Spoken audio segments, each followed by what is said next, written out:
Chapter 1. The Dawn of Curiosity. Sleepy summoner, gather close to the gentle glow of the evening and let your thoughts drift upon the soft currents of an old tale. In the heart of Piltover, where shimmering towers rise above canals of water and light, there was once a boy whose eyes were pools of wonder. His name was Ezreal. Born to renowned archaeologists, he drew his first breaths among maps, journals, and the relics of faraway lands. His earliest memories were of ink-stained fingers tracing the contour of unknown continents, and of his parents returning home with the dust of ancient tombs still clinging to their boots. They loved him dearly, yet their work drew them away, and so his days were filled with long hours of listening to their stories and dreaming of the treasures they sought. Each time they came back, their arms full of scrolls and their minds full of excitement, he would sit cross-legged and wide-eyed and ask them to tell him everything. He shared their desire to fill in the blank spaces on every map, not with conquest, but with understanding. In quiet moments, he would imagine the sound of wind over distant deserts and the whisper of secrets locked in stone. As he grew from a curious child into a quick-footed youth, Ezreal was often left in the care of his uncle, the esteemed Professor Limir. The professor was a man of measured steps and ordered thoughts, steeped in the rules of academia. He loved his nephew, and yet did not know how to guide one so restless. To channel Ezreal's boundless curiosity, he assigned tutors to teach advanced cartography, hextech mechanics, and the ancient histories of Runeterra. The boy absorbed these lessons with uncanny ease, not because he enjoyed the confines of a classroom, but because each subject opened doors to the wider world beyond Piltover's polished streets. He passed assessments without effort, then spent the free hours that followed exploring every secret corner of the university grounds. The scholars shook their heads at his audacity, but there was no malice in him. He simply wished to see and to feel, to understand how gears meshed and how inscriptions told their tales. The campus was his playground. He learned to navigate the tunnels beneath the lecture halls as easily as he crossed the rooftops above the library. When he was not poring over star charts and ancient manuscripts, he would slip through the shadows, avoiding the notice of wardens and instructors. Lockpicking became a pastime born of curiosity rather than malice. With nimble fingers, he opened doors that were meant to remain closed, not to steal, but to rearrange objects in amusing patterns, leaving his teachers chuckling despite themselves. He felt the wind on his face as he climbed to dizzying heights and looked out over the city, imagining the far horizon. In those stolen moments he was free, a young soul dreaming of deserts and jungles and temples hidden beneath the earth. There were nights when the city was quiet, and the lamps cast a silver sheen across the waterways, that he would sit by the window of his uncle's house, watching the stars shift in their eternal dance. He thought of his parents out in the wide world, perhaps camping beneath the same sky. Each star seemed a beacon, a promise that one day he would follow their path. Professor Limir would sometimes join him then, resting a hand on his shoulder and telling him stories of ancient wars and forgotten civilizations. Though the professor tried to impress upon his nephew the value of caution and study, he could not fully contain the fire within him. He saw a hunger there, a desire not just to read about history, but to walk through it. With a sigh and a smile, he allowed the boy to dream. Ezreal loved his uncle, and yet he longed for his parents. When they returned to Piltover, his father in particular would bring home more than relics. He would bring laughter, the smell of faraway deserts, and promises of new adventures. He would describe in vivid detail the shape of a ruin half buried in sand, the texture of weathered stone, and the taste of water from an ancient cistern. He spoke to his son of lost kings and tyrants, of wise scholars and brave scouts who charted paths where none had gone before. Among these tales, there was one that always drew a hush between them, the legend of the tomb of Nezuk. Nezuk had been a Shuriman tyrant said to possess the ability to step instantly from one place to another. If they could learn the secret of his power, Ezreal's father joked, he would never be late for dinner again. The humor could not hide the glint in his eyes, the gleam of a scholar on the verge of a discovery. Time marched on, and the intervals between his parents' visits grew longer. Where once there had been weeks, now there were months. Each departure left a weight on Ezreal's heart, and yet his hope never waned. When news finally came that they had gone missing in the desert, Professor Lima wept. He told Ezreal that they had most likely perished under the shifting sands, and that there was nothing more to be done. For a moment the world seemed to hold its breath. Then the youth shook his head. It was not defiance for its own sake. It was faith. He believed that his parents were careful, that they planned their expeditions with diligence, and that somewhere in the vastness of Shurima they still waited. The call of the unknown became a promise he intended to keep. From that moment, he resolved to set out on his own. He would not abandon his studies, for knowledge was a lantern. But he would no longer confine his journey to pages and lectures. In secret, he began to gather what he would need. By the light of flickering candles, he copied celestial diagrams and translations of runic sigils. He studied guides on the burial rites of Shurima, tracing each symbol with reverence. He hid supplies beneath his bed and practiced fastening his protective goggles while climbing. He wrote a letter to his uncle, thanking him for his care and promising to return with news. The night before he left, he stood once more on the roof of the library, letting the wind tangle his hair.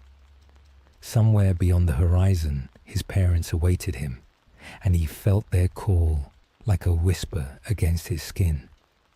On the morning of his departure, he stole onto a supply ship bound for Nashramai.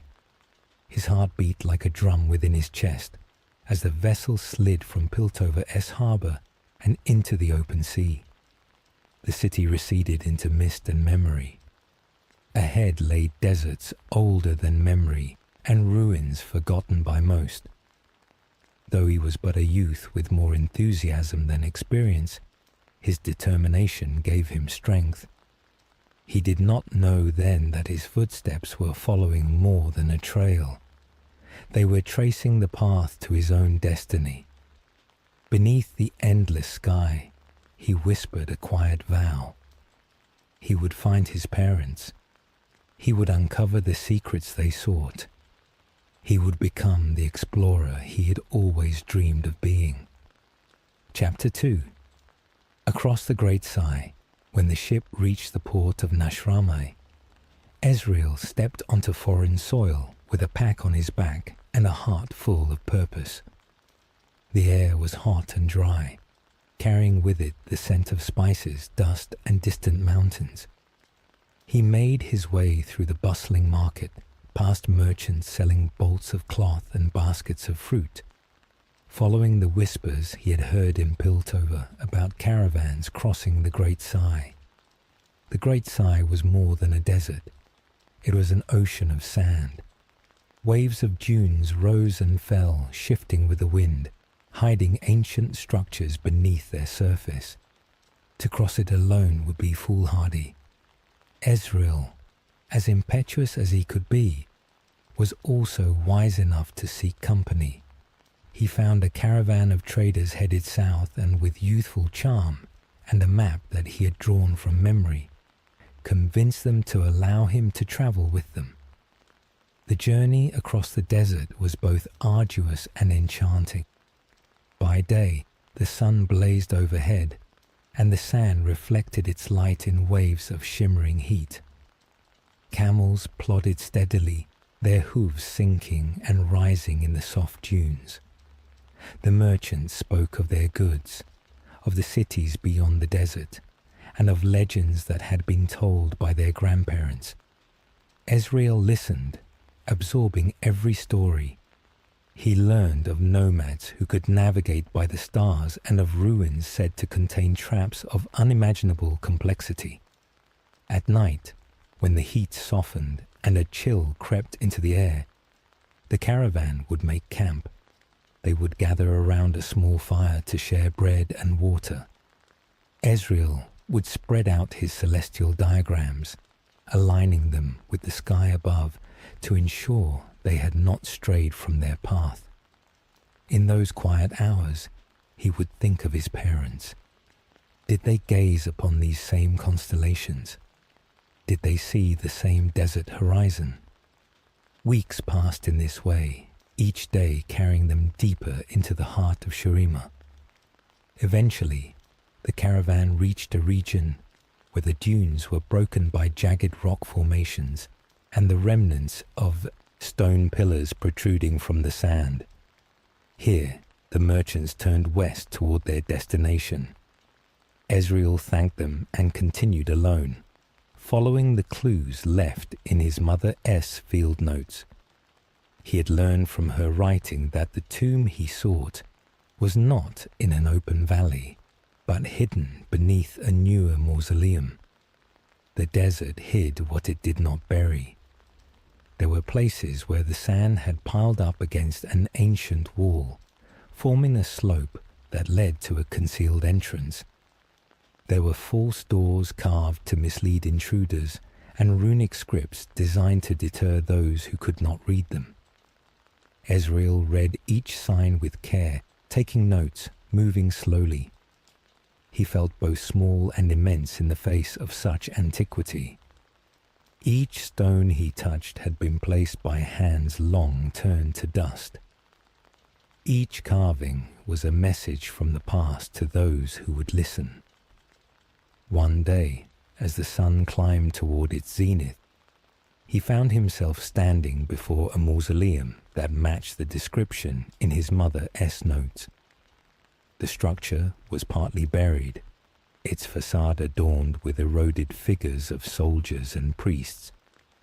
A staircase descended into darkness, the air cooled by the depth of the earth. Ezreal adjusted his goggles, lit a lantern, and stepped inside.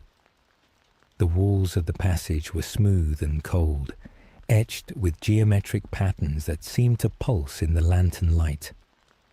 As he walked, he could hear the faint sound of sand sifting through cracks above.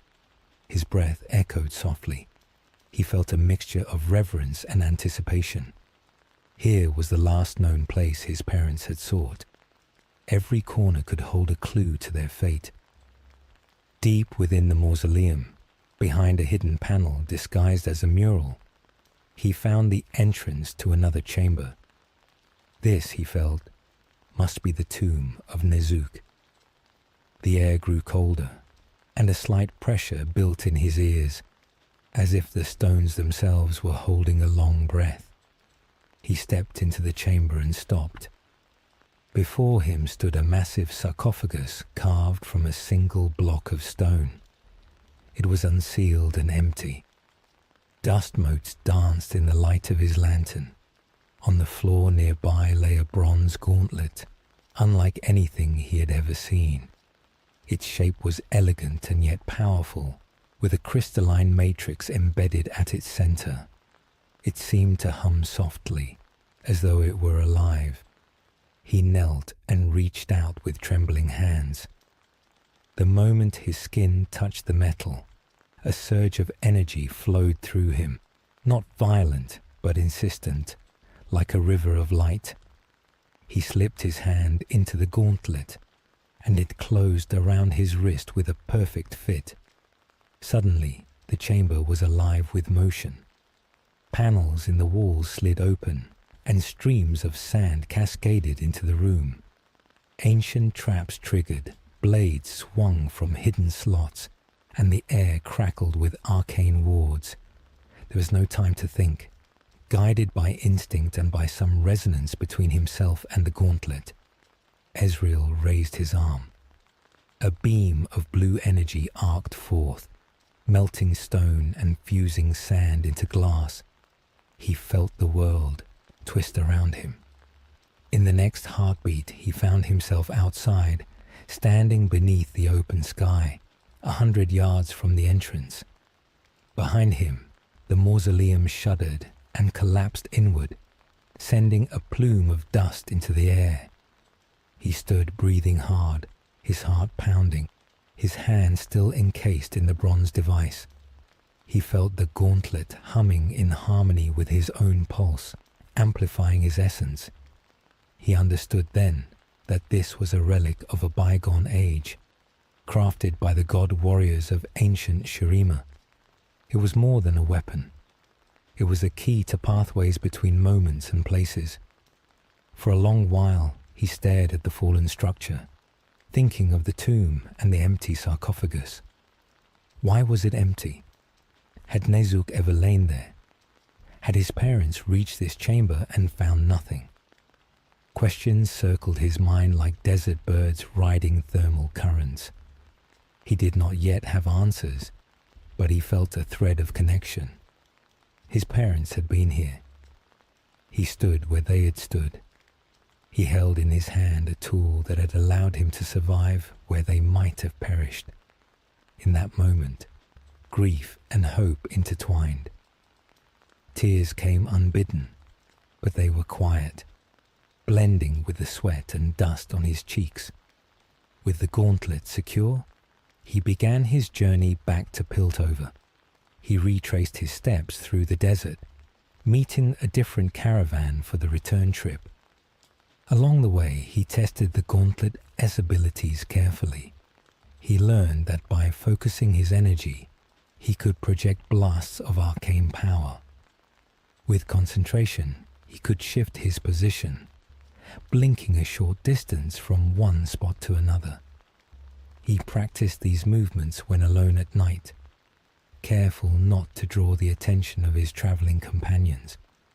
Each time he used the device, he felt it draw upon his essence, but it also left him invigorated, as if it were attuned to his spirit.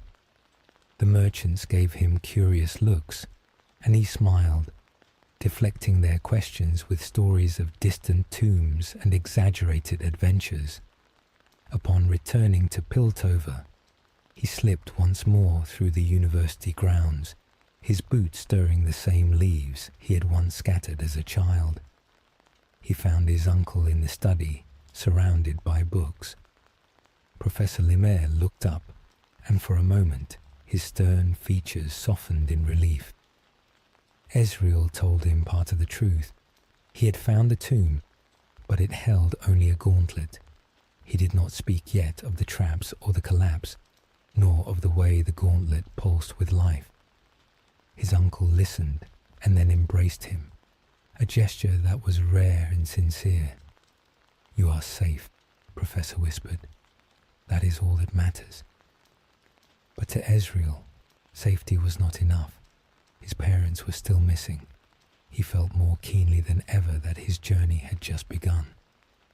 Soon after, word of his return spread through Piltover. Those who knew of his departure had expected a solemn youth to return empty-handed, not a gleaming gauntlet and a gleam of determination. Stories whispered in taverns and lecture halls alike. Some, said he had uncovered a treasure more valuable than any library, others that he had simply been lucky. Ezreal himself said little. He turned his gaze outward again. The world was vast, full of lost cities and mystical temples. Somewhere within its tapestry lay clues to his parents' fate. With map and gauntlet in hand, he would seek them. The youth who had once climbed rooftops to see over the walls of Piltover now had the means to step beyond them. The great sigh had tested him, and the ancient tomb had given him a gift. He could not yet see the path ahead, but he knew that he would walk it with courage. Chapter 3. The Prodigal Explorer. Ezreal did not linger long in his familiar surroundings. Piltover welcomed him home with the bustle of markets and the clatter of gears, yet the lanes felt narrower than before. He'd seen the wide horizon of the desert and touched the ancient past with his own hands. The gauntlet on his arm was a constant reminder that the world was far greater than the confines of a city, no matter how beautiful. He resolved to learn how to wield its power with care, not merely as a weapon, but as a tool for exploration. Each day, in quiet courtyards or along deserted quays, he practiced directing its energy. He discovered that by attuning his breathing to the steady hum of the device, he could project a beam of arcane force that cut through obstacles without anger. He learned to shift his position by reaching into a place between steps, appearing a short distance away, as if stepping through a curtain. These abilities were exhilarating, yet he felt a responsibility to use them with thought. He remembered his parents' careful planning, their meticulous notes. He would honor their example. Soon, the urge to journey once more became irresistible. Letters and scrolls of unknown origin began to pile upon the desk in his modest study. Messages from collectors, scholars, and treasure seekers who had heard of his success in Shurima. Some offered fortunes for relics rumored to exist. Others sought his help decoding inscriptions. Ezreal listened politely and accepted only those tasks that piqued his curiosity. He did not seek wealth for its own sake. He sought knowledge and experience. When he heard whispers of a forgotten city hidden beneath the jungles of Paritha, he packed his satchel and set off. When tales reached him of a temple carved into the cliffs of Targon, he climbed until his lungs burned and the clouds lay beneath him. Each journey left him richer in memories and wiser in ways that could not be weighed on scales.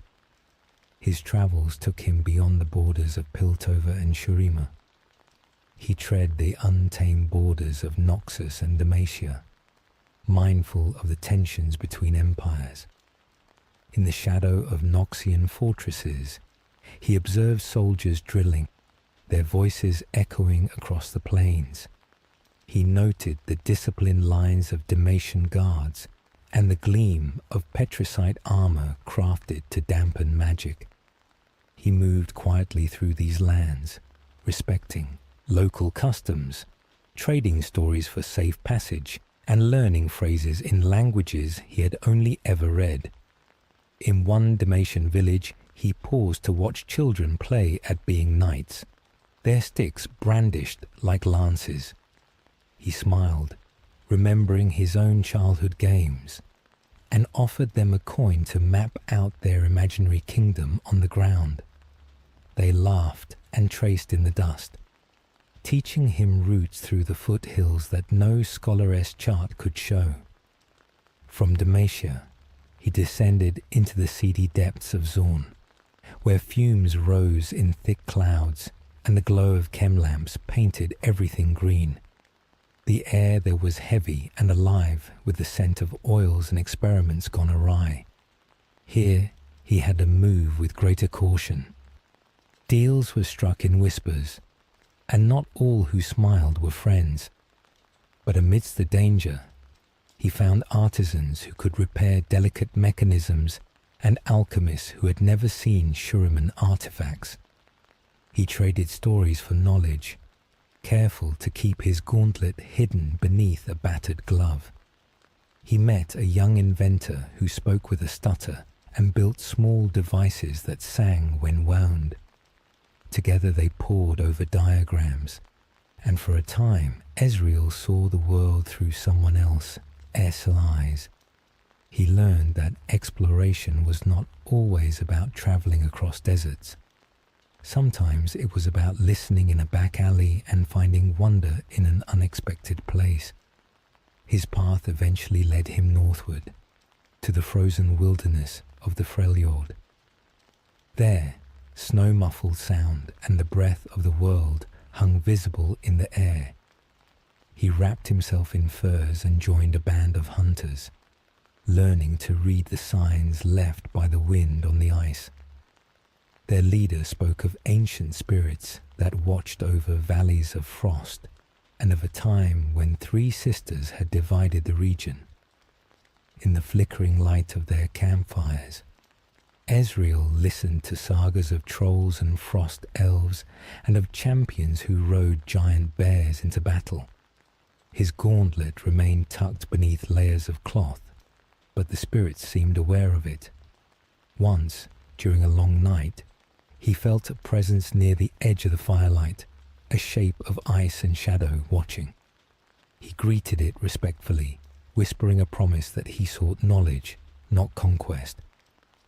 The shape lingered, then dissolved into the falling snow. Wherever he went, stories followed. Taverns in Bilgewater told of a blonde-haired adventurer who had braved ghost-haunted shipwrecks. In Ionia, monks in temples carved from living trees nodded to one another when his name came up, sharing tales of a youth who asked more questions than an elder could answer. In Zarn, Chem barons cursed his audacity while raising glasses to his cleverness. Some accounts were wildly exaggerated. They said he could teleport across oceans with a thought, that he had single-handedly emptied a vault beneath Noxian high command, that his gaze could set traps aflame. Ezreal did not correct these tales. He let them grow, partly because it amused him, and partly because the legend served a purpose. The more people believed him capable of impossible feats, the more doors opened for him. An explorer without a reputation is just a wanderer. An explorer with stories becomes a figure around whom myths coalesce. But fame is a double-edged blade. Along with admiration came resentment from those who saw him as reckless or boastful. The Piltover Explorers Guild, an organization he had long admired, repeatedly denied his applications for membership. They cited his unorthodox methods, his tendency to work alone, and the chaos that sometimes followed in his wake. Ezreal felt the sting of rejection keenly. He remembered the times he had risked his life in the field, not for coin, but to bring knowledge home. In moments of frustration, he would retreat to a quiet place and remind himself why he had begun this journey. He was not exploring for the approval of any guild. He was seeking to understand the world and to find his parents. The gauntlet on his arm was a symbol not of status, but of promise. It hummed against his skin, its steady rhythm grounding him when doubt threatened to creep in. He also encountered those who would use him.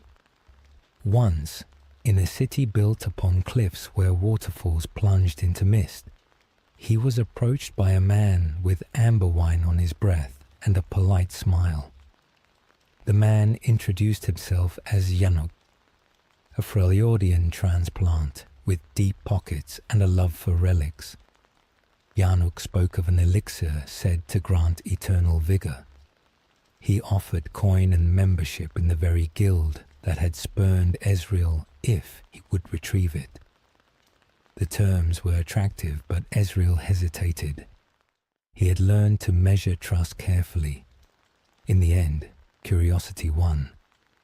He accepted the task, not for the promised gold or accreditation, but because the idea of an elixir crafted from ancient knowledge intrigued him. He set out toward the jungles of Paretha, not knowing that this decision would lead him into a tangled web of schemes and betrayals. Through these journeys, his skill with the gauntlet deepened. He learned that its power responded not just to his will, but to his emotional state. Calm allowed precision. Excitement increased potency. Anger sharpened its edges. On quiet evenings he would sit by a river or beneath the boughs of a strange tree and meditate on the flow of his own energy. He wished to master the device without being consumed by it. He remembered the traps in the tomb of Nezuk and the way the gauntlet had seemed to guide him. He suspected that it held memories of its own, vestiges of those who had created and wielded it. He wondered what battles it had seen and what purposes it had served. As he touched its surface, he sometimes felt distant impressions. The roar of a crowd, the heat of a desert sun, the weight of time. These sensations were fleeting, like dreams half remembered upon waking. They reminded him that he was part of a lineage of explorers, though he walked alone. Chapter 4. The Elixir and the Betrayal. The jungle near Paretha was a world, away from the open deserts of Shurima and the icy winds of the Freljord. Moisture hung heavy in the air, and each breath carried the scent of earth and blooming flowers. Vines draped from towering trees whose canopies filtered sunlight into emerald patterns. Birds with bright plumage sang unseen songs, and the hum of insects created a constant undertone. Ezreal moved through this lush labyrinth carefully, reading the ground for signs of ancient stone beneath the roots.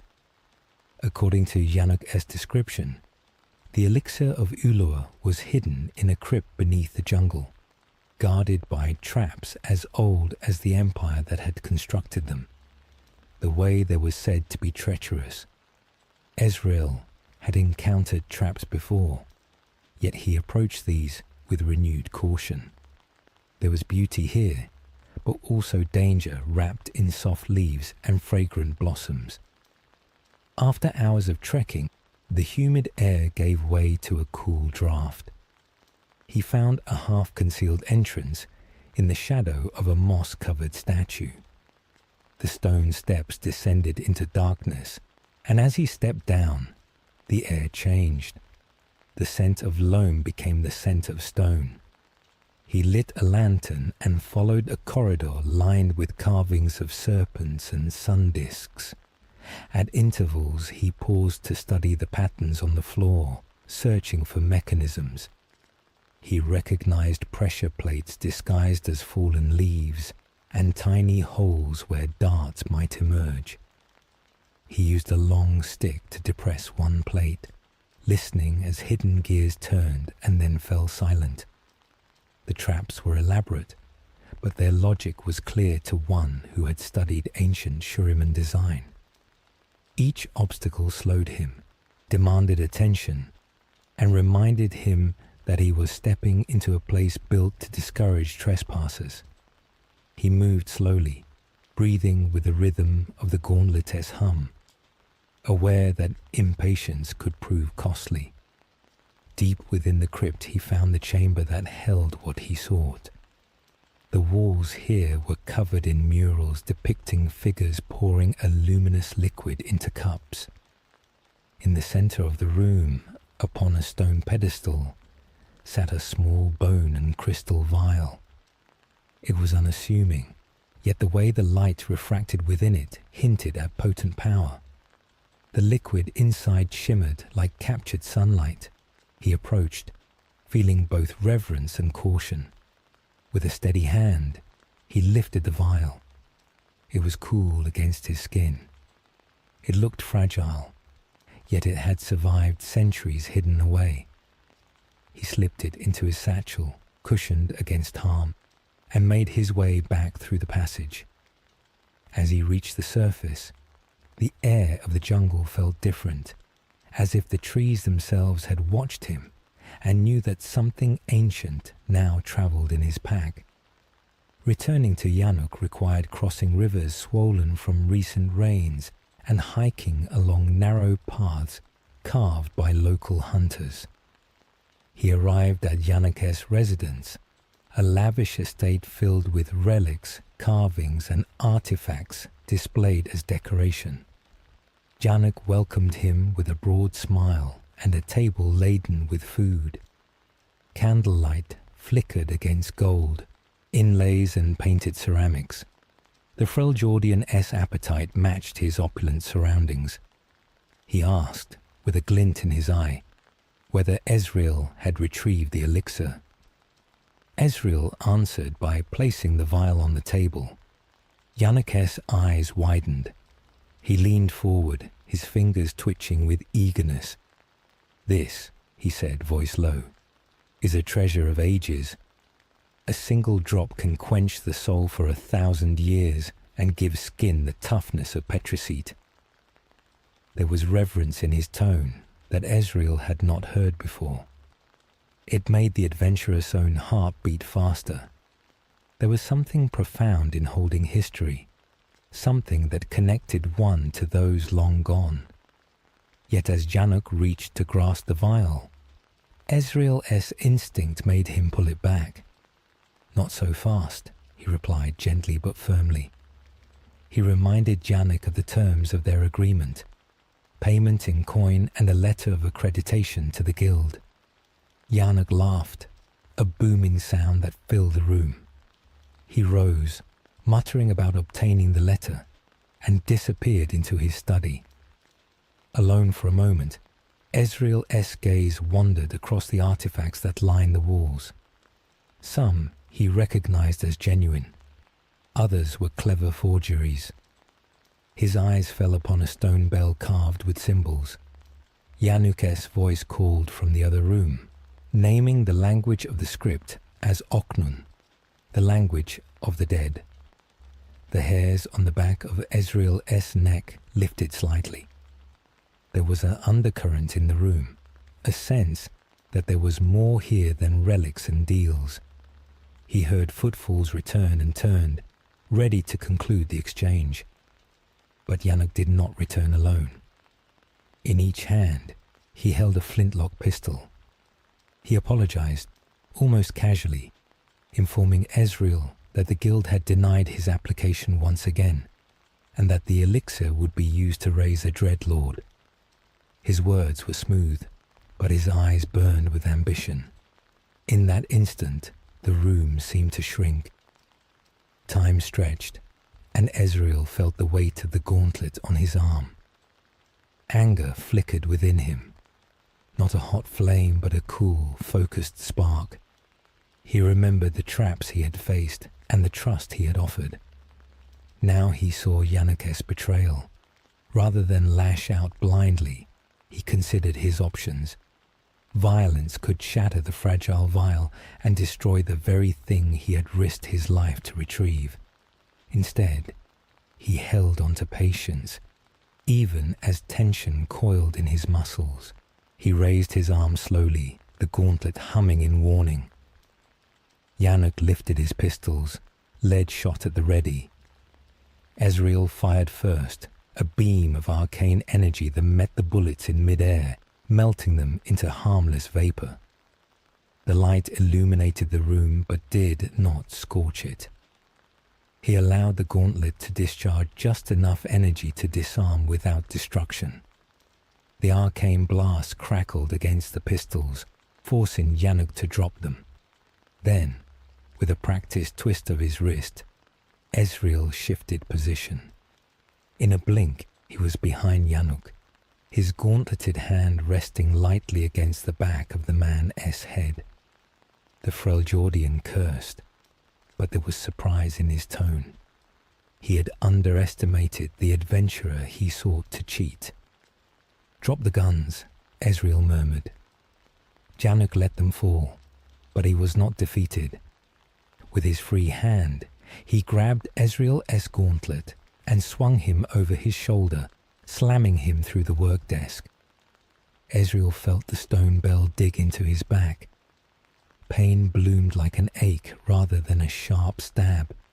He gritted his teeth, letting the energy of the gauntlet flow through him.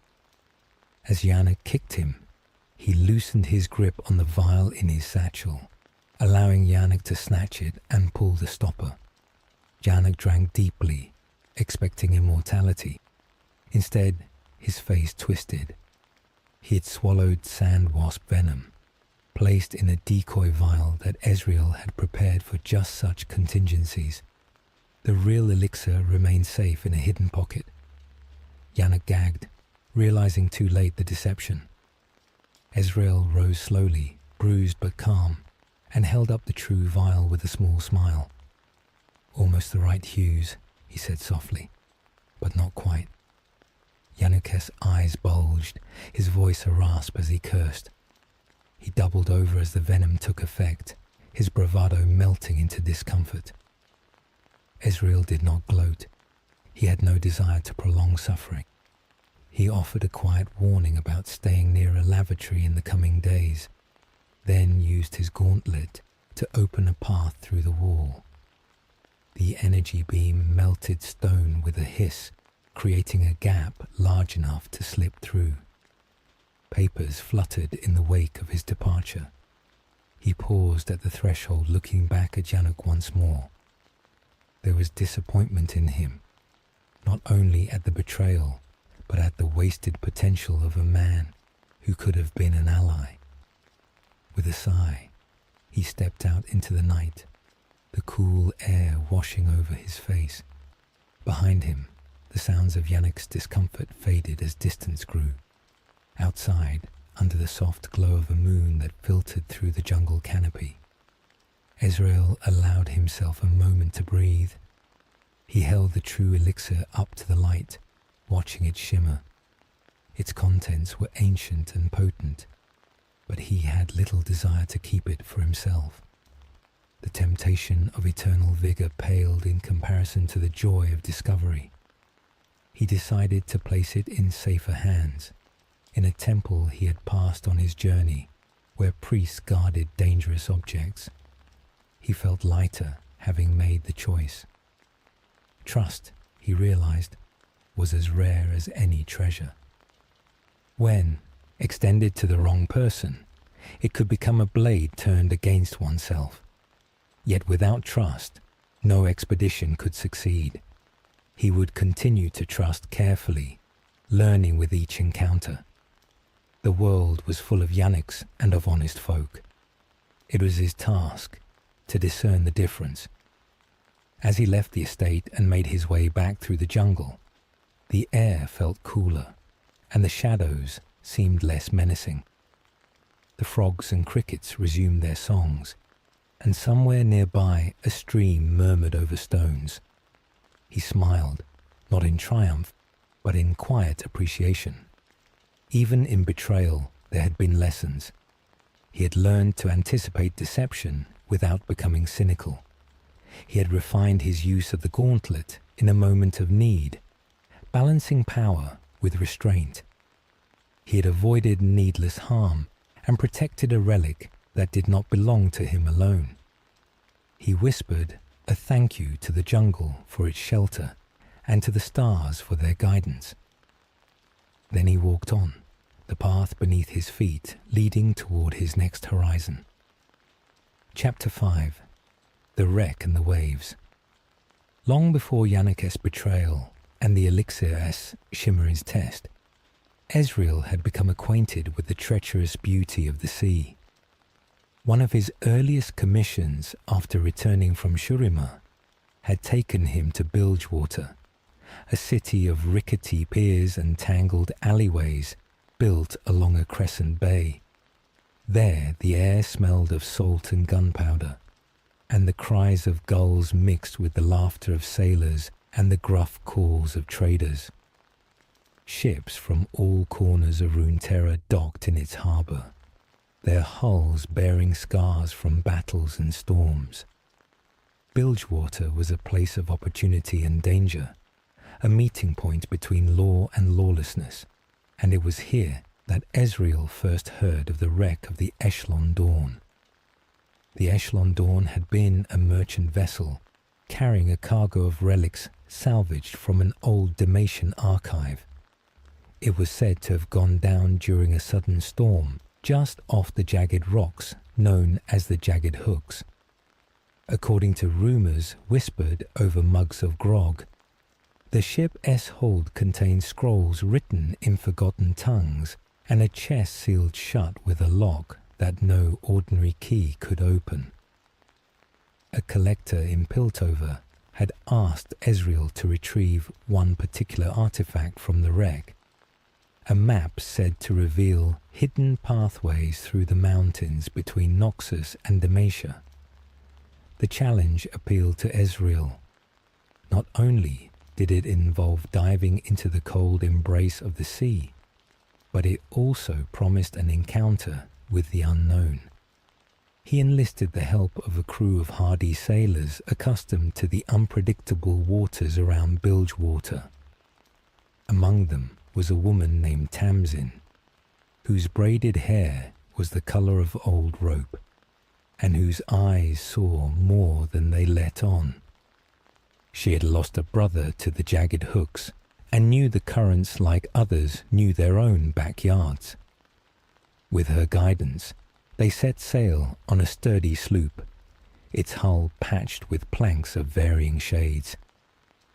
Ezreal stood at the bow, the gauntlet hidden beneath a waterproof wrap. Watch as waves rise and fall like breathing. As they approached the site of the wreck, the water changed colour from vibrant blue to an ominous green. Shadows of jagged rocks loomed beneath the surface. Lowering himself into the water, Ezreal felt an initial shock as the cold enveloped him. The descent was slow and careful. Sunlight filtered through the depths in dappled rays. Schools of small silver fish darted around him, and kelp swayed like banners. The shape of the Echelon Dawn appeared ahead, its once proud masts now lying in splintered pieces. He manoeuvred toward a break in the hull where the timbers had given way. Inside, fragments of crates and barrels floated in the stillness, their contents scattered. He moved through the broken ribs of the ship like a ghost, mindful of loose boards and entangled rigging. It was strange, seeing the detritus of everyday life cups, utensils, boots suspended within this watery silence. It reminded him that every artifact he sought had once been part of someone else's daily existence. In the hold he found the chest he had been told to retrieve. It was bound in iron bands, each band etched with runes to ward off moisture and misfortune. The lock was intricately carved, the mechanism unlike any he had seen. He tried to pick it with his usual tools, but it resisted. Then he placed his hand, still wrapped to protect the gauntlet from the salt, against the lock and let a small pulse of arcane energy flow. The runes glowed softly, recognizing a kinship, and the mechanism clicked open. Inside lay the map, sealed in a wax tube. He glanced around, ensuring that nothing else demanded his attention, then made his way back to the surface. Breaking through the waves, he drew a deep breath and handed the tube to Tamsin, who pulled him aboard with a firm grip. Returning the map to its commissioner earned him thanks, but not the guild membership he desired. Instead, it earned him grudges from others who had hoped to claim the map for themselves. A Noxian officer accused him of theft and had him thrown into a makeshift prison camp near the border. The camp was a temporary holding place for smugglers and petty criminals, surrounded by a fence of sharpened stakes. Januk later claimed this incarceration had been payback for some slight, though Ezreal suspected it had more to do with the shifting alliances between Januk and the various factions. The time in the camp was uncomfortable, but not frightening. He observed, listened, and waited. He befriended an elderly mason who had been imprisoned for refusing to pay a tax. They shared stories under the watchful eyes of the guards. When the opportunity presented itself during a heavy rainstorm that softened the earth around the stakes, Ezreal used the gauntlet to loosen the ground and slip beneath the fence. He took the mason with him. They vanished into the night, leaving behind only footprints that quickly filled with rain. Such experiences taught Ezreal about the complex web of favors and debts that tied explorers, collectors, and governments. He learned that information could be as valuable as any relic. He learned to judge when to trust and when to withhold. When Yannick later spoke of the Echelon Dawn in their banter, calling it payback, Ezreal knew that the word meant something different to each person. To Yannick, payback was about balancing accounts. To Ezreal, it was about learning and adjusting, seeing where choices led, and understanding that the sea and the desert had more in common than one might think. Both were vast, both held secrets, and both could swallow the unwary. In the wake of the wreck, his reputation among sailors grew. Some painted him as a foolhardy youth who risked his life for a parchment. Others saw him as courageous, a man who respected the sea enough to ask for guidance. Tamsin, who had sailed with him, simply said that he listened. She appreciated that he had asked about her brother and had thrown a flower into the sea in his memory. That small act had more weight than any tale of treasure. It reminded Ezreal that every journey touched lives beyond his own. The map he had retrieved would help someone cross mountains safely. The flower he had offered would soothe a sister's heart. These were quiet acts, not carved in stone, but in memory. When the sea voyage ended, he found himself reflecting on the nature of discovery. The world offered endless wonders, but each came with a price. Sometimes that price was physical danger. Sometimes it was the judgment of others. Sometimes it was the knowledge that one could not do everything alone. He thought of the crew who had steadied the boat while he dived, of Tamsin, their steady voice pointing out the safe channel, of the mason, their smile as he slipped under the fence. He realized that while he often imagined himself as a solitary adventurer, in truth, his path was interwoven with many. Each person who crossed his path added a thread to the tapestry of his story. The gauntlet might amplify his essence, but it was the essence of shared humanity that kept him grounded. Late one evening, back in his modest room in Piltover, he unrolled a copy of the map and traced the routes with his finger. The path through the mountains was cunningly drawn, avoiding patrols and landslides. He could see why others had coveted it. He smiled, knowing that he had chosen to give it to someone who would use it wisely. The gauntlet rested on the table beside him, humming quietly. He placed his other hand on it, feeling the warmth of its magic. He whispered to the night, not with words, but with a simple feeling of gratitude for the sea, for those who had accompanied him, and for the chance to return. He extinguished the lamp and lay down, letting the memories of waves and winds lull him into sleep. Outside, the city murmured softly, and somewhere far away, The bones of the Echelon Dawn rested peacefully in their watery grave, giving shelter to fish and coral. The world was vast, and he had only begun to explore it. Chapter 6. Of balance and harmony. After the salt and spray of bilge water and the echoes of waterlogged timbers, Ezreal sought a different kind of quiet.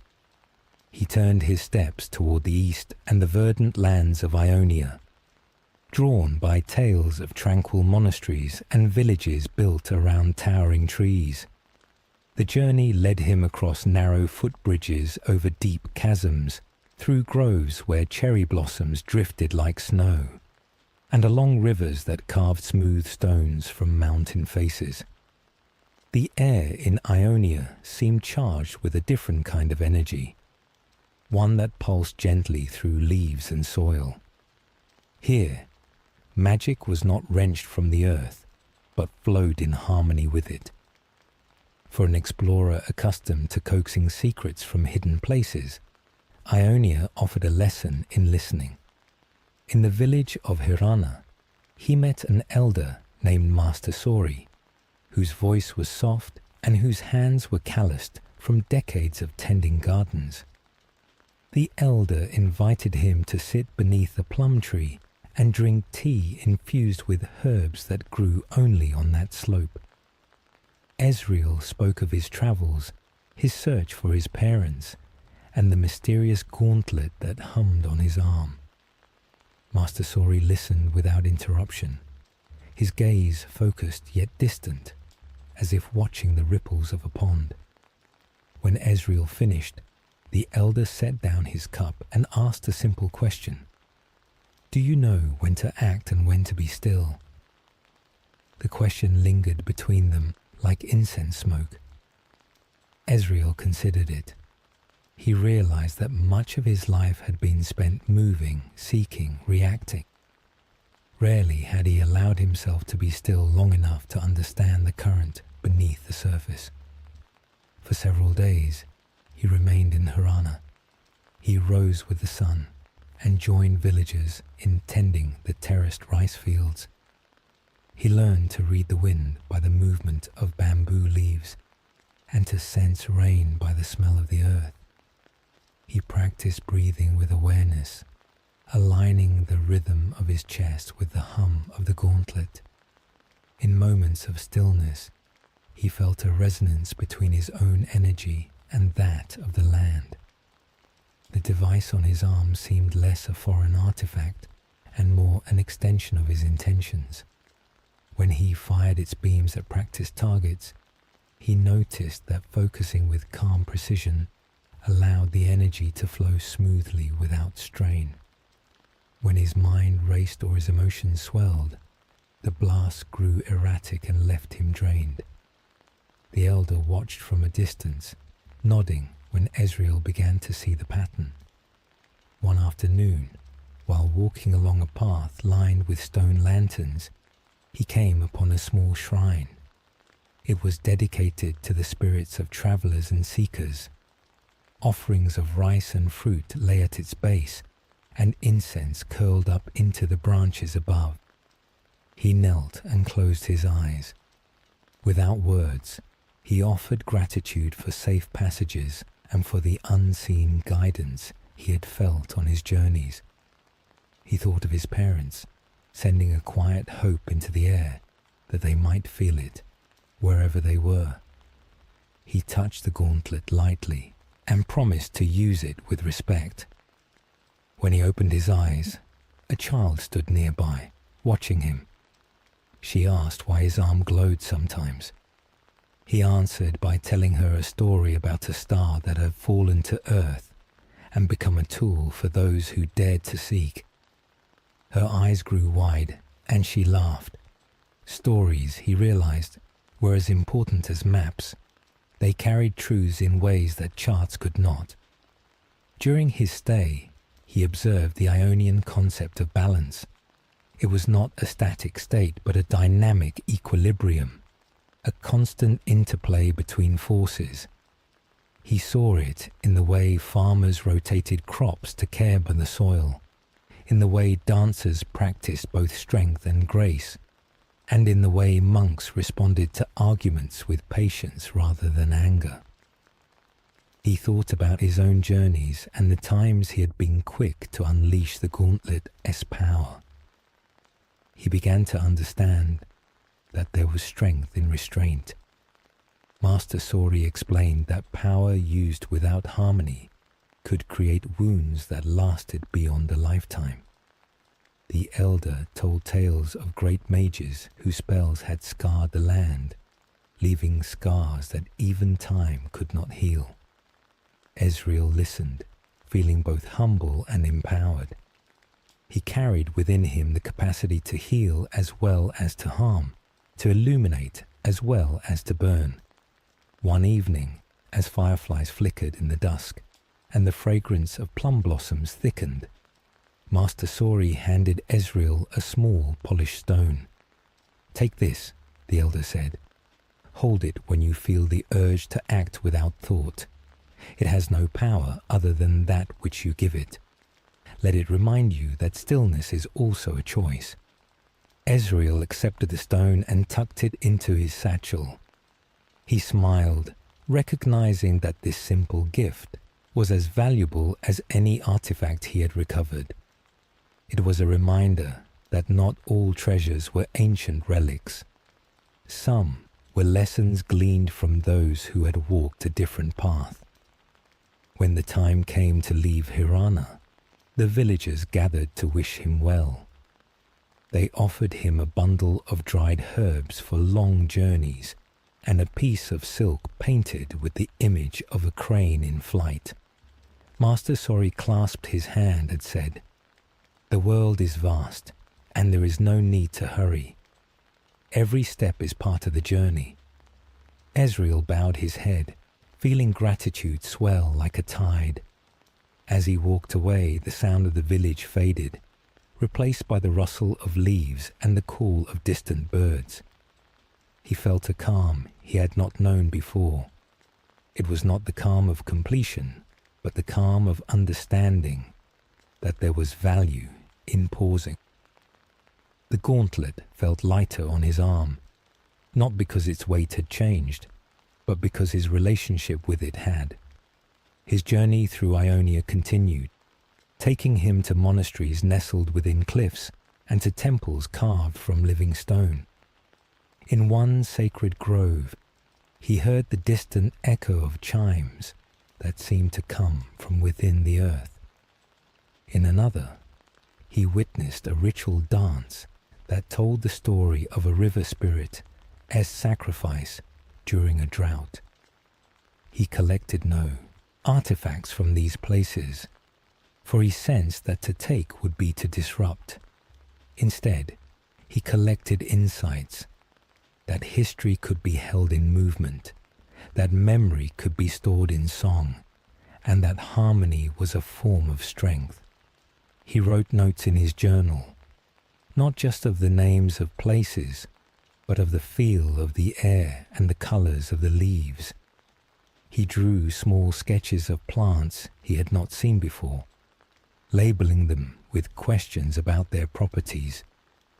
He felt both a student and a teacher, learning from the land and promising himself to share its lessons with others.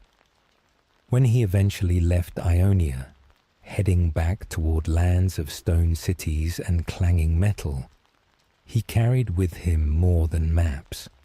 He carried a new sense of equilibrium. In moments of danger, this balance would guide his hand. In moments of impatience, the smooth stone in his satchel would remind him to breathe. He had not found his parents in Ionia, nor had he expected to. Instead, he had found a way to steady his heart as he continued to search. The road ahead was long, and there were still blank spaces on his maps. But now, he moved forward, not as someone chased by questions, but as someone walking alongside them.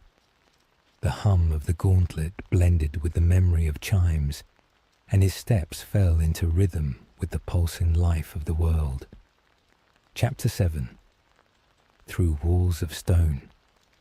Demacia, with its soaring citadels and banners of blue and white, lay west of Ionia, across fields where wheat rippled in the wind and villages huddled under the watch of fortified keeps. Ezreal entered the kingdom mindful of its laws and its fear of uncontrolled magic. Petricite, the pale stone that had been used to build its walls, was known to dampen and suppress arcane energies. The gauntlet on his arm, pulsing with Shurima magic, would draw attention in such an environment.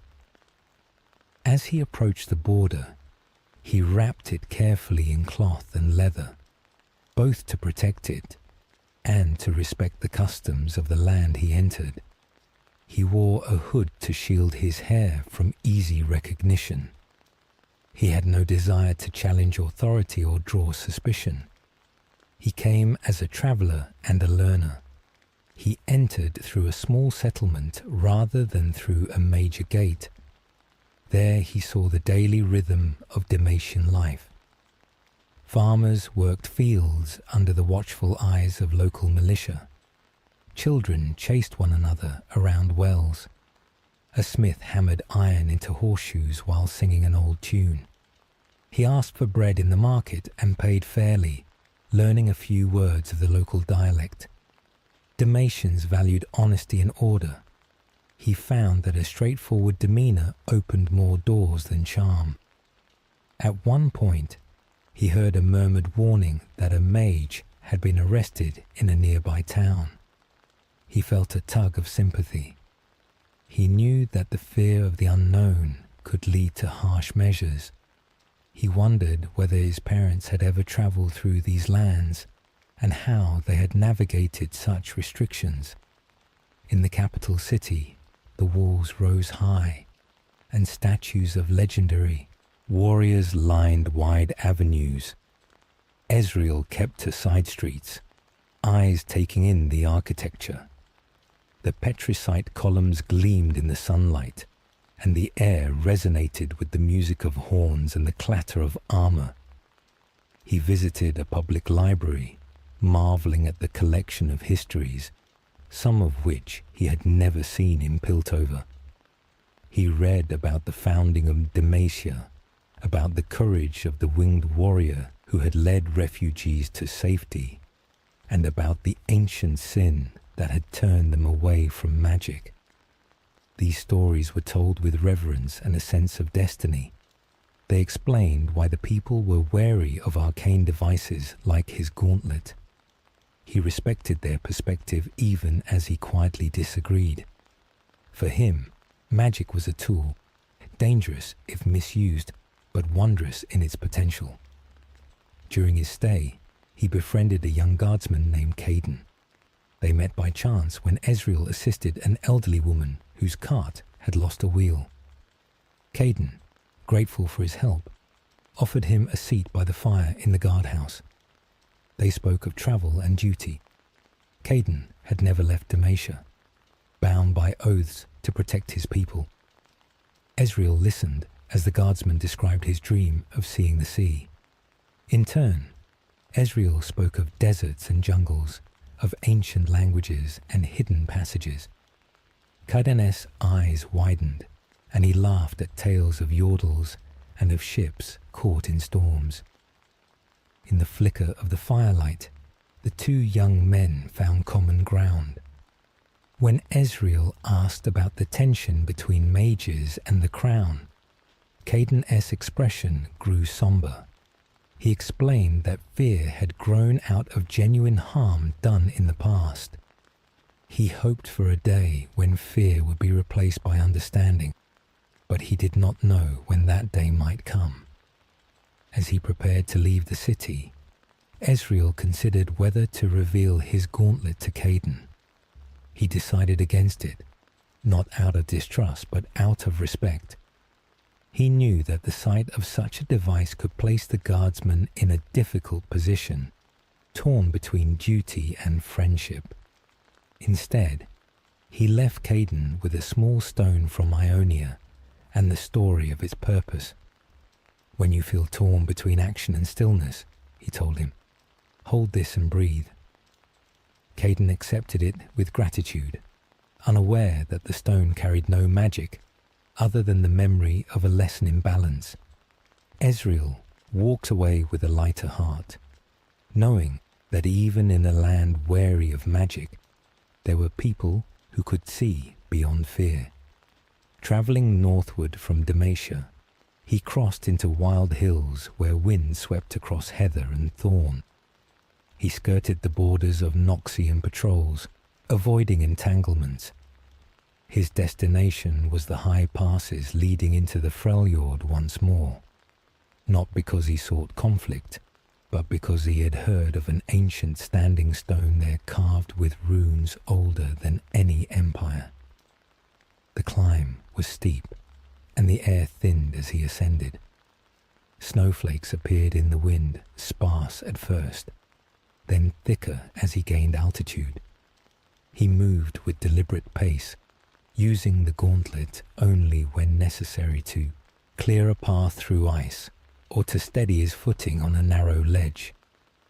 The memory of Demacian walls and their echoing halls accompanied him, a contrast to the open space of the mountains. The standing stone stood in a valley between two peaks, partially covered in ice. It was taller than 5 men and carved with spirals and symbols he had never seen before. He brushed away the snow and traced the grooves with gloved fingers. The runes radiated a subtle warmth despite the cold around him. He took out paper and charcoal to make rubbings of the carvings, careful to capture every curve. As he worked, the wind calmed, and a soft sound came from the stone, like a low hum. He listened. It seemed to resonate with the gauntlet on his arm. He rested his hand against the stone, and for a moment he felt as though he could hear distant voices. They were not words but sensations. Triumph, sorrow, endurance. He closed his eyes and breathed. The stone was a reminder that civilizations rose and fell, but memory could be etched into the very bones of the earth. On the return journey, he was caught in a gentle snowfall. The world turned soft and white, muffling sound and smoothing jagged edges. He moved with care, mindful of hidden crevices. At one point, he heard the howl of wolves in the distance. It was a wild sound, but not threatening. He knew from his previous visit that the Freljord was home to many spirits, and that those spirits respected courage, tempered with humility. He whispered a greeting to the wind, offering thanks for safe passage. When he reached lower ground, he turned and looked back at the path he had taken. The footprints he had left were already being covered by the falling snow. It reminded him that journeys leave traces that soon fade, and that the impact of one S presence is often felt in ways unseen. Eventually, he reached the borderlands again, where Demacia S influence waned and other cultures intermingled. He carried with him the memory of stone walls and wooden shrines, of petricite that dampened magic, and of masters who taught stillness. He realized that every place he visited added a new layer to his understanding of Runeterra. Each land had its own relationship with power, its own fears and its own hopes. As he continued to walk, he thought about his parents and how they must have navigated these same complexities. Did they wrap their tools in cloth before entering Demacia? Did they sit with elders beneath plum trees? Did they stand before ancient stones and feel the hum of the past? These thoughts accompanied him as he set his sights on his next destination. There were rumors of a hidden library deep within the catacombs of Zorn, and of a Freljordian artifact lost beneath the ice that sang in certain winds. He felt the pull of such mysteries, but I also felt the growing realization that his journey was not a straight line. It was a weave, crossing and recrossing itself. binding his story with those of others. He walked on, the hum of the gauntlet a constant companion, the lessons of balance and respect guiding his steps. In the distance, the world awaited, full of blank spaces to fill not with conquest, but with understanding. Chapter 8. Beneath the city of Smoke Zorn, a city built in layers, was a place where light and shadow intertwined. Above, the shining lanes of Piltover crossed bridges and canals, full of merchants and innovators. Below, under those gleaming foundations, Zaun's industrial heart throbbed with factories and workshops, chemworks and laboratories. The air was thick with the scent of oils and alchemical brews. Pipes crisscrossed narrow alleys, releasing hissing vapors. Lights glowed green and gold through smog. It was here that Ezreal had heard whispers of catacombs older than the city itself. Tunnels carved before the first chemworks, said to house a library forgotten by most.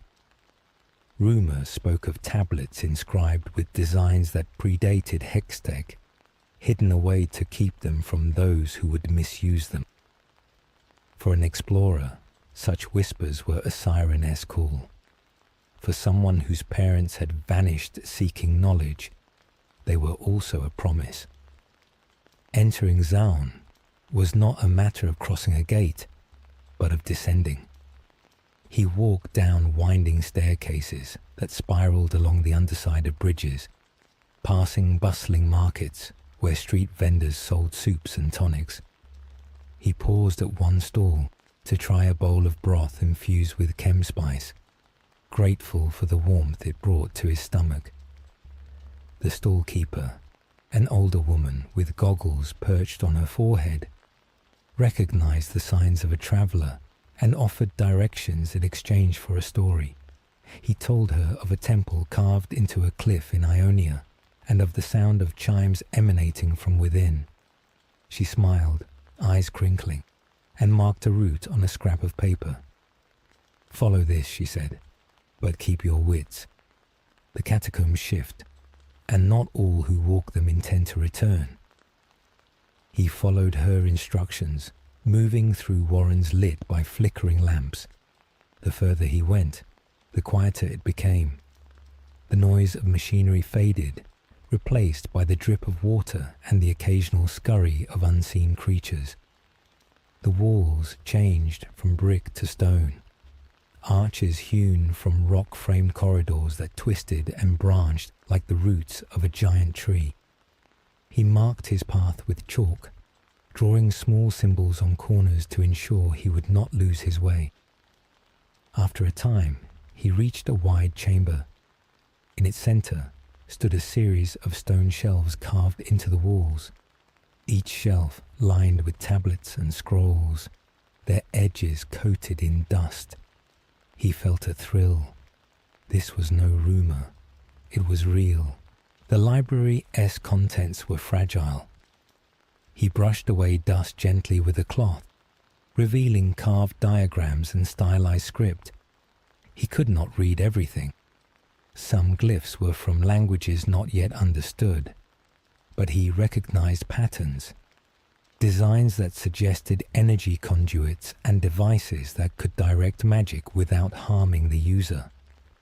There were sketches of a gauntlet similar to his, along with annotations in shorthand that he could not fully decipher. He copied what he could, tracing lines onto fresh paper. He sensed that these designs were prototypes or experiments in harnessing power. Some included warnings etched along the margins, cautioning about resonance and overload. He felt a kinship with those ancient designers, a shared desire to explore the boundaries between what was possible and what was ethical. As he worked, a soft sound echoed through the chamber. He paused, listening. Footsteps. They were measured, deliberate. Ezreal extinguished his lantern and hid behind a shelf, wrapping the gauntlet in dark cloth to conceal its faint glow. Voices whispered, discussing a contract and the value of knowledge. He recognized one as belonging to a Chem Baron, a figure he had only ever heard described in cautionary tales. The Baron was accompanied by others, their footfalls heavy. They spoke of retrieving anything that could be sold to inventors or weapon makers. Ezreal held his breath. He considered his options. He could confront them, but that might lead to conflict that would damage the fragile scrolls and tablets. He could flee, but that would leave the library exposed. He chose a third option. Waiting until the group moved deeper into the chamber, he stepped quietly to an adjacent passage.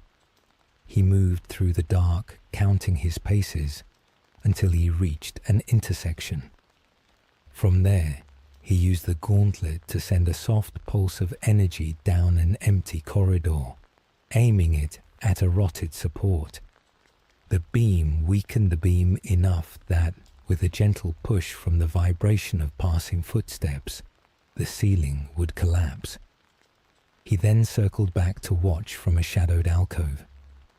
Moments later, a low rumble echoed as part of the passage caved in, blocking the Chem Baron's path. Their curses floated through the dust. They retreated, muttering about instability and leaving the way they had come. Ezreal waited until he was certain they were gone before stepping out. He could not take the entire library with him. The knowledge contained within belonged to more than one person. He carefully selected a few tablets that seemed least likely to attract the attention of those who would misuse them. He wrapped them in cloth, securing them with rope. He noted the location of the chamber in his journal, marking it with coordinates relative to known landmarks. He resolved to tell certain scholars in Piltover about it, those he trusted to preserve without exploiting. The catacombs had kept this library safe for centuries. With caution, they could continue to do so. He left small charms near the entrance, not magical but symbolic, to ward away the careless. On his way out of Zone, he stopped by the stall of the woman who had given him directions. He thanked her and offered one of the herbs he had received in Ionia. She nodded, accepting it with a knowing smile. "Knowledge is a heavy burden," she said. "Share it wisely." He agreed. As he climbed the stairs back toward the lighter air of Piltover, he reflected on the encounter. Beneath the layers of pipes and smog, there had been silence and wisdom. There had also been greed, creeping through shadows. He had walked between them, guided by caution and compassion. Back in Piltover, he met with a pair of archivists he trusted. He showed them the tablets and explained where he had found them. Their eyes widened at the designs. They promised to place the library under discreet guardianship, to study without revealing its location. Ezreal felt a sense of relief. He had not kept the knowledge to himself, nor had he thrown it open to exploitation. He had chosen a middle path, one that aligned with what he had learned in Ionia about balance. The gauntlet pulsed warmly, as if in agreement. He smiled, thinking of the catacombs and their quiet stone shelves. Some secrets were not meant to be unearthed by those who sought only profit. Others were meant to be shared with care, like seeds planted in fertile soil. That night, as he sat in his room overlooking Piltover waterways, he held one of the tablets in his hands. The etched lines caught the lamplight. He traced them thoughtfully, considering the minds that had created them. He realized that exploration was not merely about finding objects. It was about connecting across time with those who had come before. It was about understanding their intentions, their hopes, their fears. He whispered a quiet promise to honor their work by using his own discoveries to inspire rather than to destroy. He set the tablet down, extinguished the lamp, and listened to the distant hum of the city. In the darkness, the gauntlet's pulse blended with his heartbeat. He knew that tomorrow he would walk again into another unknown, guided by the lessons of the catacombs and the patience of those who had etched wisdom into stone. Chapter 9. The awakening of Shurima news travels in curious ways. Sometimes it is carried on the wings of a courier pigeon, sometimes whispered in the corner of a tavern, and sometimes it rides the winds of change themselves.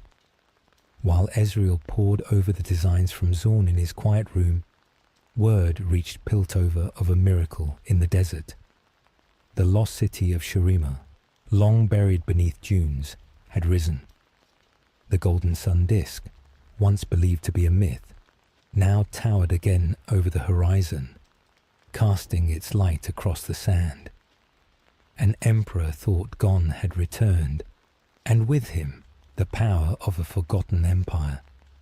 Merchants told tales of sunlight reflecting off the newly restored disk, sending beams of light that could be seen from miles away. Scholars debated the implications for history. Ezreal felt a familiar pull, a mixture of curiosity and the sense that his path was intertwined with Shurima's pulse. He had walked its sands before and had felt its ancient breath. Now, something in him insisted he return. He prepared carefully. The desert would be both familiar and changed. He packed water, protective clothing, and the polished stone from Ionia. He wrote a brief letter to his uncle, informing him of his destination, and left it on the Professor's desk, along with a bundle of herbs from Hirana. Then he set out, traveling by ship and caravan once more. Each mile toward Shurima brought with it memories of his first journey, of the heat shimmering off dunes, of caravans strung out like beads on a necklace, of nights spent under constellations that seemed to whisper secrets. Now, though, he carried with him not just a map and hope, but experience and a gauntlet that hummed with an ancient song. As he approached the edges of the Great Sigh, he began to see evidence of change.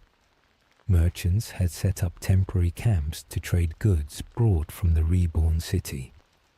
Pilgrims journeyed to witness the resurrection of the sun disk, their eyes alight with a mixture of devotion and awe. Among them were those who remembered stories from their grandparents about the glory of Shurima. Others came out of curiosity or fear. Ezreal listened to their stories and shared some of his own. He felt no need to embellish. The truth that an ancient civilization had returned to life was wonder enough. Standing upon a dune, he caught his first glimpse of the sun disk.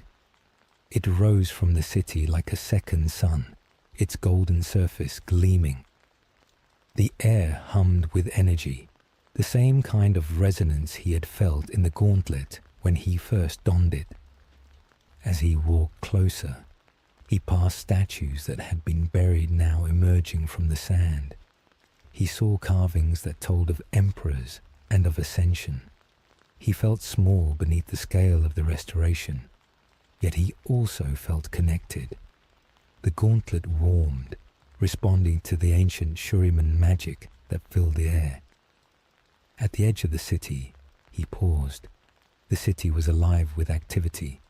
Ascended warriors, tall beings with animal aspects moved among humans, guiding them or watching from above.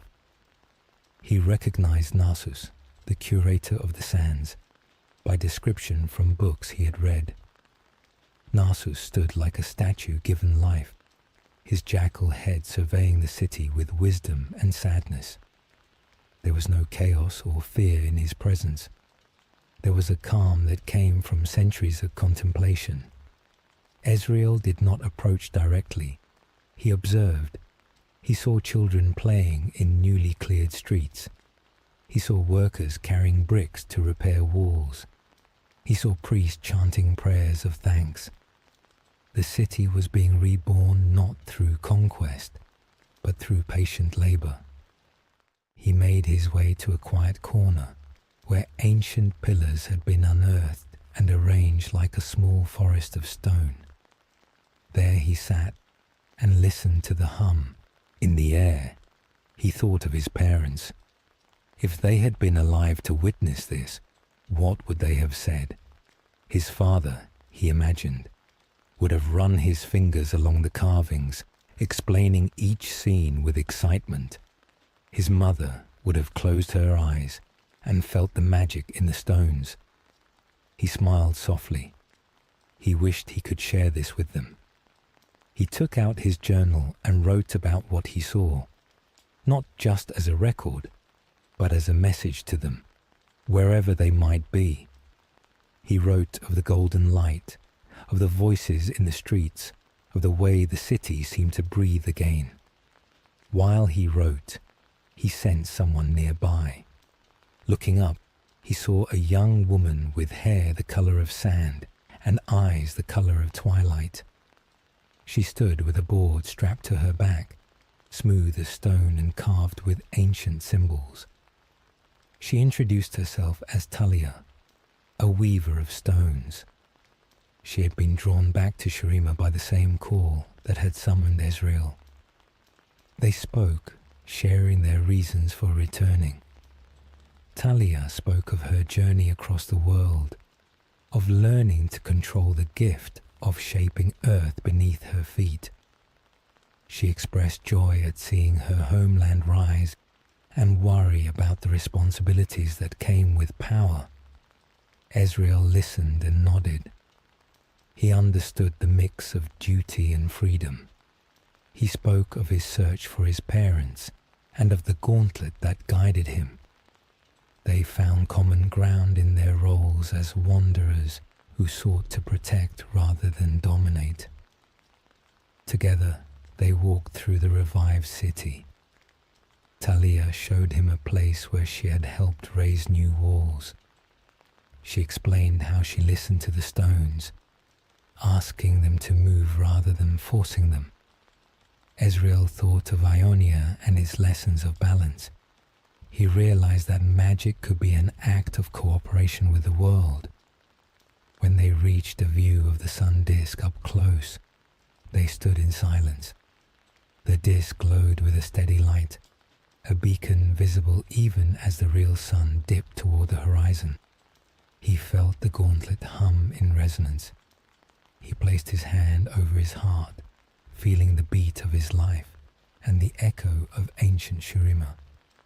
He whispered a quiet promise to use this power not for glory, but to illuminate paths and to protect those who dared to explore.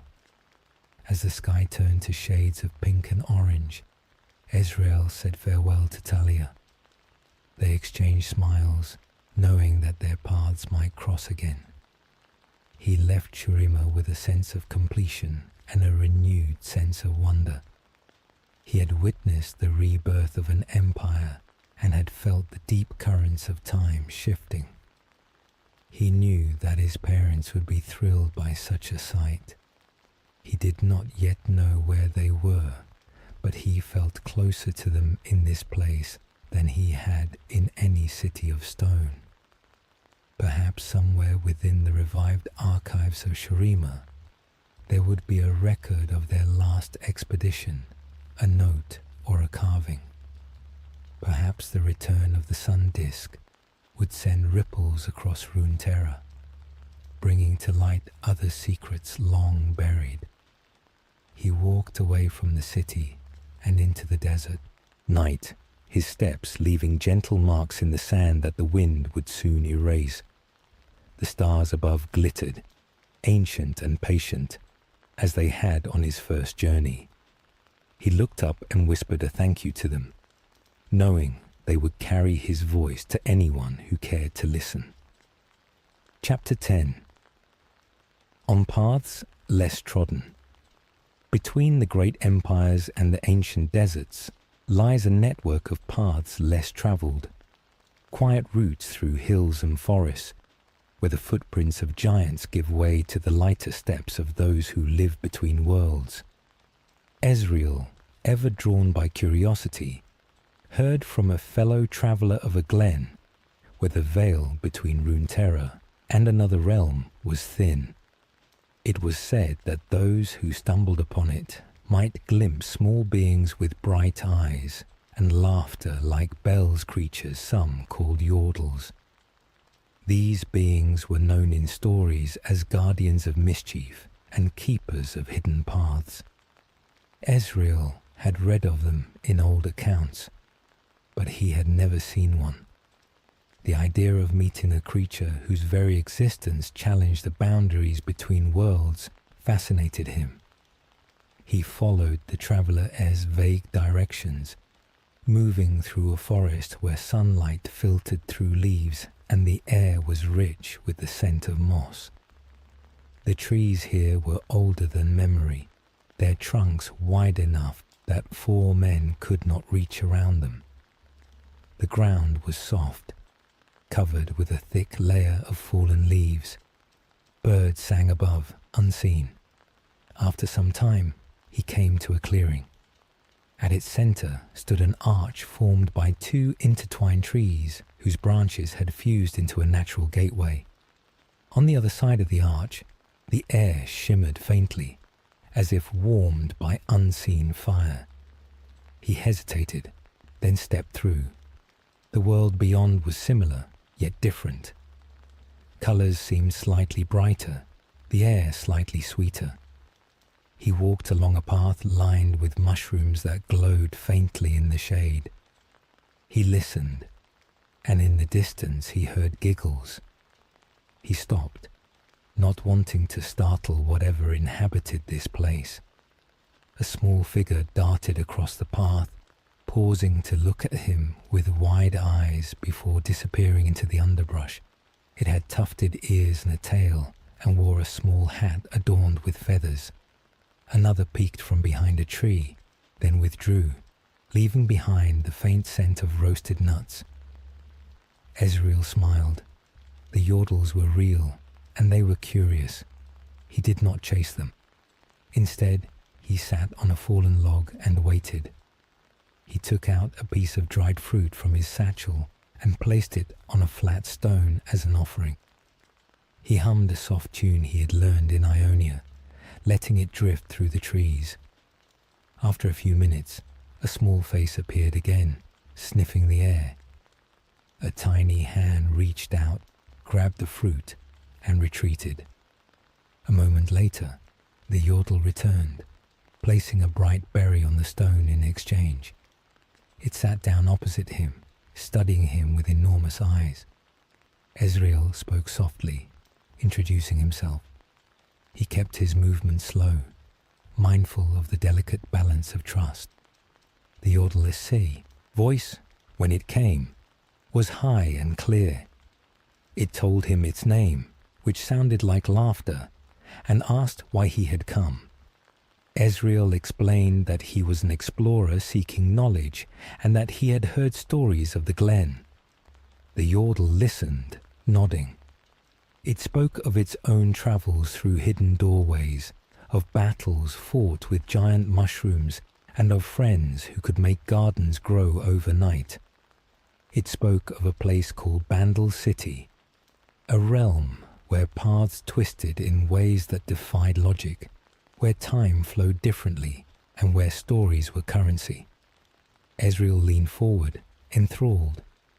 He asked if he might visit. The yordle hesitated. The doors choose when to open, it said, and not all who seek can find.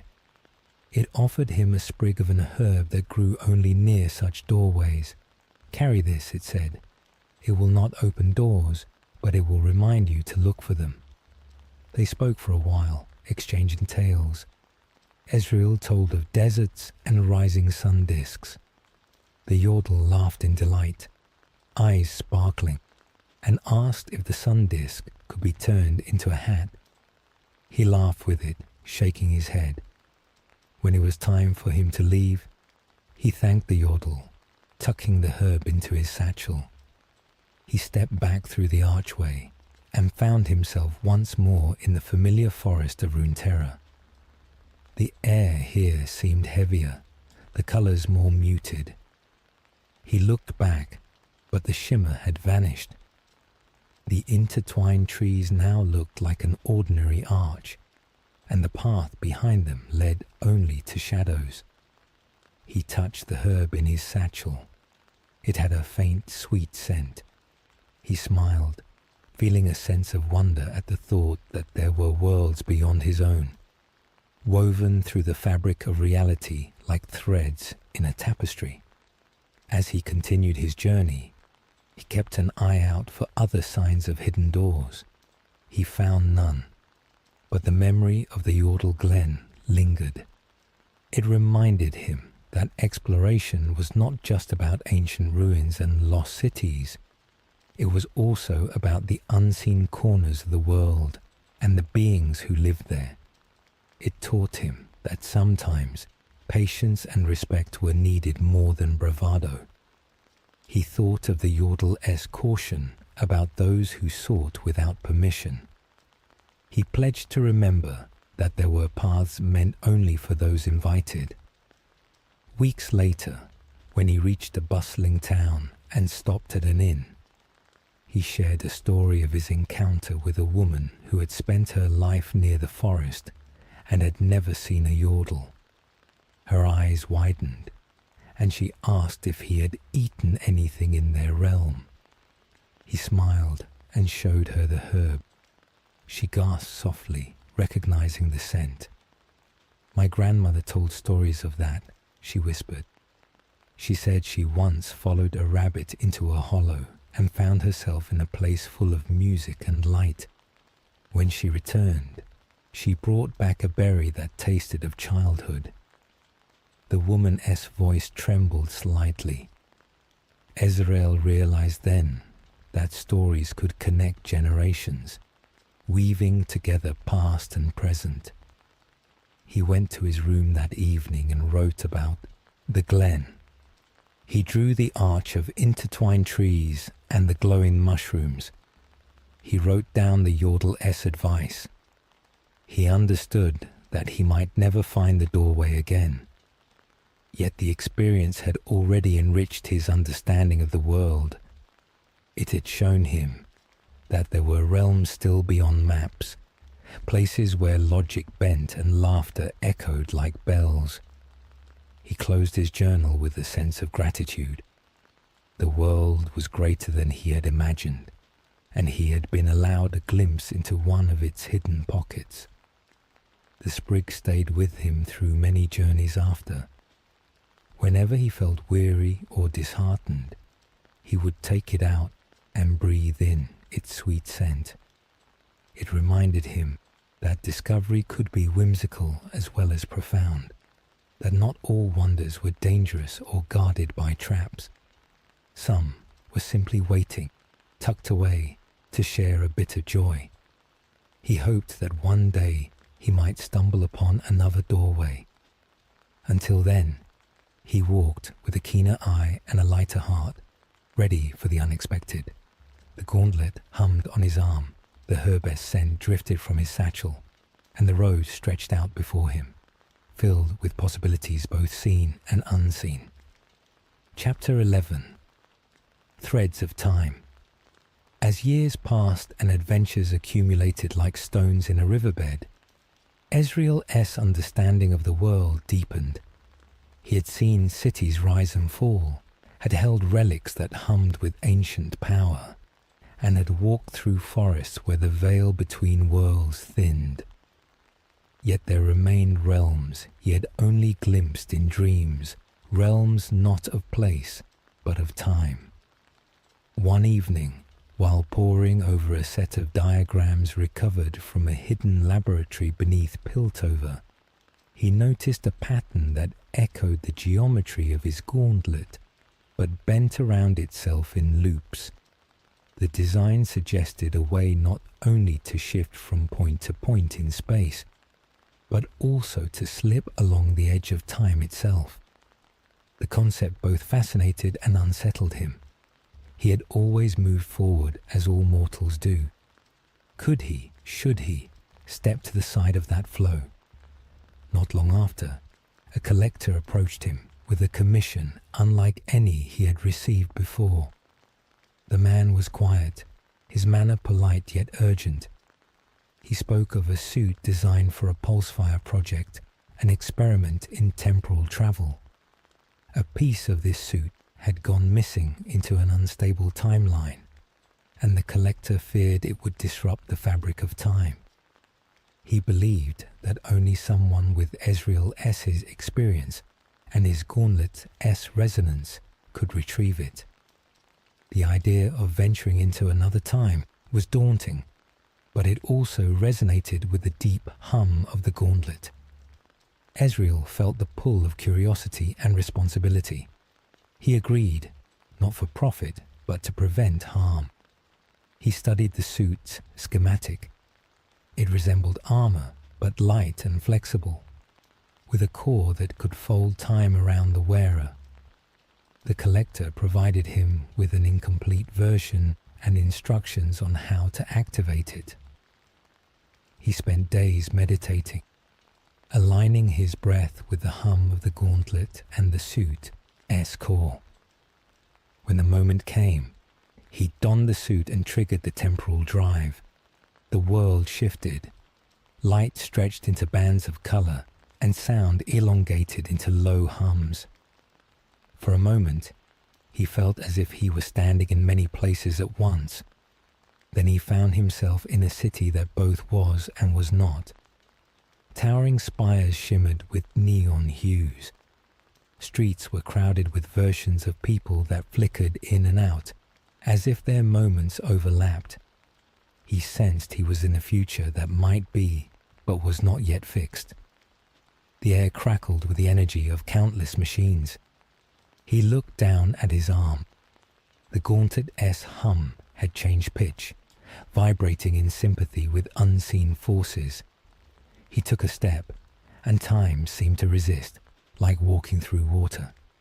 He moved slowly, focusing on each breath. He was not alone in this temporal threshold. He became aware of another presence, a figure clad in armor similar to his, moving with a purpose that suggested long training. This person was a guardian of time, a chrono enforcer. The enforcer's gaze fixed on Ezreal, and he spoke words that echoed both here and now. He warned of anomalies, of the fragility of the timeline, and of the dangers of careless jumps. His voice was not angry, but firm, like a teacher chastening a student. Ezreal felt a brief flare of defensiveness, then let it melt into humility. He listened. The enforcer explained that each temporal shift could create ripples, altering events subtly or drastically. He described timelines broken by paradox, leading to wastelands devoid of life. He spoke of remembrances, an order dedicated to preserving the integrity of time. Ezreal nodded, absorbing this new knowledge. He explained his presence and his mission to retrieve the missing piece. The enforcer regarded him for a moment, then indicated a direction. Together, they moved through the city. They passed scenes that seemed frozen, like paintings come to life, then scenes that blurred with speed. At one intersection, an energy blast tore above them, a reminder that not all who moved through time did so with care. They found the missing piece lodged in a cracked street, sparking as it tried to reconcile conflicting temporal energies. With the enforcer's guidance, Ezreal used the Gauntlet to stabilize the field. He reached out, carefully extracted the piece, and felt the time stream around him settle. The world sharpened. Colors returned to normal. The flickering of people slowed until they moved with natural grace. The enforcer turned to him and offered a wordless gesture of respect. He reminded Ezreal that curiosity was a gift, but that with it came responsibility. The Enforcer S form began to shimmer, as if he were returning to his own thread of time. "Remember," he said as he faded, "time's music is delicate. Dance lightly." Ezreal stood for a moment, alone in the not-yet city, holding the retrieved piece. He felt a profound sense of awe. He had stepped beyond time and returned. The experience had been neither a battle nor an escape, but a lesson in humility and care. Activating the temporal drive once more, he felt the world ripple. When he opened his eyes, he was back in his study in Piltover. The diagrams lay where he had left them. The suit hummed softly around him. He removed it with care and returned the piece to the collector, who thanked him with a deep bow. Ezreal did not speak much of this journey to others. It was not something to boast about. It was a responsibility he had accepted. In his journal, he wrote about the feel of time, about the Enforcer S caution, and about the need to think beyond immediate desires. He tucked the polished stone from Ionia into his palm and sat for a long while, breathing in the quiet. He reflected on the paths his life had taken, on the ways he had moved through space, and now on this single brush with another dimension. In the days that followed, he noticed subtle changes in himself. He moved with greater deliberation. He thought twice before using the gauntlet to shift through walls or across streets. He listened more when elders spoke of patience. He realized that each decision, each action, had echoes. The incident with Yannick, the retrieval of the elixir, his escape from the Noxian camp, all had led to new pathways, not just for him, but for others. Time was not a straight line, but a series of threads woven together. He could not see all of them, but he could feel their tension. He decided that while exploration would always be his passion, he would approach it with renewed care. He owed it to the world, to his parents, and to the countless unseen lives his actions might touch. Life continued, with ordinary days of research and extraordinary nights beneath unfamiliar stars. Sometimes he would catch a glimpse of his reflection in water or glass and see a slight shimmer, a reminder of the temporal realm. He would smile and shake his head gently. The world was vast, and time was one of its most intricate tapestries. He was grateful to have brushed it without unraveling it. In quiet moments, he thanked the Chrono Enforcer for his guidance and hoped that those who watched over time would watch over his parents too, wherever they were. The hum of the gauntlet blended with the steady tick of a clock in the hall. He closed his eyes, listening to both, and let the rhythm guide him into sleep. Chapter 12. Echoes of Family. Years of travel had taken Ezreal across deserts and oceans, through forests and catacombs, into realms of spirits and moments outside of time. Each place had left a mark on him, and he had left gentle marks in return. Yet through every journey, a constant thread pulled at his heart. The unanswered question of his parents' fate. The world had offered him wonders, but it had not offered him closure. Each time he returned to Piltover, he would visit Professor Limer, both to share what he had learned and to feel the grounding presence of the man who had raised him in the absence of his mother and father. Their conversations were different now from when he was a boy. They spoke as peers, as family, as explorers of different kinds. One evening, after his return from the temporal journey, he sat with his uncle in the study that had once seemed so imposing. Books lined the shelves, some new, others older than either of them. The warm glow of oil lamps cast soft shadows. Ezreal placed a bundle of notes on the table. They contained rubbings from the Freljord Standing Stone, sketches of the Yordle Glen, and diagrams from the Zorn Catacombs. Professor Lima adjusted his spectacles and leaned in to examine them.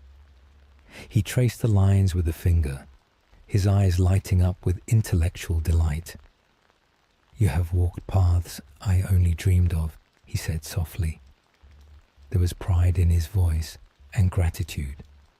"Tell me of the stone song." Ezreal described the hum that had resonated with his gauntlet and the feeling of touching history through carved symbols.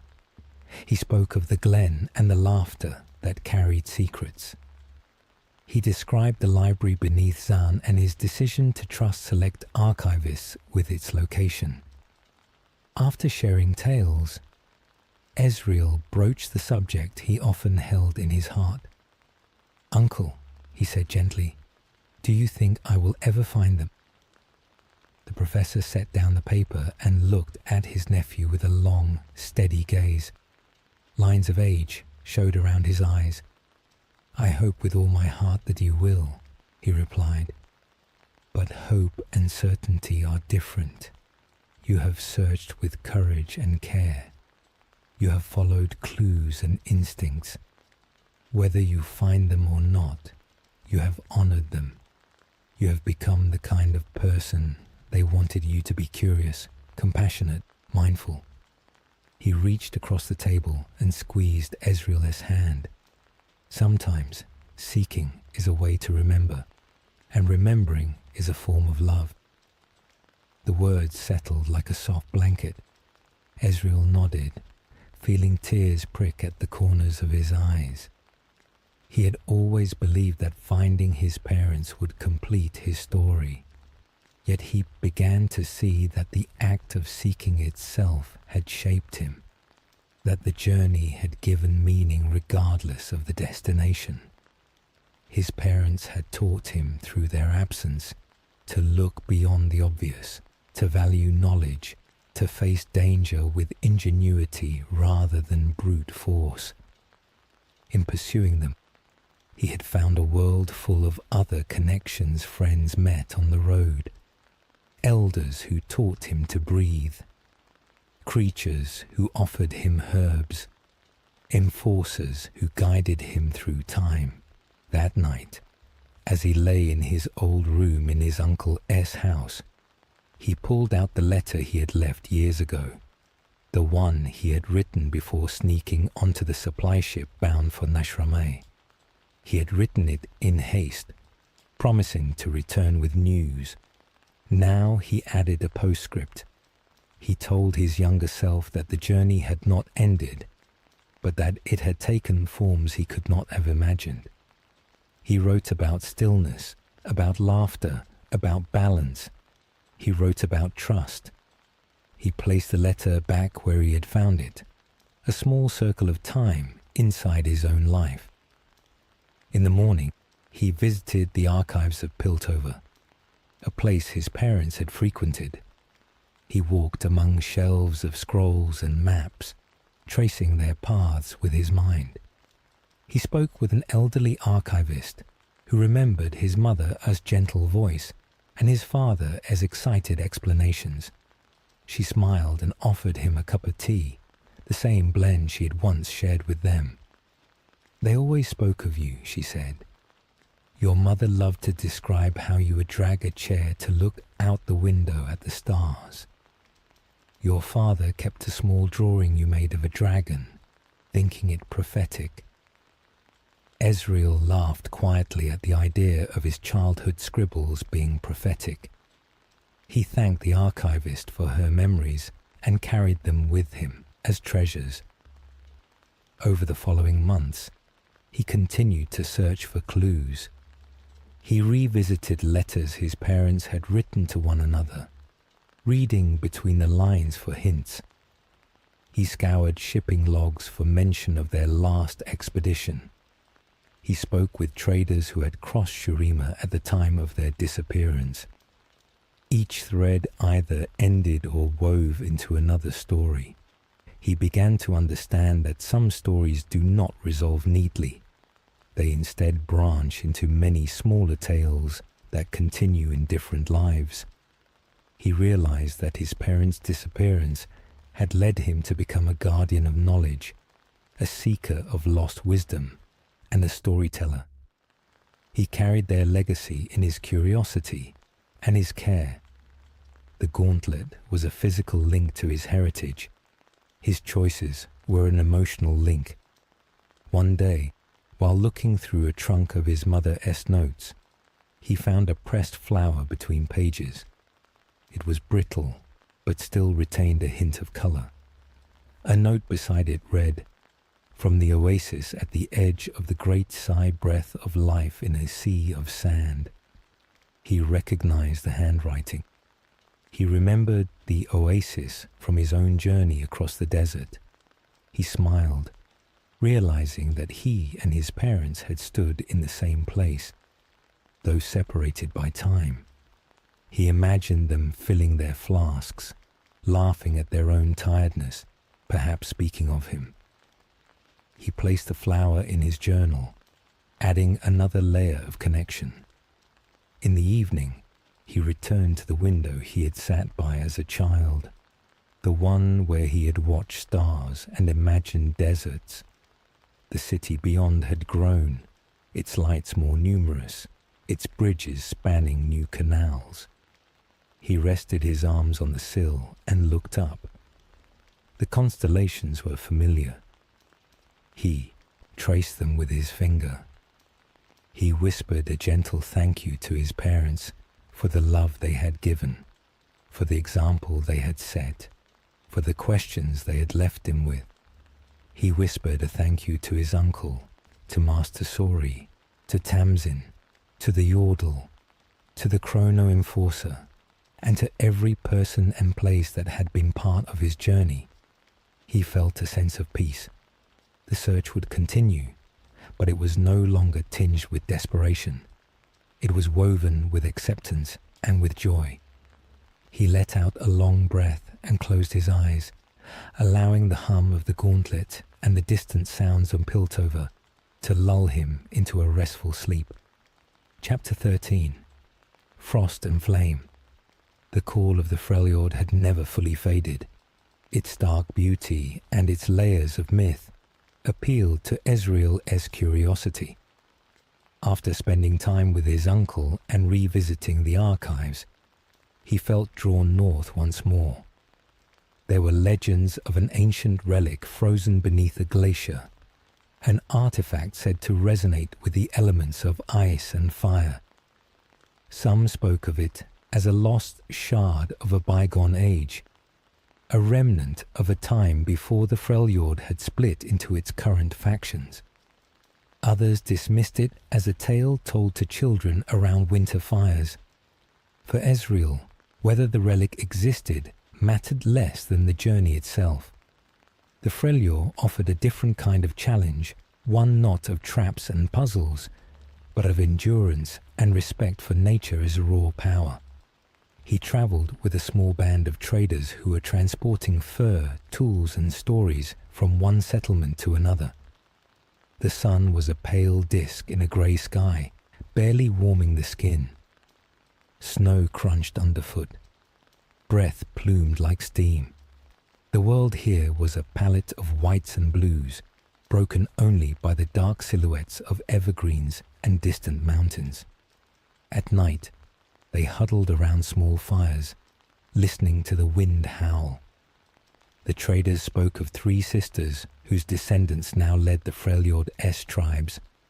They spoke of Sejuani, fierce and uncompromising, of Ash, who sought unity through diplomacy, and of Lysandra, whose name was murmured only with caution. For stories said she slept beneath the ice, dreaming dark dreams. One evening, as the northern lights wove ribbons of green and violet across the sky, Ezreal separated from the group to walk alone for a time. The snow reflected the lights, casting a soft glow. In the distance, he saw figures moving with purpose. A warband. He recognized the banners of the Winter Explorer. Sejuani herself rode at their head on a massive boar, her silhouette unmistakable.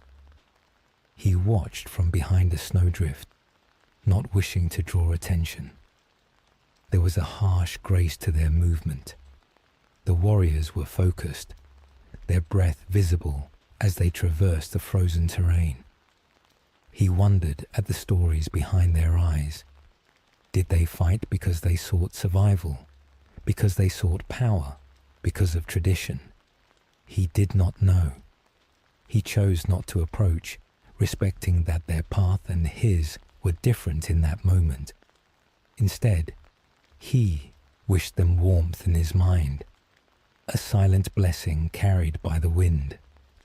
Further along his journey, he came upon a small village carved into the side of a glacier. The houses were partially underground, their roofs covered in snow. Smoke drifted from chimneys.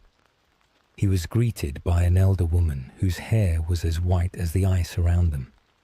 Her name was Sulla. She invited him inside, offering him a stew made from root vegetables and bits of meat. As they ate, she spoke of the winters past and of the changes she had seen. She told him that once, long ago, there had been a time of harmony between ice and fire in the north. A time when the ice itself sang under the moonlight. She spoke of a shard that held both warmth and cold within it, a symbol of balance. She believed it lay beneath a glacier not far from her home, protected by spirits who would not tolerate greed. Ezreal listened, intrigued. He asked if anyone had tried to retrieve it. Sulla shook her head. Many have sought, she said. Few return. Those who do come back speak of whispers in the ice, of memories not their own, of a voice that asks whether they seek for themselves or for others. She looked at him with clear eyes. Why do you seek it? He considered his answer. To understand, he replied, to honor those who came before, to find stories that can teach us. She nodded. Then maybe you will be welcomed. She gave him a woven charm of colored threads. This is not magic, she said. It is a reminder that you are not alone. Even if you stand on ice, we all stand together. The next day, guided by Sulla's directions, he made his way to the glacier. The air grew colder. The wind carried fine ice crystals that stung his cheeks. The glacier's surface was smooth in some places and jagged in others, reflecting light like glass. He moved carefully, testing each step. As he approached the area Sulla had described, he felt a faint vibration under his feet. The gauntlet hummed, responding to an ancient energy. He knelt and placed his hand on the ice. A warmth spread through the cold, emanating from a point deep below. He focused, sending a gentle pulse downward. The ice responded, not cracking but resonating, as if communicating.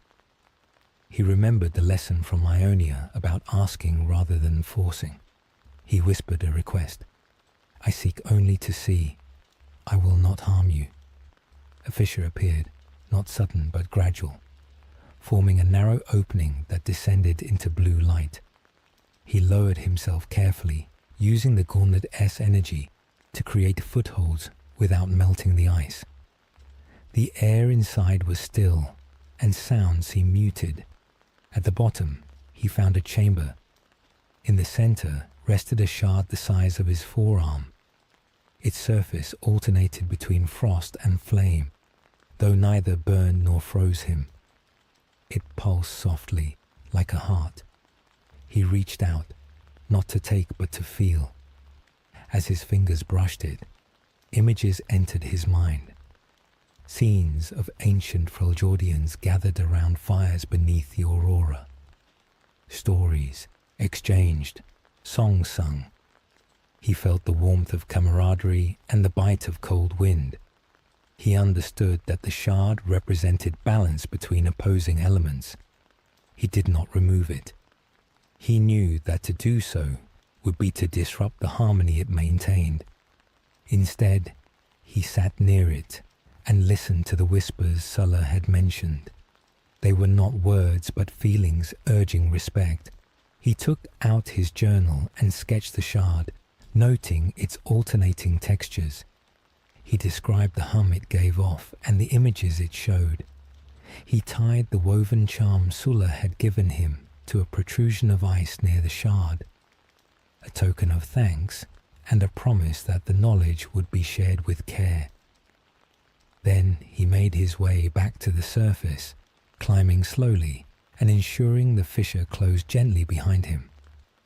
When he returned to Sulla's village, she greeted him with a knowing smile. He told her what he had seen and how he had left the shard undisturbed. She nodded, satisfied. "You listened," she said. "That is why the ice opened. Many who come hear only their own desires." She placed a hand over his. "Carry the story with you. It will warm others." He stayed another night in the village, sharing stories by the fire. He spoke of the Yordle Glen, of Ionia, of the sun disk. The villagers listened, their eyes reflecting the flames. In turn, they told him of spirits who wove ice into patterns on windows, of the songs sung to greet the first snow. He felt honored to be part of this exchange. As he left the Freljord once more, the cold wind at his back, he felt the warmth of the Shard's memory within him. He understood that balance was not just an idea from Ionia, but a universal principle, whether in stone or ice or fire. He carried the woven charm in his satchel, a reminder of Sulla's lesson. The gauntlet hummed, resonating with the Shard's hum and with his own heart. He walked southward, thinking of all the places he had been and all the places yet to be. The Freljord's frost receded, replaced by the softer air of temperate lands. He smiled, ready for whatever awaited next. Chapter 14. Mountains of Starlight. There was yet another place whose stories whispered to Ezreal through the pages of books and the lips of travellers. Mount Targon. Rising above clouds, its summit touched the very stars. Legends told of those who climbed its treacherous slopes and were chosen by celestial aspects, changed forever by the encounter. Some returned carrying the power of the sun or the moon.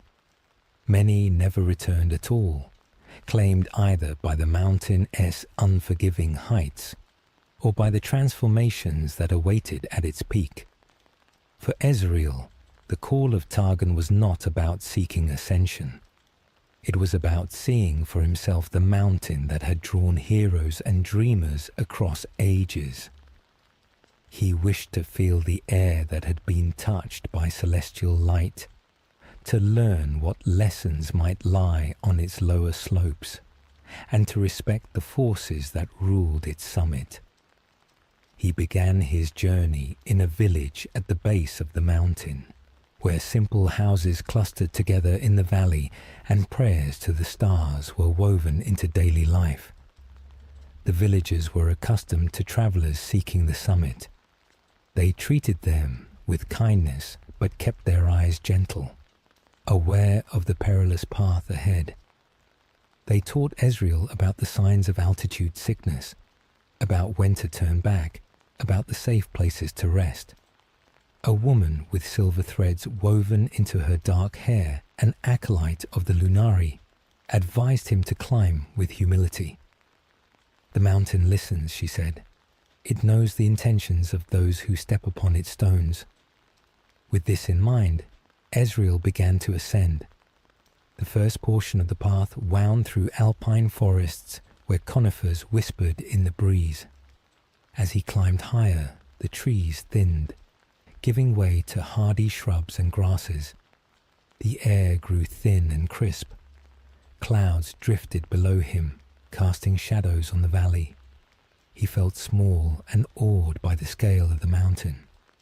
The gauntlet hummed quietly, sensing perhaps the power that saturated the rock. He did not use it to ease his climb. He relied on his hands and feet, honoring the mountain with honest effort. At intervals, he encountered shrines built of stacked stones. Each shrine held offering small carvings, feathers, dried flowers, and served as rest points for climbers. He paused at each, touching the stones and whispering words of respect. He met others on the path. A young woman with a determined gaze climbing alone. A group of warriors supporting each other. An old man who laughed as he recounted how many times he had tried and turned back. Ezreal shared his dried fruit and water, exchanging stories of different lands. The camaraderie of the climb, the sense that they were all part of something larger, lifted his spirits.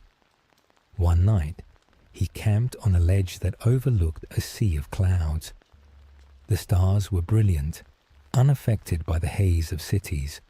He took out the herb given by the yordle and inhaled its sweet scent. It reminded him that there were worlds layered upon worlds, that this climb was another step in a life woven from myriad threads. He looked up at the stars and thought of those who had become aspects. He wondered what it felt like to be chosen, to become more than mortal. He decided that his purpose was not to seek such power, but to witness and to understand. He fell asleep listening to the mountain's breath, a soft wind that carried with it the scent of snow and stone. As he climbed higher, he noticed strange formations, a stone outcropping shaped like a figure S profile, a cluster of crystals that caught the sunlight and scattered rainbows. He felt a tingling at the edge of his awareness, as if unseen eyes watched. He remembered the acolyte S words and kept his intentions clear. He would not force, he would not demand, he would only observe and honor. At a certain altitude, he felt the first signs of fatigue, a dull ache in his head, a heaviness in his limbs. He remembered the villager's warning and decided to pause, to let his body acclimate rather than push through. He built a small cairn of stones, adding his own to those left by others. It was a way of saying, I was here, and I respected this place.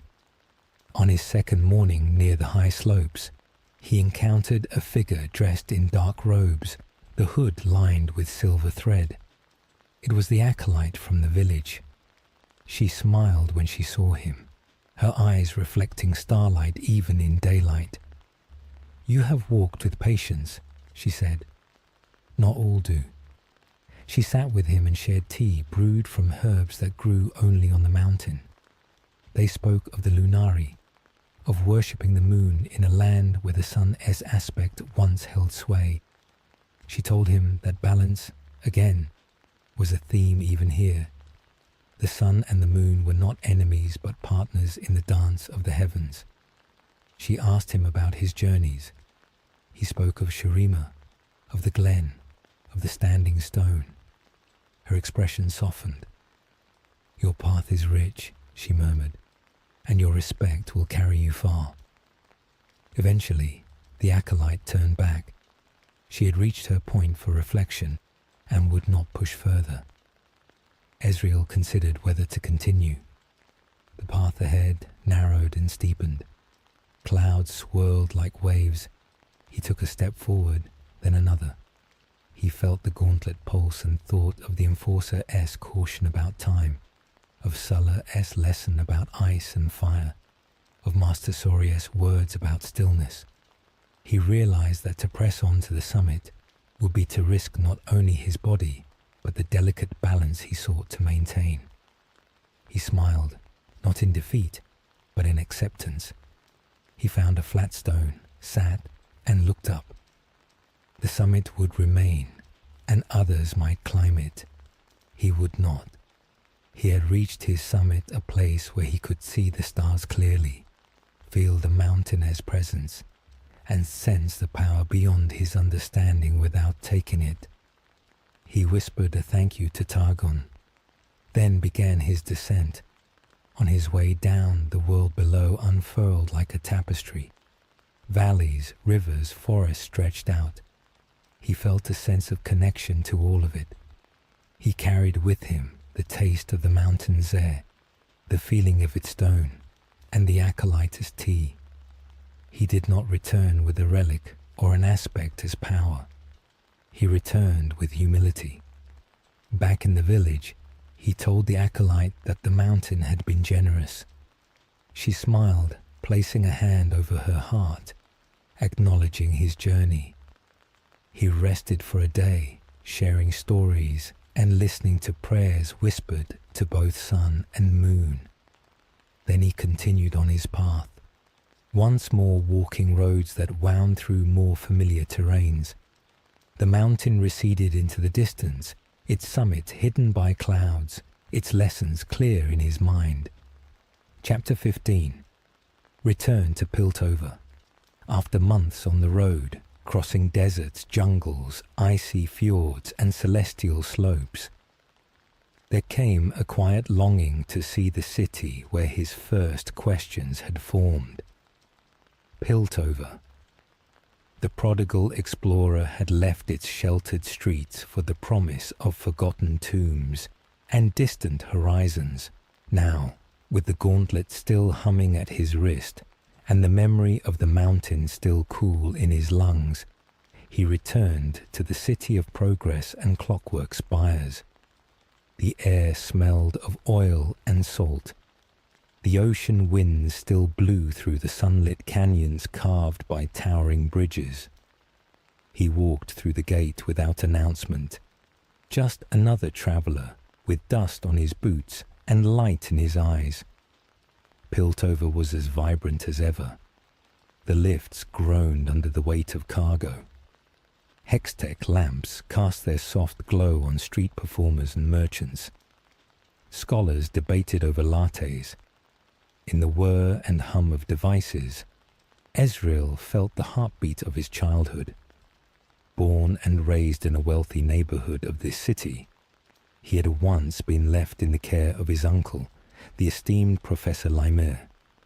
The professor had tried to shape him with strict tutors, forcing lessons in advanced cartography, hextech mechanics, and the ancient histories of Runeterra.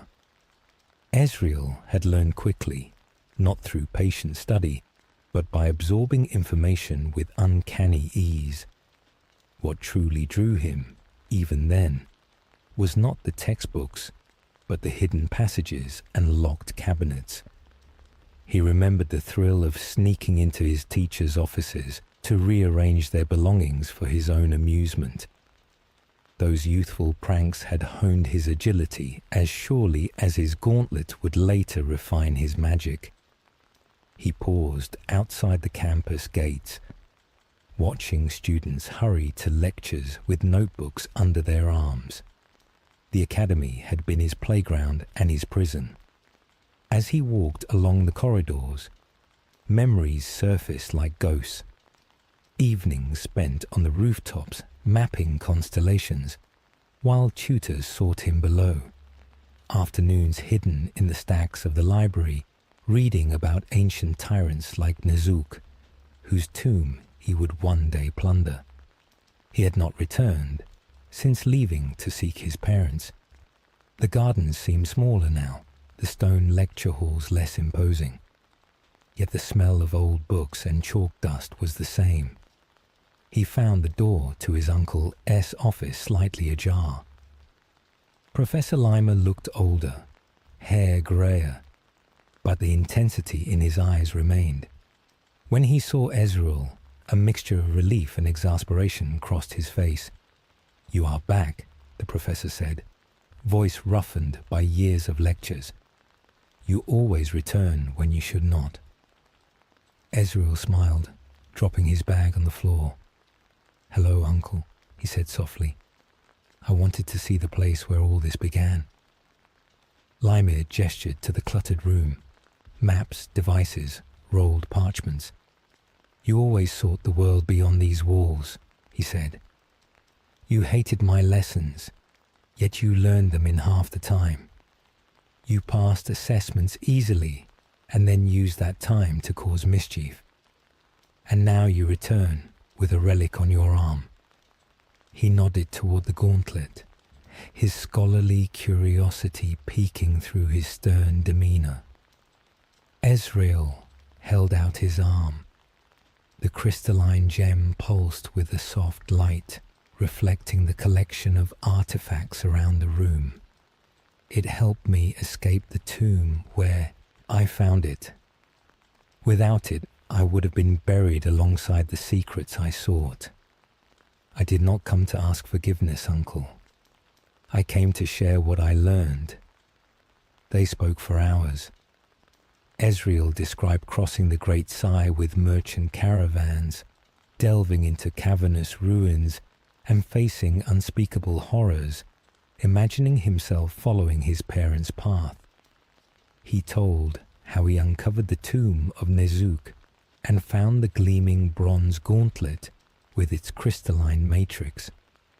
He spoke of the cunning traps that forced him to don the gauntlet and blast his way out, teleporting the last 100 yards before the structure collapsed in dust. He recounted how the weapon hummed along with his heartbeat and amplified his own essence. Limir listened in silence, occasionally scribbling notes. For once, the scholar did not interrupt to correct or chide. He listened like a man hearing a myth come to life. Ezreal also spoke of the places he had journeyed since. Lost cities, mystical temples, the frozen wilderness of the Freljord, the seedy depths of Zaun. He described the elixir of Uloa, the treacherous sand wasp venom he used to trick Yanuk, and his flight from the collapsing catacombs. He told of the time enforcer in shimmering armor who pursued him across time, and the quiet glens of Yordle magic, where colors were brighter and every sensation felt heightened. He spoke of the mountain that touched the stars and the humility it taught him. Limir's eyes widened at tales of each region, but there was no anger. There was only a quiet awe at the breadth of his nephew's experience.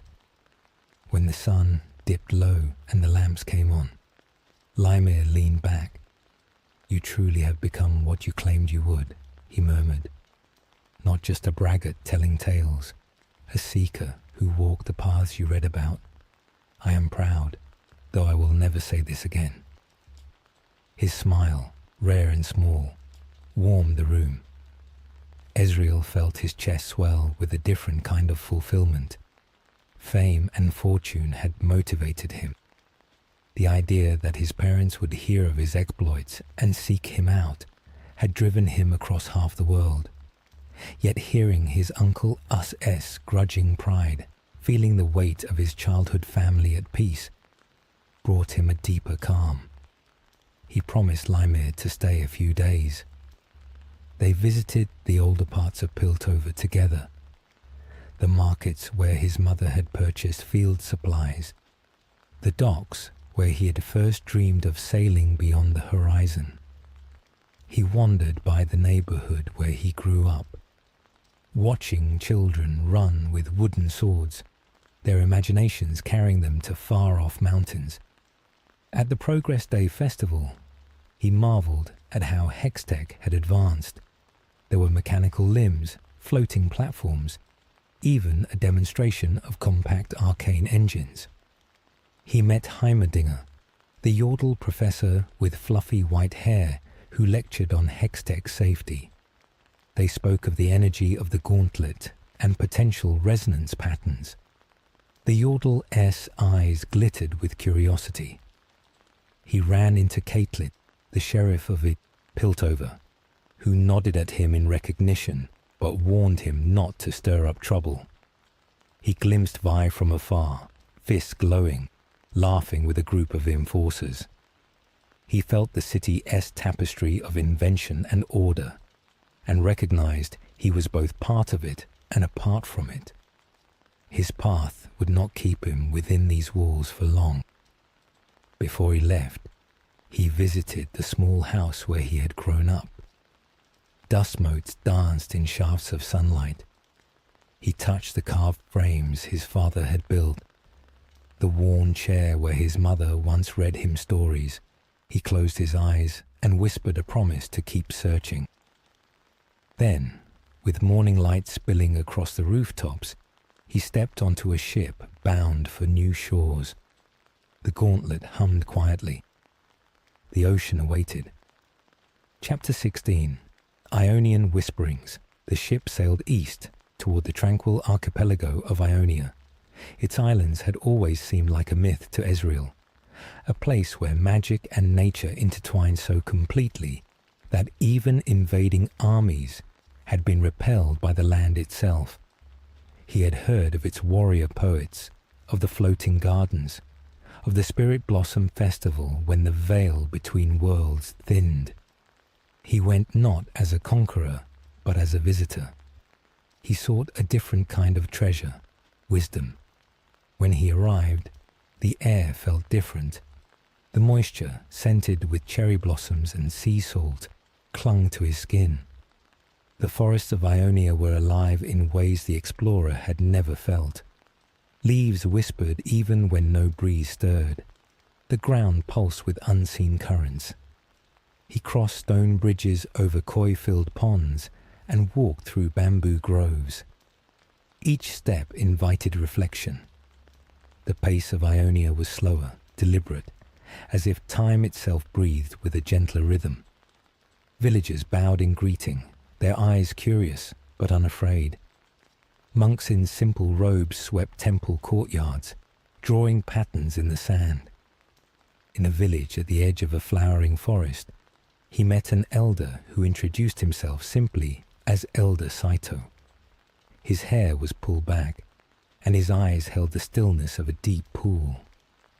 "You carry many journeys," the elder said, noting the gauntlet. "What brings you to our island?" Ezreal explained his search for understanding. He spoke of the power on his arm and his desire not just to control it, but to be worthy of it. Elder Saito listened without judgment, then invited him to stay at the temple. The days that followed were unlike the adrenaline-charged rushes of his earlier adventures. He woke with the sun, meditated under a waterfall, and practiced breathing exercises that made his chest feel like an ocean. He learned that balance was not achieved through force but through yielding. "A reed bends in the wind," Saito said one morning as they walked through a grove of blossoming trees. "It survives because it does not resist." Ezreal learned to drink tea slowly, to listen to the rustle of bamboo leaves. He watched as local warriors trained, their movements precise, every step considered. In the evenings, villagers gathered around lanterns to tell stories of ancestors. Some recounted the invasion of Noxus and the resistance that followed, the war scars still visible on the land. They spoke not in anger, but in mourning and hope. Ionia had been wounded, yet its heart continued to beat with resilience. One afternoon, while walking along a river, Ezreal encountered a young woman balancing on a slackline stretched between two trees. She moved with the agility of a cat, her feet barely making a sound. She introduced herself as Aquila. "Balance is in everything," she said, arms outstretched, eyes focused on the line. "If you seek to master your power, you must know when to hold and when to let go." Ezreal asked if she would teach him. She laughed and handed him the slackline. His first attempts were clumsy. He wobbled, arms flailing, and fell into the grass. Aquila simply smiled, helped him up, and told him to try again.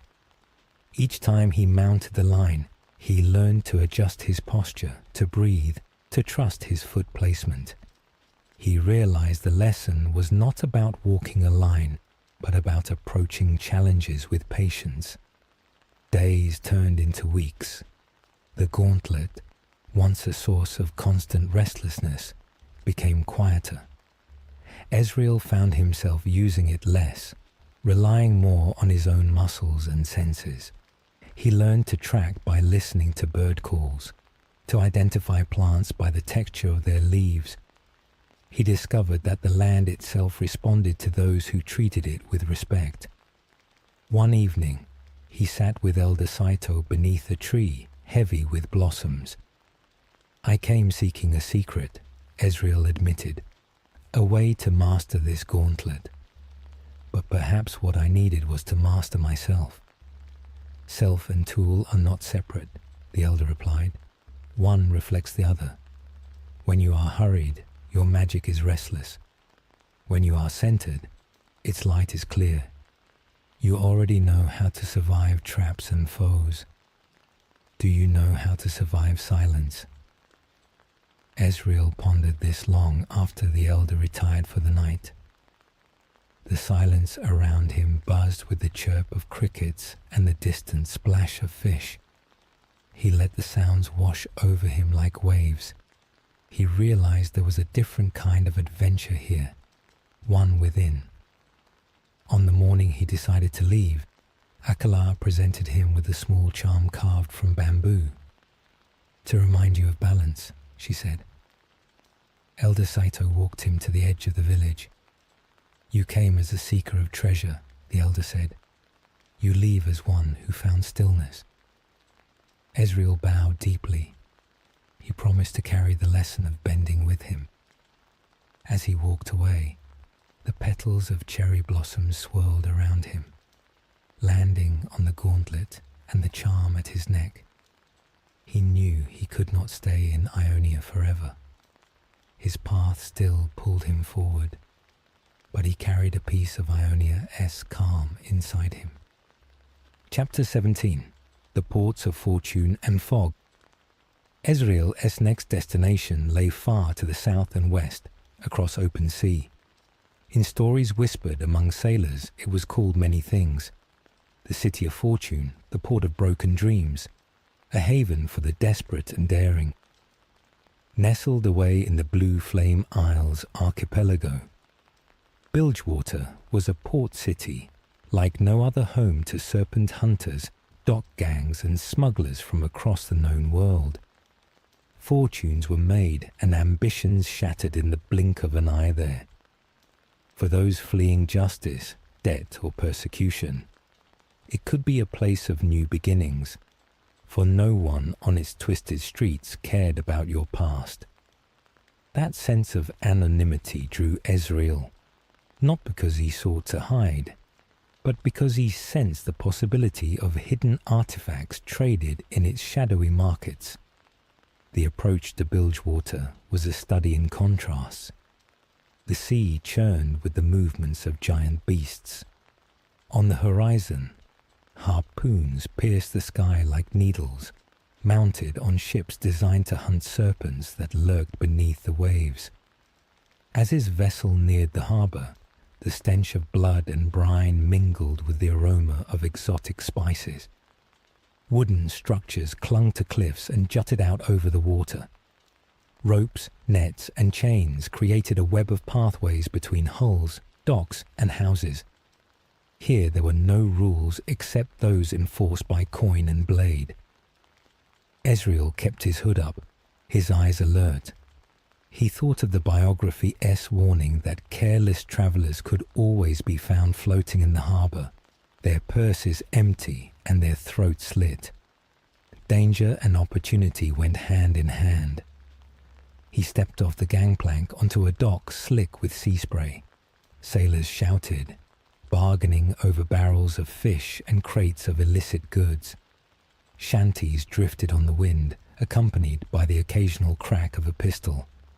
He felt alive. In this chaos, no one looked twice at a young explorer with a bronze gauntlet. He passed by a butcheress stall where slabs of serpent meat were sold. He glimpsed a group of hardened hunters cleaning the massive jawbone of a recently captured beast. On another pier, an aged fortune-teller traced runes on a seafarer's palm, speaking of tides and fates. Ezreal's goal was not to join a crew or to fight for territory. He sought a legend he had heard whispered in Piltover. A sunken ruin not far from Bilgewater's waters, said to contain an ancient idol from a civilization predating even the rune wars. It was rumoured to be lost beneath layers of silt and bone. In a tavern called the Slaughtered Siren, he listened to sailors while nursing a mug of warm grog. Talk turned to weather patterns and monstrous creatures. When he mentioned the ruin, a scar-faced captain named Marek leaned in.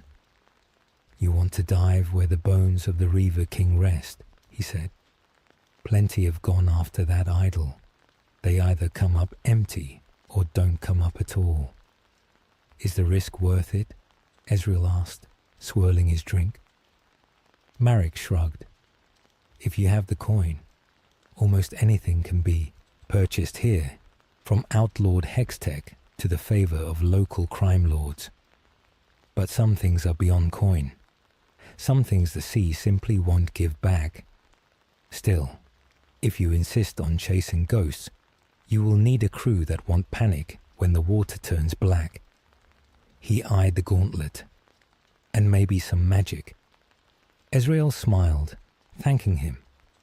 He spent the next day gathering supplies, breathing tubes, waterproof lanterns, and a simple charm carved with the symbol of Nagakaburos, the deity of motion and life worshipped by many Bilgewater natives.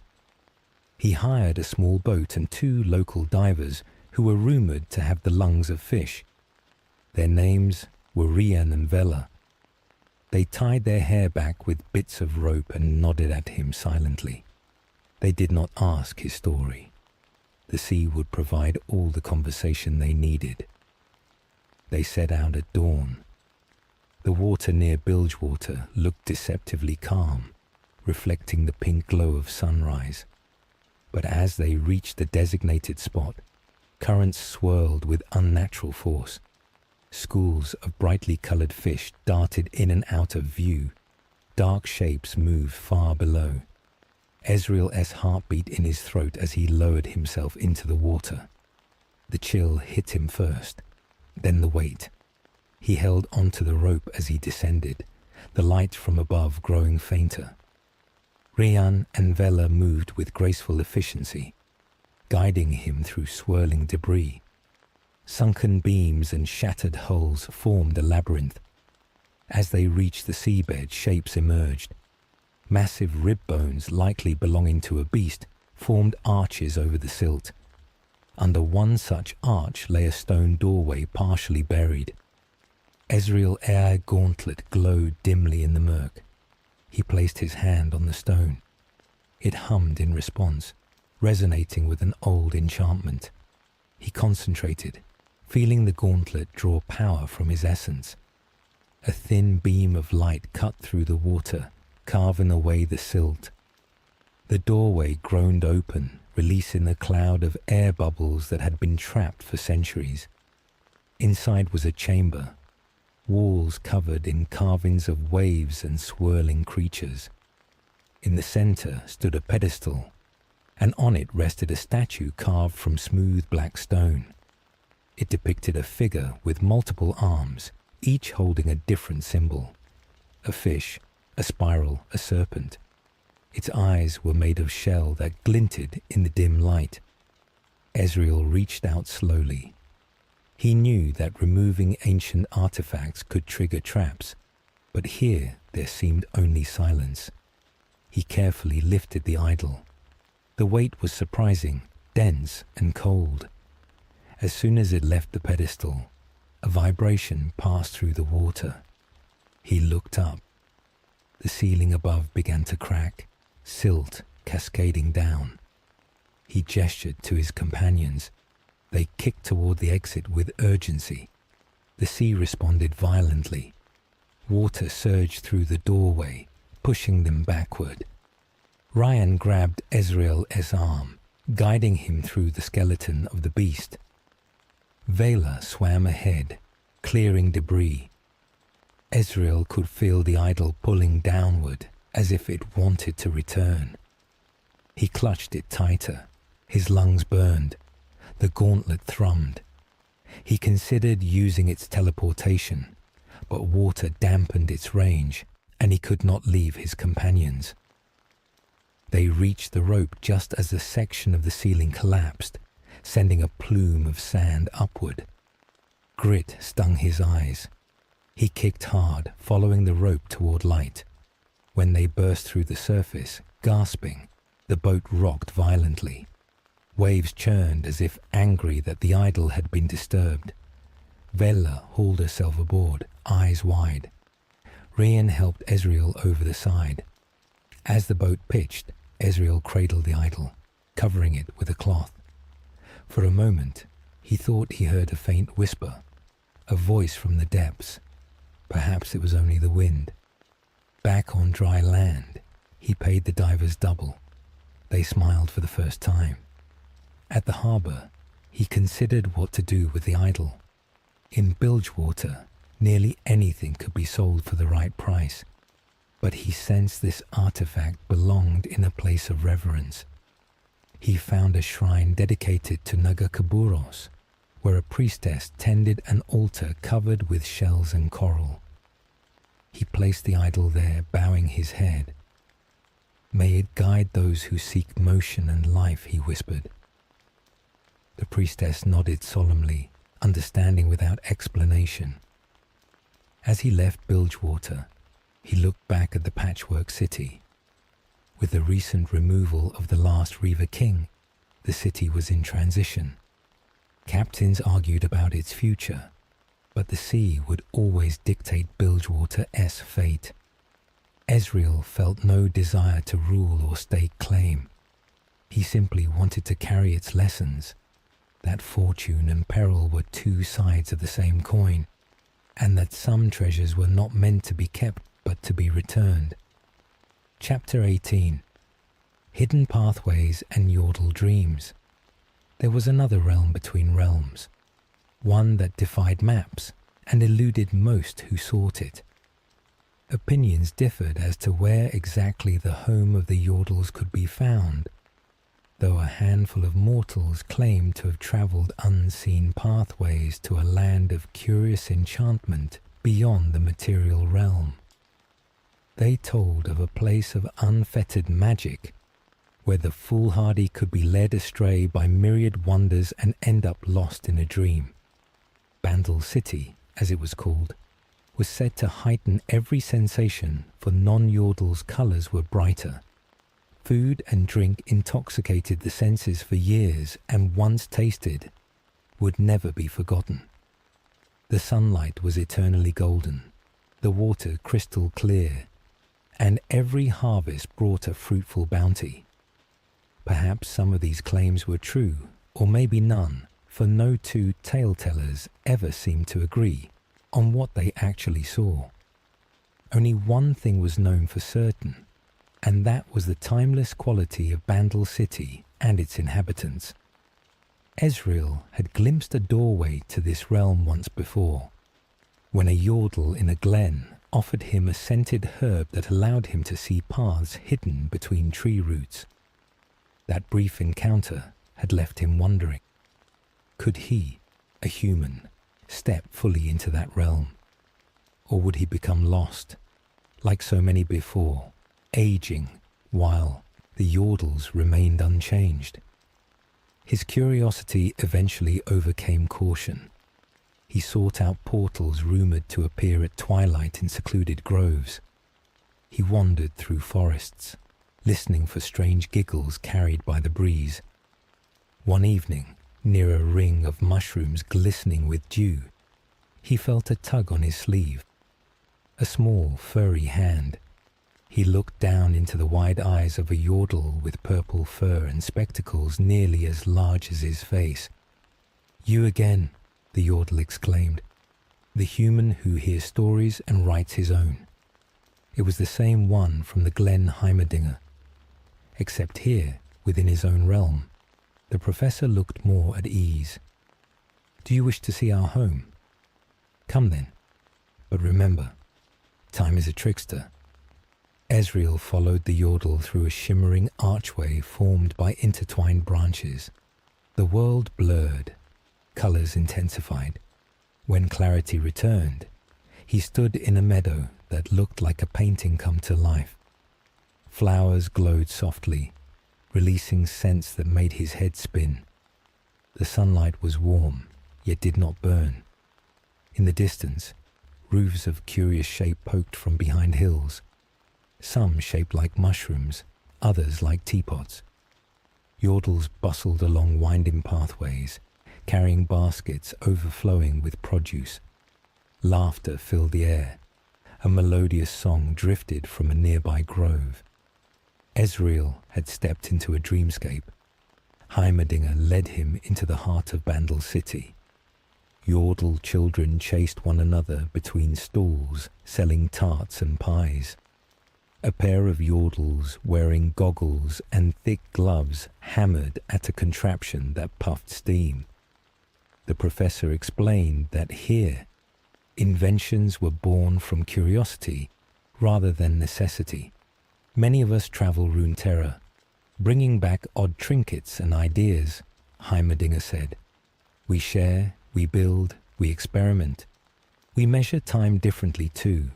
Some of our compatriots leave for what they think is a year and return to find centuries have passed outside.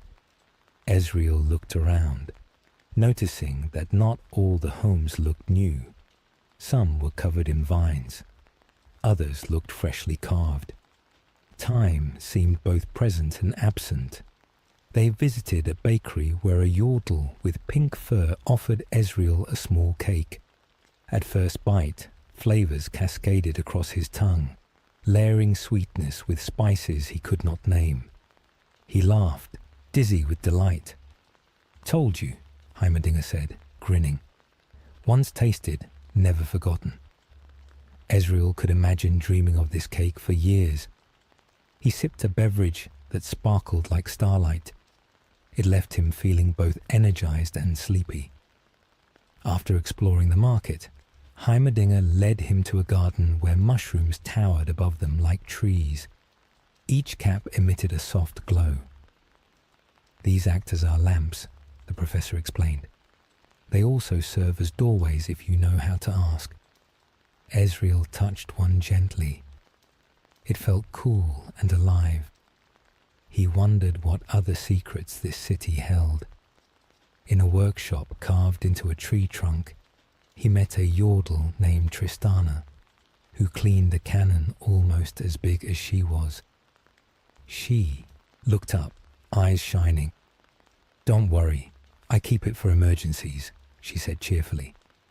But most days I just like fireworks.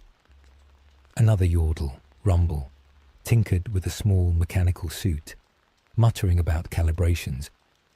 The creativity around him was infectious.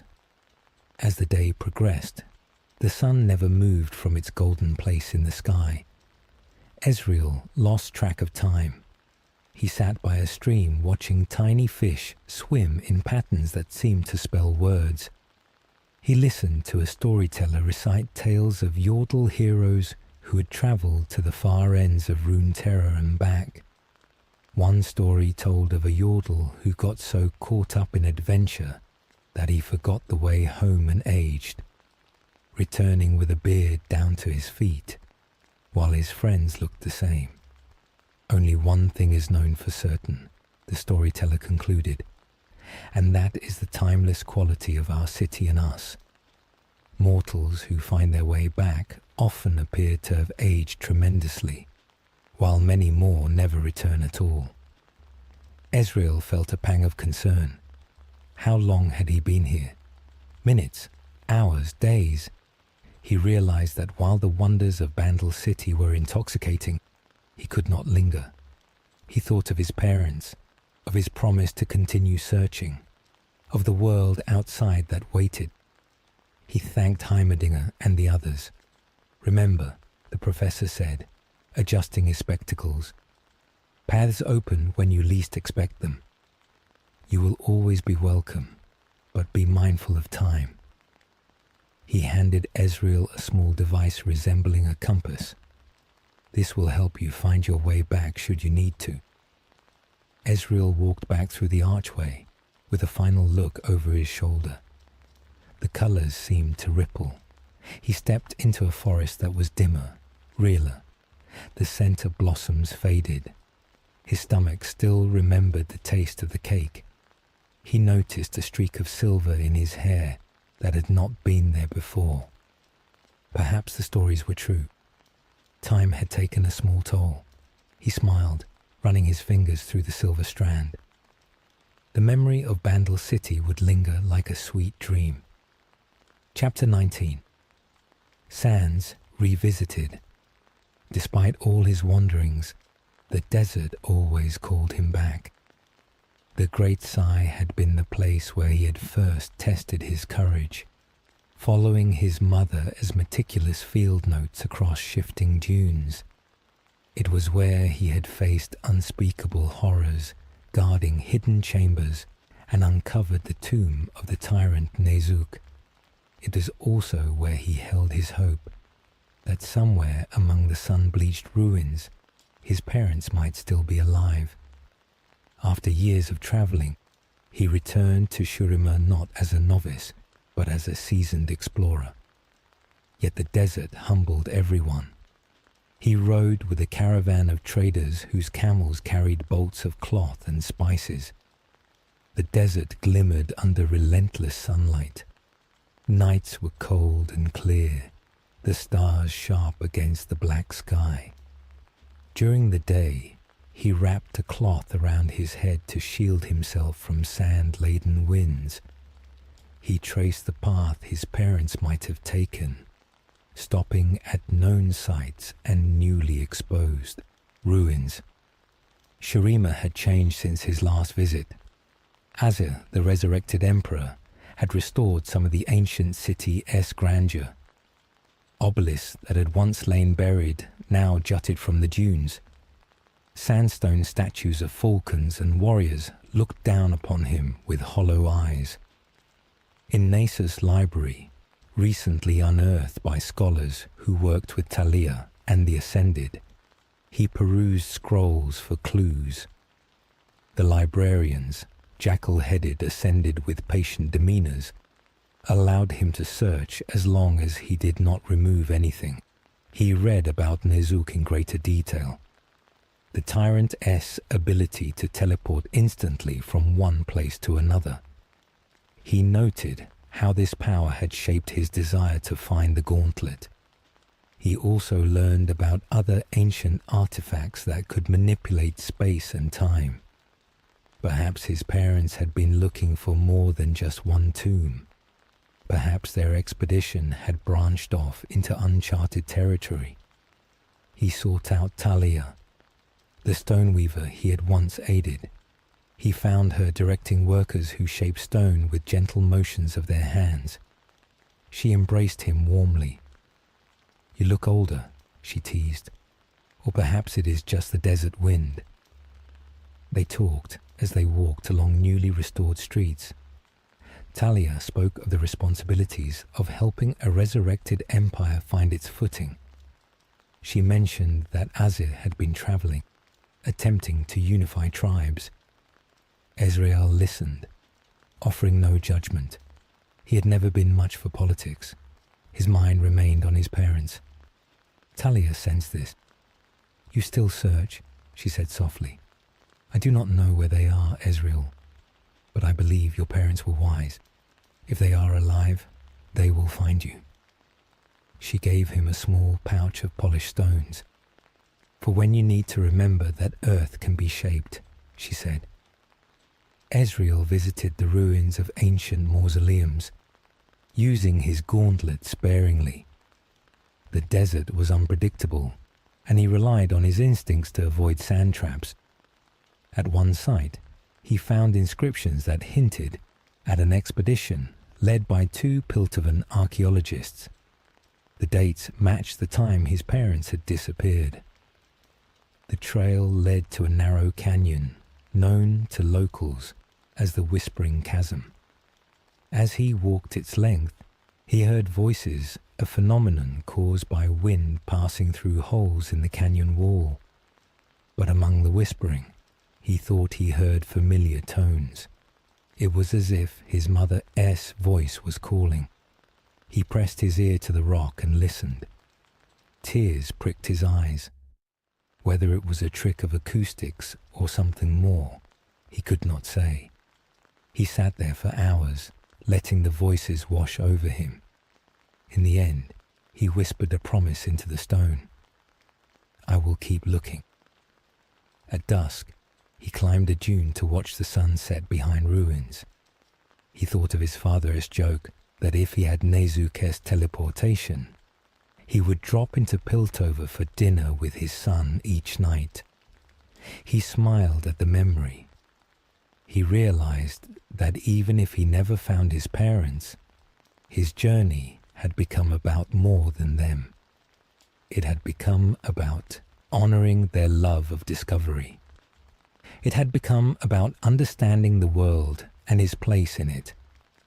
Before leaving Shurima, he visited a small oasis where camels grazed and palm trees offered shade. He took out the stones Talia had given him and arranged them in a circle. He meditated, remembering Ionia's lessons of balance and Targon's lesson of humility. He thought of Bilgewater's unpredictability and Bandle City's timelessness. Each region had given him a piece of a puzzle he was assembling inside. He realized that his search for his parents might never yield the reunion he dreamed of, but he could still carry forward their legacy. With this acceptance, he felt the desert's silence wrap around him like a blanket. He felt at peace. Chapter 20. Ice, Fire and Tales, told in huts. The Freljord remained a land of stark beauty and harsh truths. He had travelled there before, learning from Sula that heat and cold could exist together, and that sometimes warmth came from within. Yet there were other stories to hear. The region's tribes were engaged in an unending struggle among the Avarosan under Ashe, the Winter's Claw under Sejuani, and the Frostguard led by Lysandra. Ezreal had no desire to involve himself in their war, but he was drawn to the hearths where legends were woven and shared. He journeyed north across tundra, fur cloak wrapped tight. Snow fell in sheets, turning the world into a swirling white canvas. He sought a settlement rumoured to be neutral ground for the three tribes, a place where travellers could trade and share news without weapons drawn. When he arrived, he found a cluster of huts built of stone and bone, smoke curling from central fire pits. Hunters dried meat on racks, while children played with carved wooden animals. The air smelled of pine and cooked hare. He was welcomed cautiously. News of a Prodigal Explorer had preceded him. A shaman named Ira offered him a place by the fire and a bowl of stew thick with root vegetables. As the wind howled outside, elders began to speak. The Freljord's history was told not through books, but through spoken word. They spoke of Avarosa and her unifying dream, of Sejuani's ferocity and loyalty, of Lysandra's secrets, and the ancient watchers she sought to keep at bay. They recounted the tale of three sisters who had once ruled together and then fought, fracturing the land. They spoke of the Frostguard's hidden motives and the possibility of a looming threat in the heart of true ice. The stories were told softly, with pauses to let the weight of each word sink in. In that quiet, Ezreal realized that conflict in the Freljord was not about simple ambition. It was rooted in ancient promises and betrayals. He asked about the tribe of the Notai, who believed in traveling with the seasons, and the locals told him that the Notai seldom stayed in one place long enough to be found. He asked about Orn, the demigod smith, and they laughed, saying that if Orn wanted to be seen, he would appear, and, if not, no one could track him. They spoke of spirits that guarded certain valleys, and of trolls who could not be defeated by blades alone. Each story contained advice hidden beneath myth. When Ira spoke, her eyes reflecting the flames, she said, "In the Freljord, survival does not come from strength alone. It comes from remembering that you are part of something greater than yourself. The cold humbles even the strongest."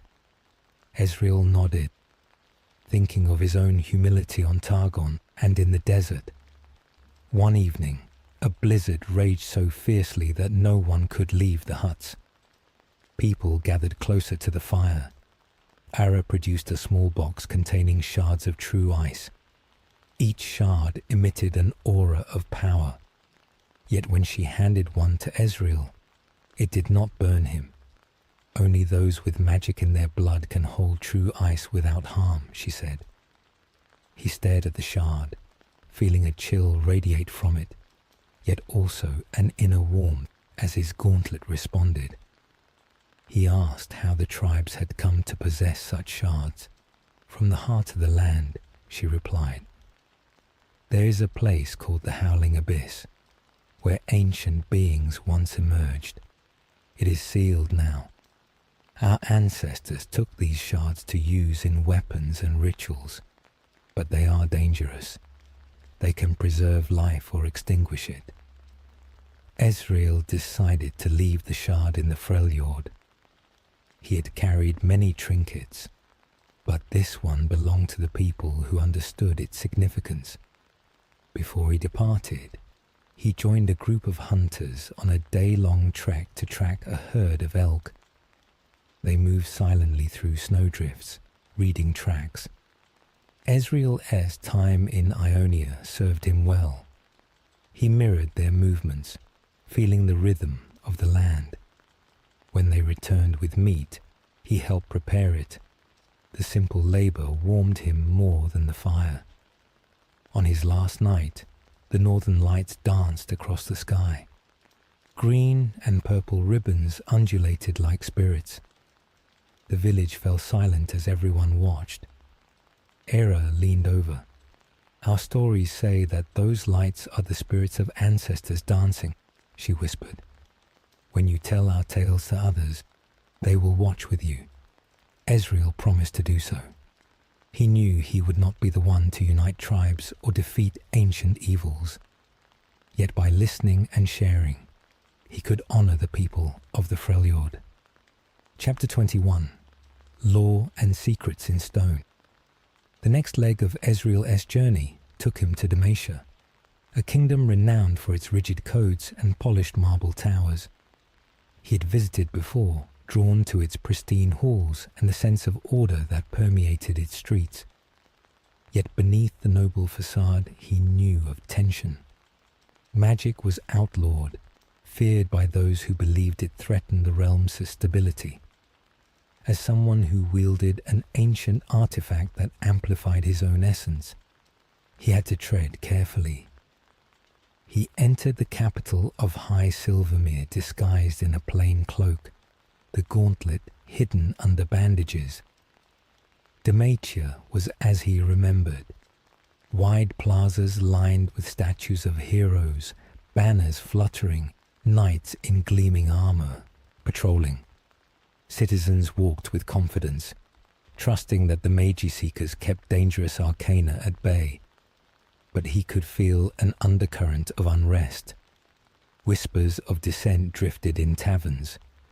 Posters extolling duty and honor were accompanied by graffiti in alleys. The Magi Seekers wore hoods that obscured their faces as they moved in groups, always watching. He had come to see someone. Luxana Crown Guard, known as Lux. He had met her briefly during one of his earlier visits, recognizing a curiosity in her eyes that matched his own. Lux was a noblewoman who secretly wielded light magic in a kingdom that would punish her for it.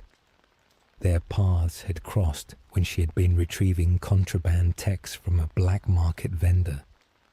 He had been there to purchase a map. They had exchanged conspiratorial smiles and quick words. Now, he hoped to learn how she navigated a life of secrecy within a society that suppressed the very energy that flowed through her. A mutual friend arranged a meeting in an abandoned chapel on the outskirts. When he arrived, candles flickered, casting golden light on marble pillars. Lux stood near the altar, her blonde hair tucked beneath a hood. "You are as stealthy as a hushblade," she whispered, referencing a Dalmatian scout. "But your gauntlet gives you away," she smiled, eyes bright. Ezreal removed his hood, bowing slightly. "I heard there is a luminary here who juggles being dutiful and defiant," he replied. They sat on stone pews and spoke in hushed tones. Lux told him about the Major Seeker's increasing scrutiny and how she used her charm to deflect suspicion. She confessed that sometimes she wished she could leave Dalmatia altogether and live openly, but her family and friends kept her anchored. "Dalmatia is my home," she said. "Its ideals are beautiful. They can just be rigid." Ezreal shared his travels and the lessons he had learned about balance, humility, and freedom. Lux listened intently. "It must be freeing to choose your own path," she said softly, "to decide where to go next without needing permission." Ezreal nodded, but he also admitted that freedom came with loneliness and uncertainty. They both sat in silence, appreciating the other's honesty. He asked about Silas, the rogue mage seeker who had escaped and led a rebellion. Lux looked conflicted. "He was my friend," she said. "I helped him, thinking I could guide him toward peace. But he wants revolution. He wants to tear down what exists to build something new. I don't know if either extreme is right." Ezreal did not judge. He knew that in Dalmatia there were no easy answers. Their conversation ended when footsteps echoed outside. Lux squeezed his hand. "Be careful," she warned, "and keep your light hidden." He promised to do the same. As he left Dalmatia, he walked past a Major Seeker patrol. One of them glanced at his wrapped arm. For a heartbeat, Ezreal's heart raced. But the Mage Seeker turned away, pursuing another target.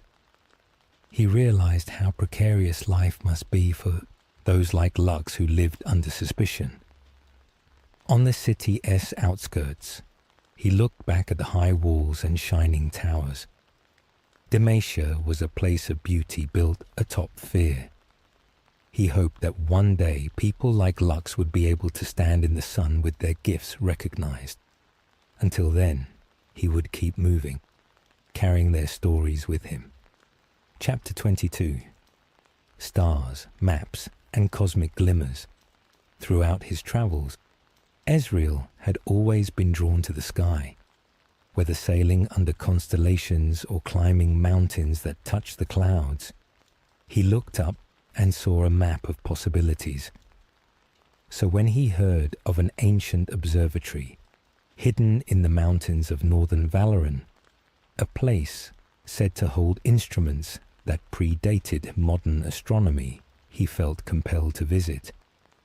The observatory was rumored to have been built by a forgotten civilization that charted not only stars, but the movements of celestial beings.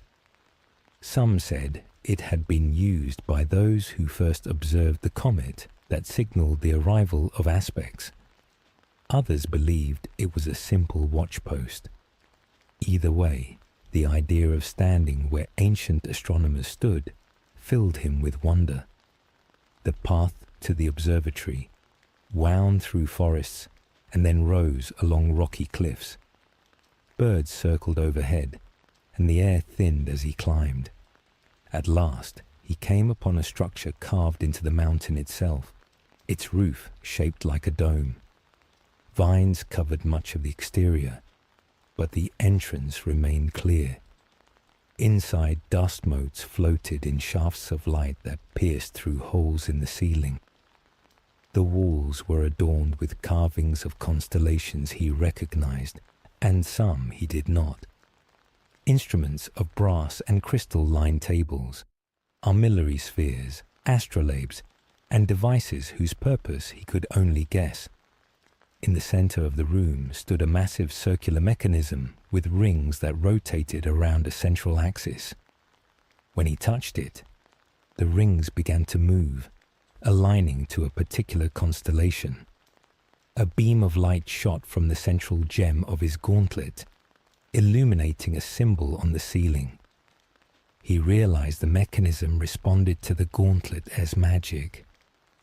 Perhaps this was why he had been drawn here. As he experimented with the device, aligning various rings, he saw glimpses of other places flicker in the air. A field of stars he had never seen, a silhouette of a figure wielding a spear, a world bathed in violet light. He remembered the Pulsefire Enforcer who had warned him about tearing at the seams of time. He realized this observatory might have once been used to look not only at distant worlds, but at different times. He adjusted the rings to match the current sky and saw a projection of Runeterra. The continents glowed softly. He traced his finger across his path: Piltover, Shurima, Ionia, Bilgewater, Bandle City, the Freljord, Demacia. Each place shone like a memory. He felt a sense of awe that his journey had been etched across the world like a constellation. As he prepared to leave, he heard a faint whisper, like the echoes of the cosmos. For a moment, the air shimmered. He saw a vision, his mother and father standing together in a place he did not recognize, smiling, their hands glowing with light. They looked older but alive. Then the vision faded. He blinked, tears in his eyes. Was it a memory, a possibility, a trick of his mind? He could not know. Yet it filled him with renewed determination. The universe was vast. There were still places to explore, perhaps even realms between worlds where his parents might dwell. He thanked whatever forces had guided him to this observatory. He took a small, star-shaped stone from the floor as a keepsake, leaving a coin in its place. He stepped back into the mountain air, feeling closer to the stars than ever. Chapter 23: Fumes, Shadows, and Innovation. Zorn lay beneath Piltover like a shadow, a city of alchemical fumes, flickering neon lights, and relentless innovation. Ezreal had ventured there before, navigating its labyrinthine streets and its network of pipes and catwalks.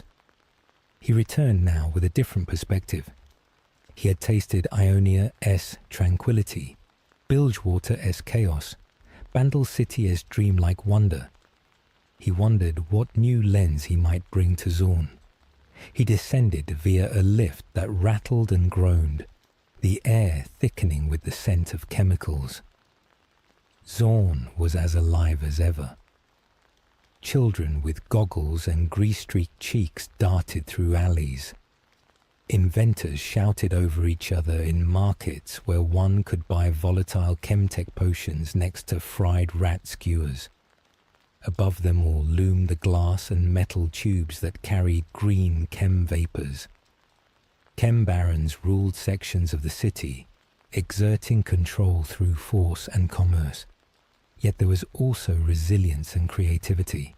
In small workshops, people built devices that could purify air or create light without hextech crystals. Ezreal observed that where Piltover prided itself on order, Zarn thrived in improvisation.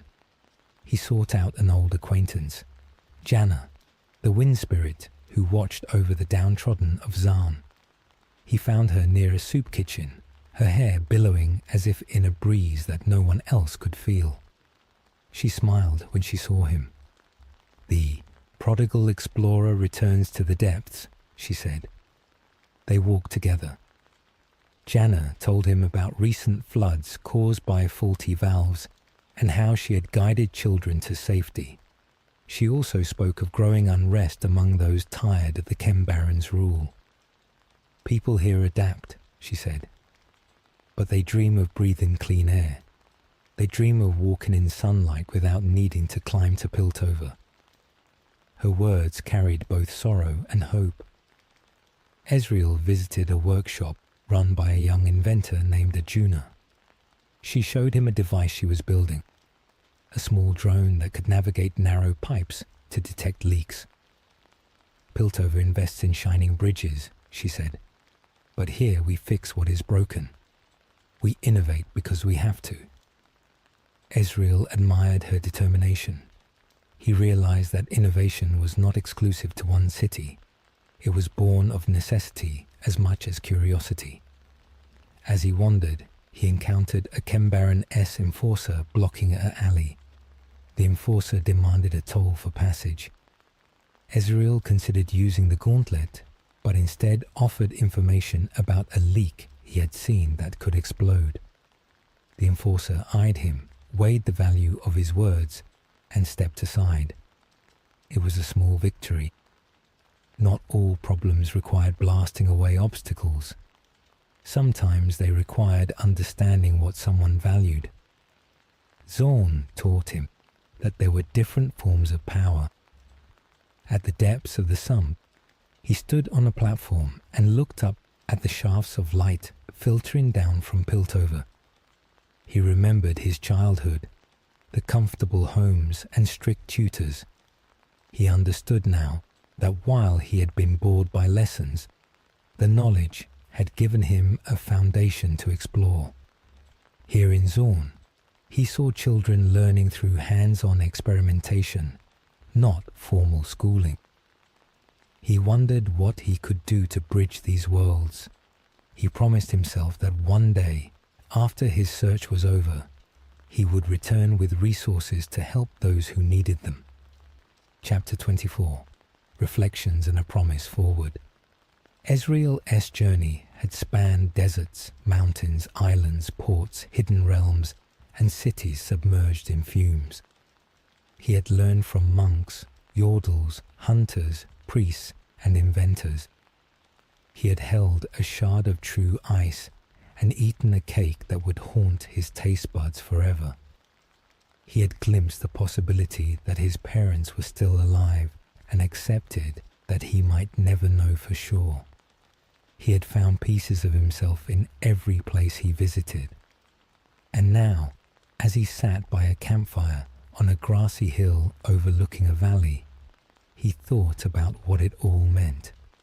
He was not the boy who rearranged his teacher's belongings for amusement. He was not just a prodigal explorer seeking fame so his parents would find him. He was not just the mischievous student who passed assessments easily. He was a man shaped by stories and by the lessons of those stories.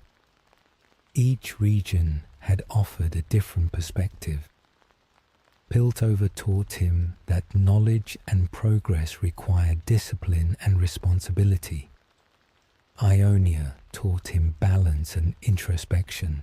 Bilgewater taught him that fortune favored the bold, but did not guarantee safety. Bandle City taught him to cherish magic and to be wary of time. Shurima reminded him of his origins and the enduring power of hope. The Freljord taught him humility and the value of communal stories. Demacia showed him the tension between tradition and freedom. Valoran's observatory connected him to the vastness of the cosmos. Zone demonstrated resilience and resourcefulness. As he gazed into the fire, he took out his Mother-S field notes, now worn and patched. He added new pages, sketching the port of Bilgewater with its serpentine jawbones, the timeless market of Bandle City, where sunlight never shifted, the mountain observatory with its rotating rings. He wrote down lessons from Elder Saito, from Sula, from Era. He recorded the names of everyone who had guided him: Lima, Talia, Heimerdinger, Lux, Yana, Arjuna. He realized that his story was intertwined with theirs. If his parents were alive and reading these pages, they would see not just his exploits, but his growth. He looked up at the stars. Somewhere, perhaps, his mother and father were looking at the same sky. Perhaps they had walked through a portal in Bandle City and lost track of time. Perhaps they were exploring a realm beyond the material world. Perhaps they had become like the ancestors dancing in the northern lights. He smiled softly. Whether or not he found them, he knew they would be proud. Their son had become what they had been, an archaeologist of the heart, digging not just for relics, but for understanding. He addressed the sleepy summoner once more in his thoughts, imagining the gentle rise and fall of breaths as the listener drifted toward dreams. "Sleepy summoner," he whispered, his voice barely louder than the crackle of the fire. "Our stories are intertwined. You have walked with me across deserts and through hidden doors. You have listened to the whispers of rocks and the songs of spirits. May your dreams be filled with gentle journeys and soft lights. May you wake with curiosity alive and a sense of wonder still flickering within." He closed his journal. The night was quiet. Crickets sang. The gauntlet hummed like a lullaby. He laid down under a canopy of stars, the charm from Ionia and the compass from Bandle City resting on his chest. Sleep took him, and in his dreams walked again with the sleepy summoner, exploring realms without fear, guided by starlight and the hope that no adventure ever truly ends. Chapter 25. Blossoms and Spirits. Not long after he had watched the stars from his grassy hillside, Ezreal received word of a festival in Ionia that only occurred when the veil between the material world and the spirit realm thinned. The Spirit Blossom Festival. He had heard of it in whispers during his time in Elder Saito's village, but he had not realized that it would coincide with his wanderings. Drawn by curiosity and by a desire to revisit the land that had taught him stillness, he set out once more for Ionia's shores. He traveled lightly, carrying only his journal, the gauntlet, and a handful of charms given to him by various friends. When he arrived, the world felt suffused with a gentle energy. Lanterns hung from trees, their light soft and pink, swaying in the warm breeze. The forest floor was carpeted with petals, each blossom seeming to glow from within. In the air, he thought he saw translucent formed spirits gliding between trees, their bodies like wisps of smoke. Villagers wore flower crowns and painted their faces, giving thanks to their ancestors. Music, played on bamboo flutes and drums, mingled with the murmurs of the unseen. The energy of the festival was celebratory but calm, honoring those who had passed while reminding the living of the bridge between worlds. Ezreal wandered through the festival, taking care to bow respectfully when he felt the presence of a spirit. A child tugged on his sleeve and handed him a lantern with his name written on it. "Make a wish," the child said, eyes sparkling. He wrote a message inside, a note to his parents. "If you can see this light, know that I am still looking, still loving." He released the lantern into the river. It floated away, joining hundreds of others, their reflections shimmering. For a moment, He felt a connection that transcended distance and time. It was as if his words floated toward his parents wherever they might be, carried on the current of magic. Later, he found a quiet glade where a group of monks sat around a stone table playing a game with black and white stones. Among them was Aquila, the slackline walker who had taught him about balance. She smiled when she saw him. "Welcome back," she said, placing a white stone on the board. "Have you found what you sought?" "I found many things," he replied, lowering himself to sit beside her. Questions among them. They spoke of the festival as significance. During Spirit Blossom, Aquila explained, spirits of those who have passed visit their loved ones. It is a time to honor their guidance and to let go of regrets. Ezreal thought of his parents and of the voices he had heard in the whispering chasm. He closed his eyes, letting the sounds of laughter, music, and water wash over him. For a fleeting moment, he felt the presence of his mother, like a warm hand on his shoulder. He felt tears gather, but did not open his eyes. He whispered, "Thank you." When he opened his eyes, a blossom had fallen onto his lap, pure white with a hint of pink. As night deepened, the boundary between realms grew more permeable. He saw spirits dancing with villagers, their forms intertwining with vines and wind. A spirit fox with 9 tails pranced through the glade, leaving behind a trail of glowing footprints. Elder Saito appeared, his image faint and shimmering. "Remember," he said softly, "balance is not just between mind and body. It is between worlds too. We are never alone." Then he faded. Ezreal stayed until dawn, watching as the first light coaxed the spirits back to their own plane. He left Ionia with a sense of closure, not because he had all the answers, but because he had embraced the mystery. Chapter 26. Letters. Across the desert, after the Spirit Blossom Festival, Ezreal felt compelled to return once more to the desert. The desert was his origin story, the place where his parents' trail had vanished, and where his own path had diverged from his Uncle S lessons. This time, he carried with him a collection of letters written to his parents. They were not letters sent through a messenger, but letters of the heart, words he needed to articulate to continue moving forward. He planned to bury them in the sands as an offering, hoping the desert wind would carry them to wherever his parents might be. The journey across the Great Sigh was both familiar and new. Sand dunes shifted like waves. Caravan bells jingled softly. Merchants sang to pass the time. At an oasis under the shade of date palms, he took out a letter and read aloud, his voice barely audible over the wind.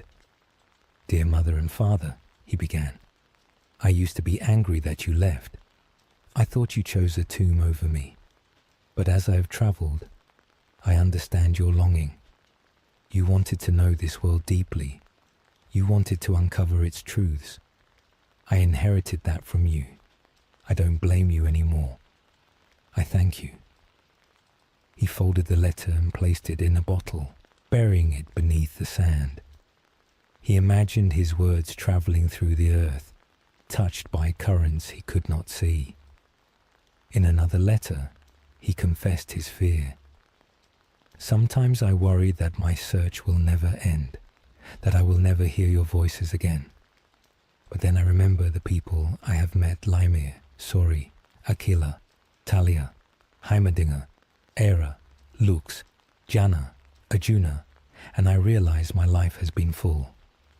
You would be proud." He buried this letter near a ruin, where his gauntlet had first saved his life.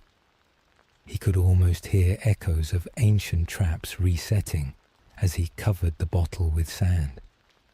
He wrote about his mischief as a child, how he would rearrange his tutor's belongings and evade campus wardens.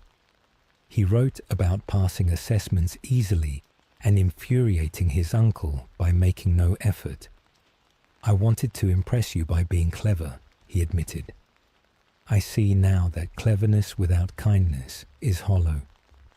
He penned a letter describing his journey to Bandle City, with its golden sunlight and intoxicating food. He told them how he had returned with a silver streak in his hair and a smile on his face. He wrote about the Freljordic northern lights and the story that they were ancestors dancing, promising that he would dance for them one day if needed. Each letter he buried in a different spot, under a cluster of desert flowers beside a collapsed statue next to a camel-s footprint. At dusk, he climbed a dune and watched the horizon. The desert seemed infinite. He did not know if his letters would ever be found, but writing them gave him peace. As he traveled, he noticed other travelers leaving small tokens: a woven bracelet, a carved stone, a folded piece of cloth. Each represented someone else's story. He felt connected to these strangers through their acts of hope. By the time he reached the city of Nashramai, he had buried 12 letters. He whispered, "This is my offering," and felt lighter. Chapter 27. Piltover. Curiosities. Upon returning to Piltover once more, Ezreal found the city preparing for its annual exhibition of curiosities. Scholars, inventors, and traders from across Runeterra gathered to display their most astounding finds. The halls of the university were filled with cabinets of curiosity: crystalline shards from Mount Targon, preserved creatures from the depths of the ocean, relics recovered from Noxian battlefields, and small trinkets from Bandle City that glowed with gentle light. Excited voices echoed, and bets were quietly placed on whose discovery will win the coveted Progress Star. Professor Limer insisted that his nephew attend, both as a guest and as a contributor. Ezreal hesitated. His life was built on moving freely, not on presenting trophies. Yet he also understood that sharing knowledge advanced understanding. He decided to present the star-shaped stone he had taken from the ancient observatory. He polished it until its facets shone. When placed under starlight, the stone projected a faint map of the night sky on nearby surfaces. He set up his exhibit with simple placards explaining its origin. "Ancient observers used this stone to align instruments," he wrote. "It responds to magic and curiosity." As the exhibition opened, crowds flowed through the hall.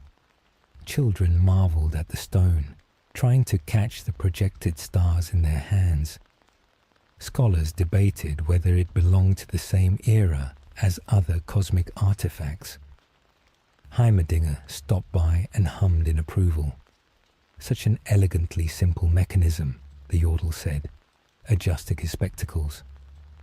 A group of starry-eyed students asked Ezreal about his travels. He told them about crossing deserts, balancing on slacklines, diving into Bilgewater-esque depths, and getting lost in dreamlike markets. His storytelling was quieter now, less embellished. He wanted the next generation to see both the wonder and the responsibility of exploration. During the exhibit, a curator approached him. She introduced herself as Mira, a steward of Piltover S Museum. "There is an item we plan to showcase," she said, "but we need someone with your skill set to retrieve it." She unrolled a map showing a ruin under a collapsed mountain pass near the Freljord. The artifact was a piece of armor rumored to have belonged to an ancient warrior who once traveled between realms. "We are not equipped to handle the traps there," Mira admitted. "The gauntlet you carry might be the key.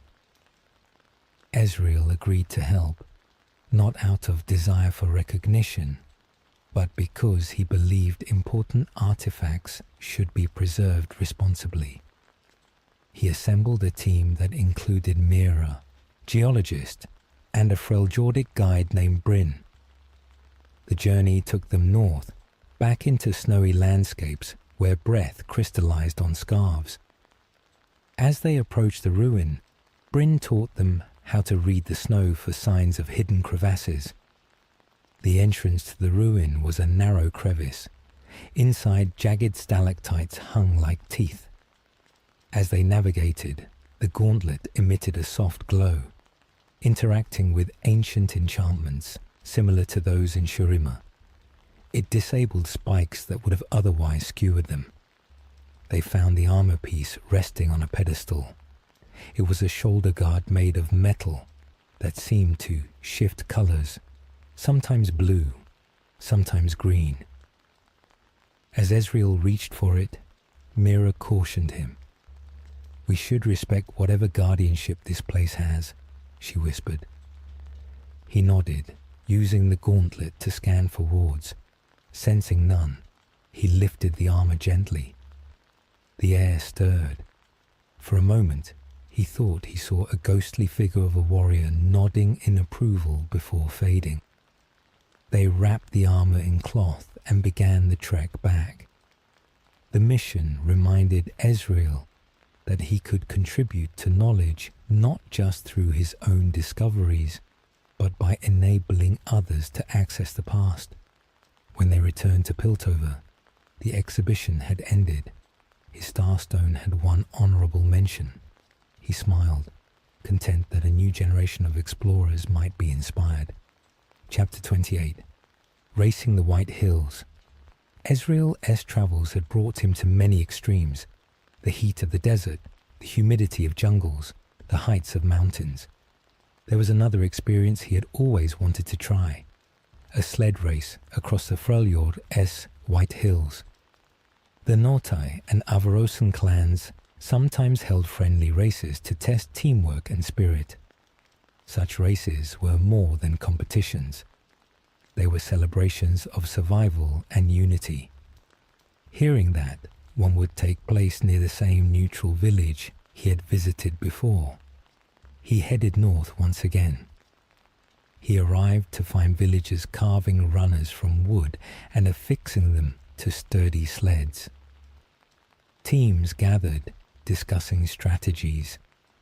The race would involve navigating an obstacle course of ice ridges, frozen streams, and snowdrifts, with the first team to return to the starting point, receiving bragging rights and a carved seal figure. Era greeted him with a hearty laugh. "So the Piltovan wants to learn how to fly on snow," she teased.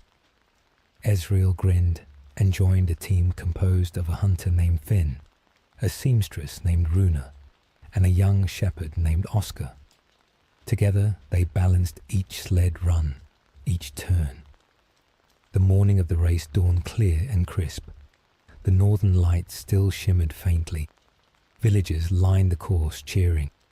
At the signal, a horn carved from a ram's horn the teams took off. Runa and Finn steered, Oscar pushed, and Ezreal used his gauntlet not to cheat, but to create small blasts of light that illuminated the path ahead. It took concentration to anticipate the curves and dips. They narrowly avoided a patch of thin ice. At one point, a rival Team S sled tipped. Ezreal and his team slowed, helping them right it before continuing. The race was competitive but friendly. It was not about winning at any cost. It was about finishing together. As they approached the final hill, a gust of wind pushed snow into their faces. They dug their heels in, leaning forward. The sled gained speed, racing toward the finish line. Children shrieked with delight as they crossed it. They did not finish first, but the sense of camaraderie warmed them. Era handed Ezreal a small carved seal anyway. "For your spirit," she said. That evening, under the glow of the fire, they shared stories and laughter. The race had reminded Ezreal that sometimes the joy of movement mattered more than the destination, echoing Nagakaburo's principle of motion and life from Bilgewater. Chapter 29. A letter to the sleepy summoner. As the seasons turned and the leaves in Piltover's gardens browned and fell, Ezreal felt a stirring in his chest. He had written letters to his parents. Now he wished to write one more. Not to those who had given him life, but to the one who had accompanied him through nights of storytelling. The sleepy summoner. He sat at a desk in Professor Limer's study, quill in hand. Outside, rain pattered against the window. The city's lights glowed softly, reflected in puddles on the street. "Dear sleepy summoner," he began, "you have walked with me through deserts and across seas. You have listened when the world was loud and when it was silent. You have trusted that my tales would carry you gently toward sleep. I want you to know that your presence has been a comfort to me as well. When I sat by lonely campfires, I imagined you there breathing softly, reminding me that stories are shared experiences. We may never meet face to face, but our connection is real." He recounted some of their favorite moments: the thrill of activating the gauntlet for the first time, the warmth of Ionia's tea ceremonies, the adrenaline of Bilgewater's dive, the wonder of Bandle City's markets, and the timelessness that pervaded them, the humility of Targon's slopes, and the chill of holding true ice. He wrote about laughing with yordles and listening to elders speak in hushed tones. He wrote about the taste of Freljordic stew and the sweetness of yordle cake. He wrote about feeling his parents' clothes during Spirit Blossom and about burying his letters in the sand. Each experience, he wrote, has been a stitch in the fabric of my life. You have helped weave it. He acknowledged his flaws. You know I used to rearrange my teacher's belongings. You know I would pass assessments easily and then skip class. I have been arrogant at times, thinking the world owed me its secrets. Yet you never judged me. You simply listened. That acceptance has taught me to accept myself. He ended the letter with a promise. As long as there are blank spaces on maps, I will seek them. As long as there are stories untold, I will listen and share. And as long as you need rest, I will be here, telling tales that carry you gently into dreams. One day, perhaps, we will find my parents together in a story yet unwritten. Until then, close your eyes. Let your mind wander across deserts and through hidden glens, up mountains and under seas. Sleep well, sleepy summoner. We will meet again in the space between waking and dreams. Ezreal folded the letter and placed it in his journal. He felt a sense of completion. Not an ending, but a pause in a symphony. Outside, the rain eased. He looked up at the sky, glimpsing a few stars through the clouds. He whispered, "Thank you to the night and to the summoner who had joined him on this long, gentle journey." He closed his eyes and listened to the sound of distant thunder, comforted by the knowledge that stories never truly end. They continue in the hearts of those who hear them. Chapter 30. Shadows and Merit in Noxus. After the season of letters and exhibitions, Ezreal felt a quiet pull toward the east. The map of his heart still had blank spaces, and one of them was called Noxus.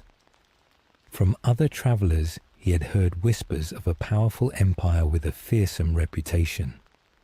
To those beyond its borders, it was said to be brutal, expansionist, and threatening.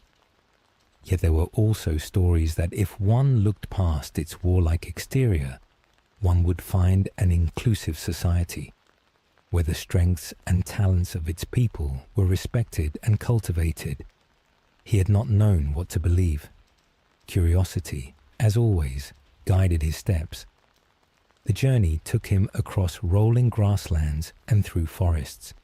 He walked under an open sky, where hawks wheeled. At nights, he camped near streams and listened to the gentle rush of water. Each morning, he woke early, stretched, and continued, giving his mind time to process his expectations. He remembered tales of the Noxi, fierce barbarian tribes who had once stormed an ancient city and made it the heart of their domain. Under threat from all sides, they had pushed their borders outward every year. That struggle for survival had made modern Noxians a deeply proud people who valued strength above all. Ezreal wondered what kind of strength he would encounter. When he reached the outskirts of the Empire, the landscape changed. Massive stone pillars marked the roads, inscribed with runes he could not read. Flags snapped in the wind, bearing sigils of houses and legions. Soldiers marched along pathways, their armor polished, their faces focused. Yet they were not the only ones. Merchants led caravans of goods. Children ran past with wooden swords laughing. A group of mages drifted by, their cloaks embroidered with arcane symbols. The sense of order was interwoven with vibrancy. He passed a field where farmers harvested grain, singing as they worked. The song was deep, rhythmic, and resonant, like earth meeting metal. The capital city rose on the horizon, framed by high walls and tall towers.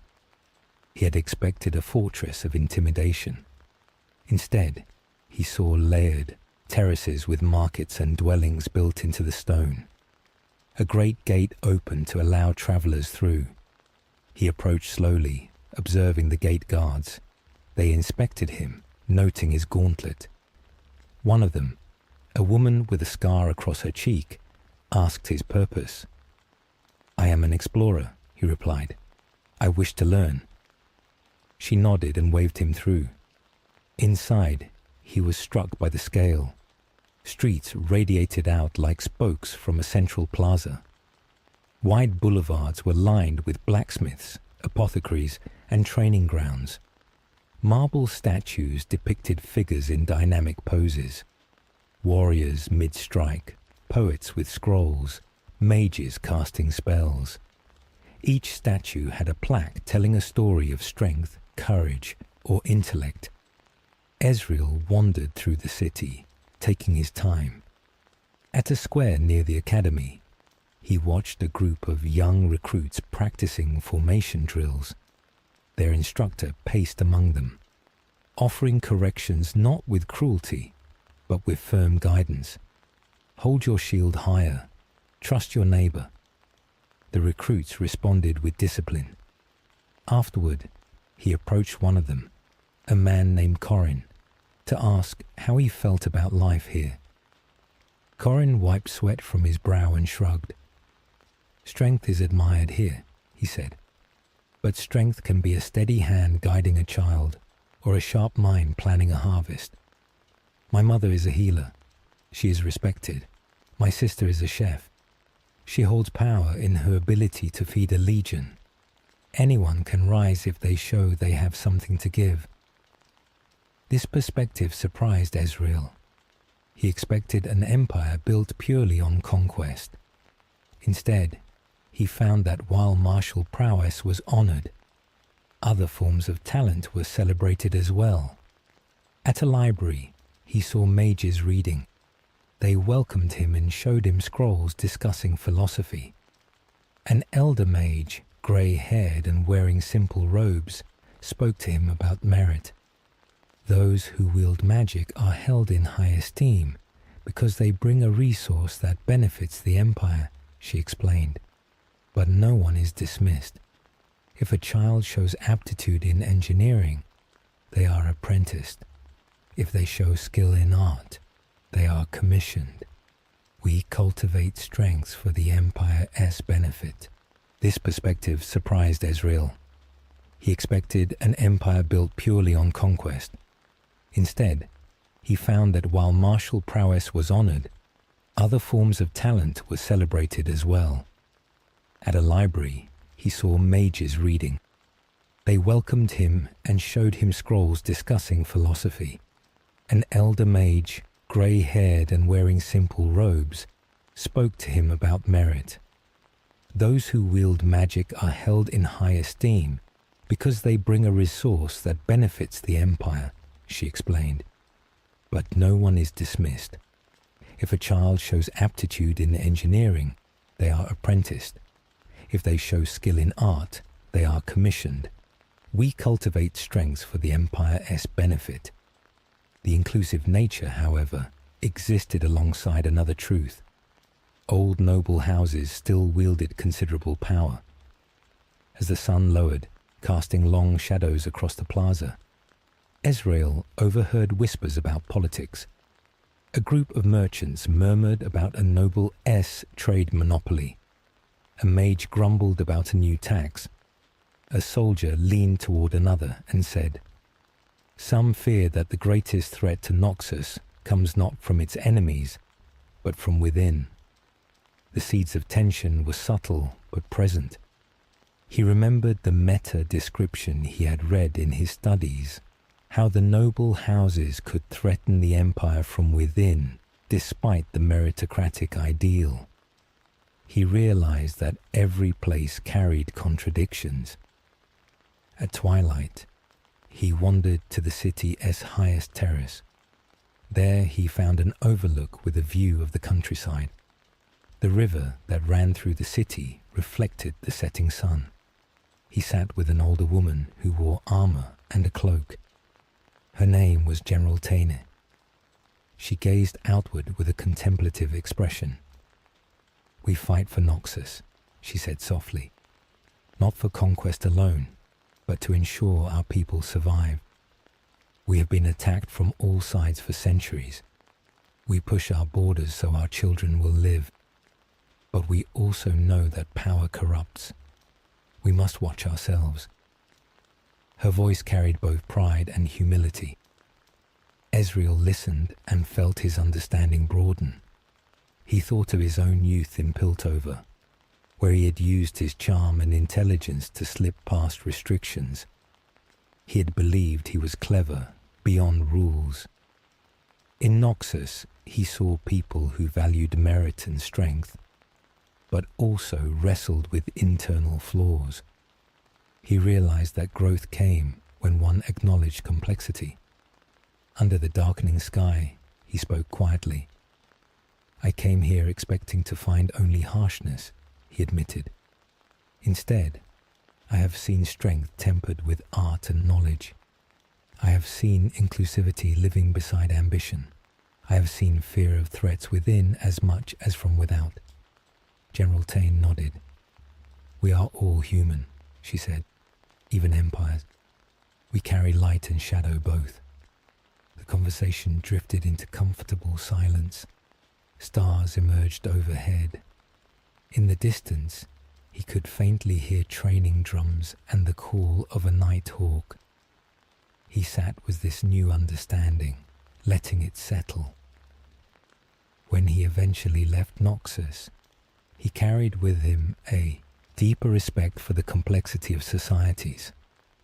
He resolved to share this nuance in future tales, so that listeners would know that even those labeled as villains might also cultivate gardens and recite poetry. As he walked away from the city, he passed a group of children playing by a fountain.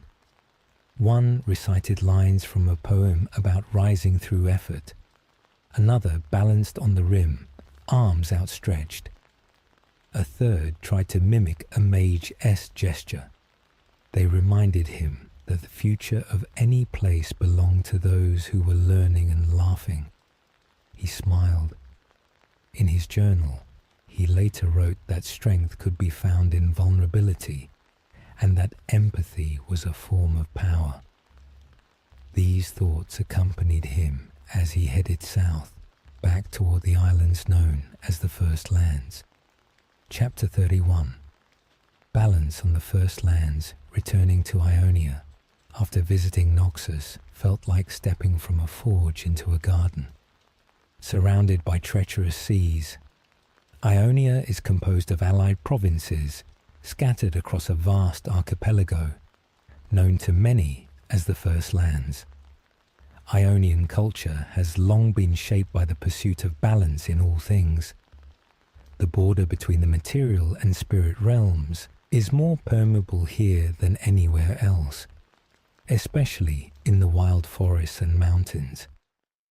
Ezreal remembered the tranquility he had experienced during his previous visit with Elder Saito and Aquila. He longed to drink tea beneath cherry trees and listen to wind chimes. But he also knew that since the Empire of Noxus had attacked the First Lands 12 years ago, the land had changed. Uneasy peace now lingered. Different reactions to the war had divided the region. Some groups sought a return to isolationist pacifism and pastoral traditions, while others demanded militarization of the land's magic to create a unified nation capable of vengeance. As his boat approached one of the main islands, he saw mountains rising from mist, temples clinging to cliffs, and forests with trees older than any he had seen. The air carried the scent of jasmine and cedar. Villages dotted the coastline, their houses built of timber and stone. People bowed when they passed, hands pressed together in greeting. He returned the gesture, mindful of respect. At the shore, a familiar figure awaited him. Elder Saito, the monk who had once taught him about balance. The elder's eyes crinkled with warmth. "Welcome back, young traveler," he said. "You come at a time when the land breathes shallowly." They walked through a bamboo grove. Saito told him of the years since the war. The seemingly endless war hosts of Noxus had savaged Ionia and were only defeated after many years and at great cost. Now, different philosophies vied for prominence. The Shojin monks and the Kinku sought to return to isolation, focusing on inner discipline and the guardianship of the balance between realms. In contrast, the Navori Brotherhood and the Order of Shadow demanded that Ionia harness its magic for defense and vengeance. Families were divided. Some villages aligned with pacifists, others with radicals. The fate of Ionia hung in a delicate balance that few were willing to overturn, yet all could feel shifting beneath their feet. "We are a people of harmony," Saito said quietly. "We value balance in music, in food, in life. But we are also part of the world. When war came to our shores, we had to decide whether to fight or endure. Some think we were naive. Others think we were wise." The conversation continues. Ezreal felt the weight of the island's history. He followed Saito to the shrine where he had once meditated. There they sipped tea. The elder explained that the border between material and spirit was indeed thinner here. Spirits wandered into the world, sometimes as foxes with many tails or as glowing butterflies. He saw a child playing with a tiny wisp of light that darted around her fingers. The wisp blinked at him, curious. He bowed, acknowledging the presence. The child giggled. The scene was simple, yet it encapsulated the uniqueness of the land. Days later, he traveled to a provincial town aligned with the Navori Brotherhood.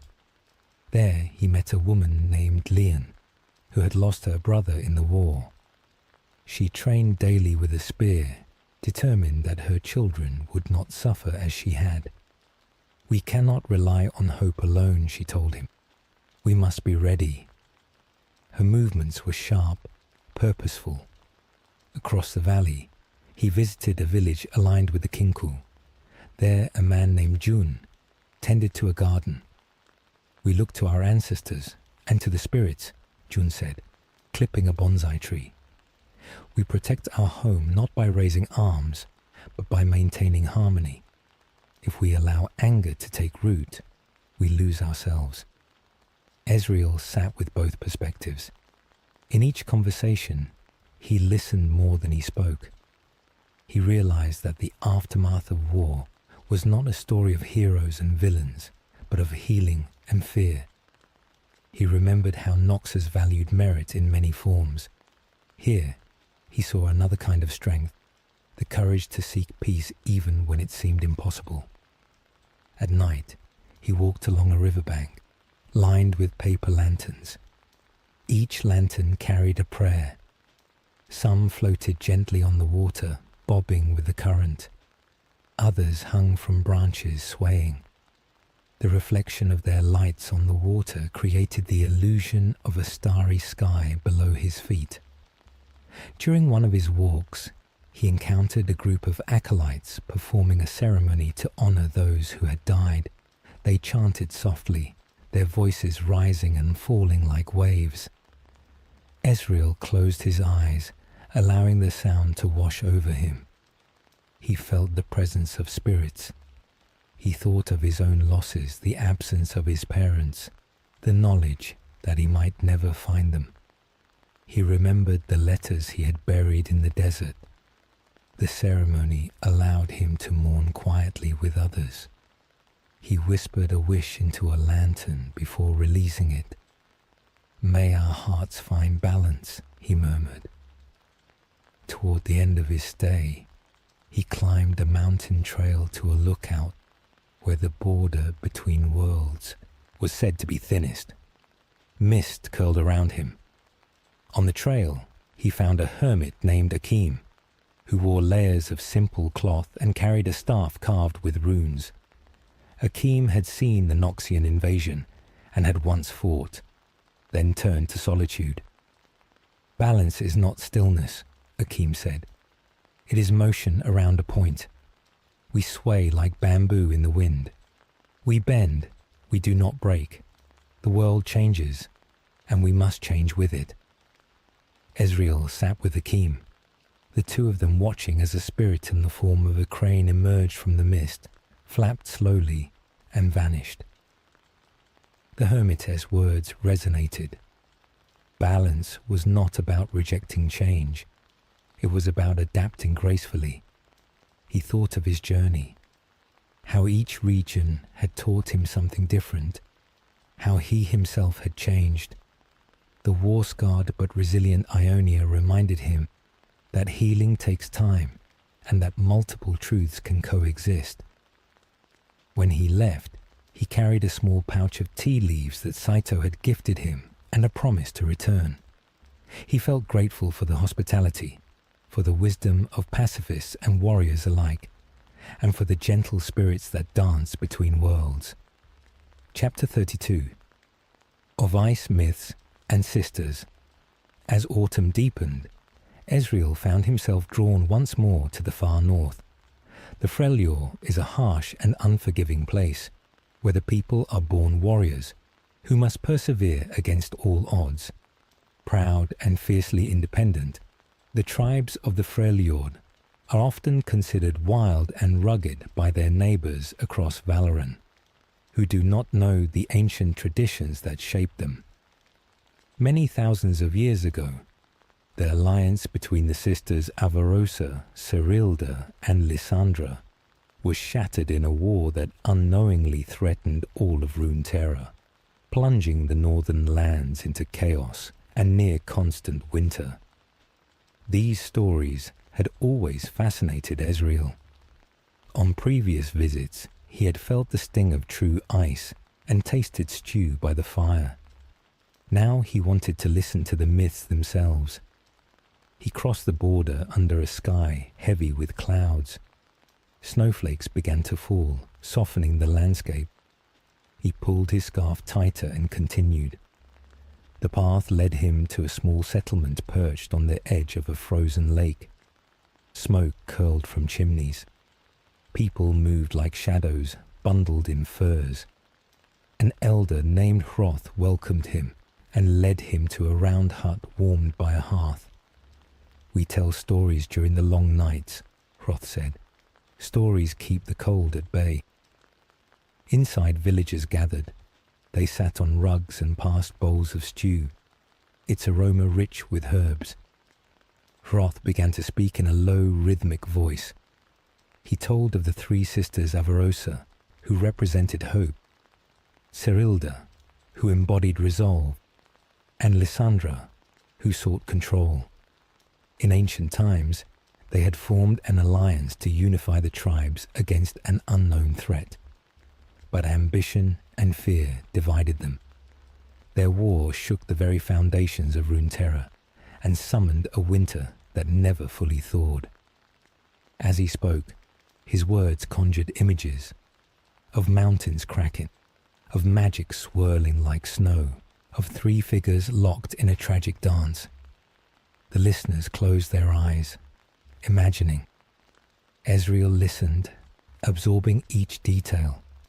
He thought of his own sibling-like relationships, with Talia, with Aquila, with the Freljordic friends he had met. The story of the sisters served as a cautionary tale. When the alliance shattered, the tribe splintered. Now only those mortals who seemed immune to the ravages of fire or ice were destined or able to lead. He thought of Ashe, the young queen and the Avarosans, seeking to unite the tribes for a more peaceful future. He had not met her, but he had heard the hope in the voices of villagers when they spoke of her. Even so, portents were grim. War seemed likely to return to the Freljord, and none could hope to escape it. After the storytelling, Hroth invited a spirit walker to speak. The man, Ulf, wore a cloak adorned with feathers and carried a drum. Spirit walkers were said to commune with ancestral spirits. Ulf's voice was gentle. He told of wandering into the spirit realm when snowstorms became blinding. There, he met creatures of ice and shadow. He spoke of the old gods, of yetis who roamed the mountains, and of the frost guard who guarded ancient secrets. His tale emphasized respect for forces beyond human understanding. Ezreal felt a shiver that had nothing to do with the cold. He had always chased secrets. Now he was reminded to approach them with humility. The next morning, he joined the hunt with a few villagers. They taught him how to track footprints in the snow and how to read the sky for signs of storms. He slipped a few times, but always got back up laughing. On a ridge, he paused. The horizon stretched endlessly, a white expanse under a pale blue dome. He felt small, yet connected. The Freljord's harshness demanded resilience, but it also fostered community. People shared warmth because they had to. They sang to remember who they were. One evening, a young woman named Sigrid shared her dream with him. She hoped to become a raider of the Winter's Claw, who ventured south to harry the borders of Demacia and the frontiers of Noxus. She wanted to bring honor to her clan, yet she also wondered if there was another path. "Sometimes I want to tend goats and tell stories like Hroth," she confessed. Ezreal smiled. "You can be many things in your life," he said. She considered his words. The days he spent in the Freljord taught him that myths were not static. They lived in the choices of people like Sigrid. He visited a Frostguard outpost, where watchers greeted him with measured suspicion. They wore dark furs and kept their faces hidden. Rumors whispered that the Frostguard served Lysandra's will. They offered him a cup of meltwater and a warning. There were places he should not go. He respected their boundary.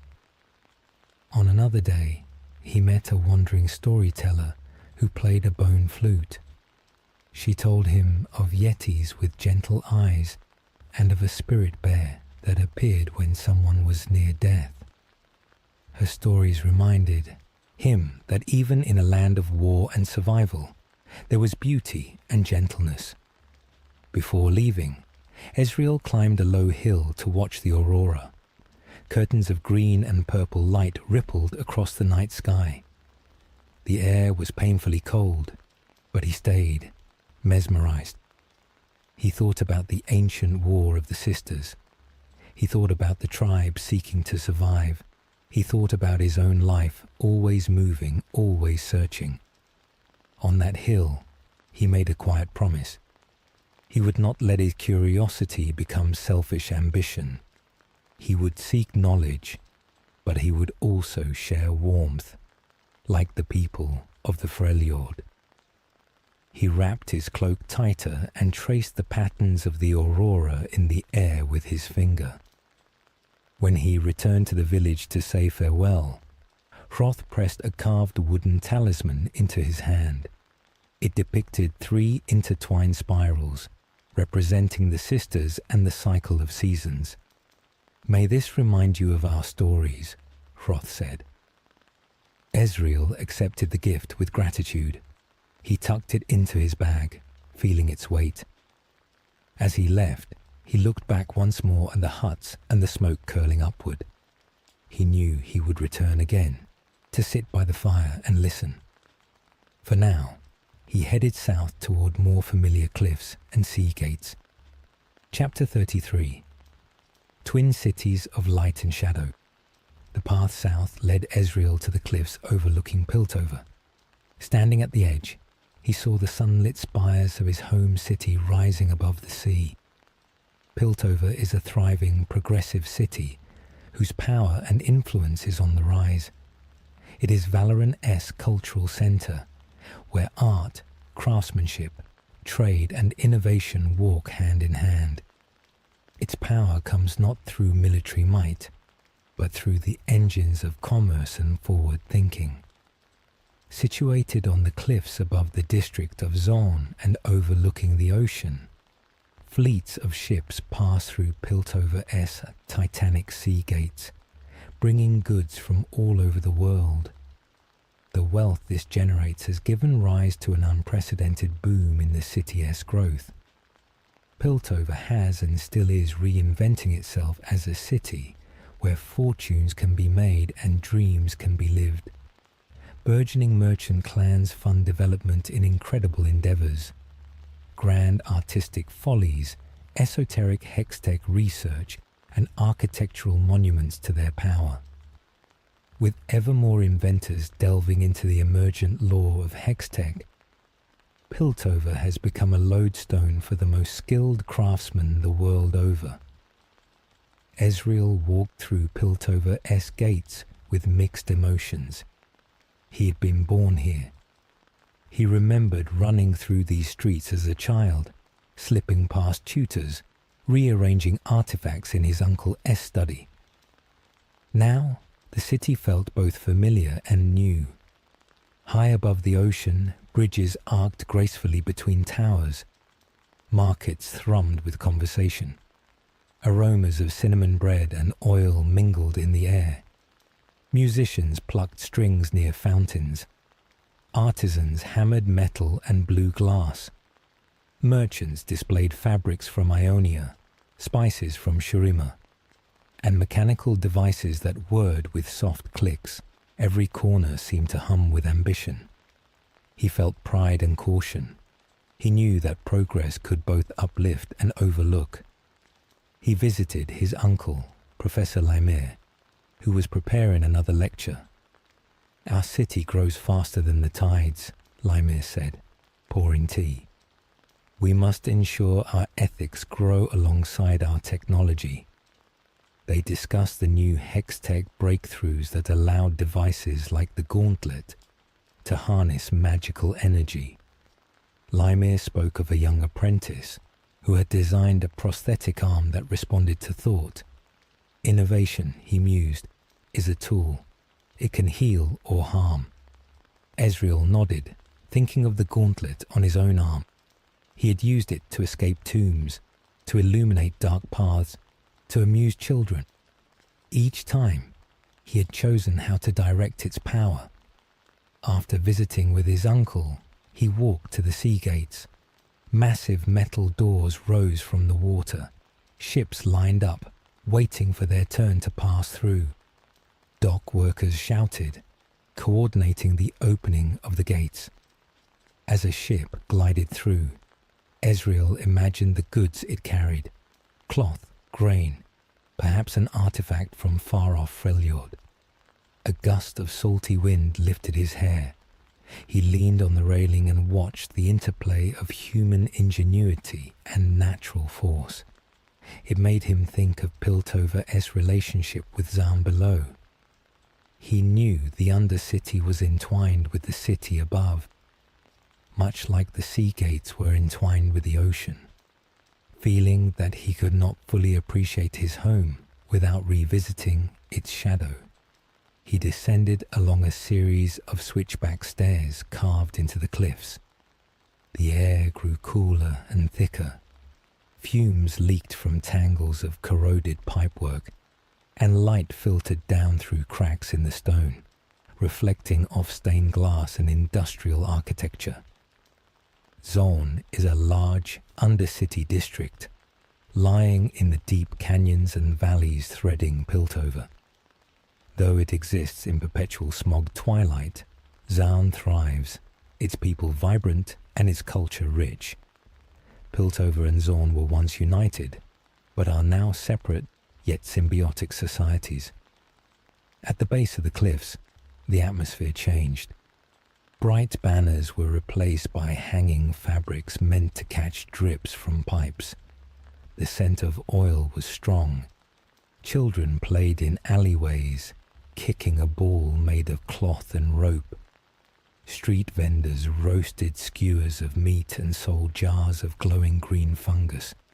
Inventors tinkered with devices that sputtered and sparked. Music drifted from open doorways, a different, more ragged rhythm than the songs above. Ezreal greeted an old friend, Ajuna, a young woman he had met on his previous visits. She was a mechanic, her hands stained with oil. "Back to see the real heart of invention?" she asked, grinning.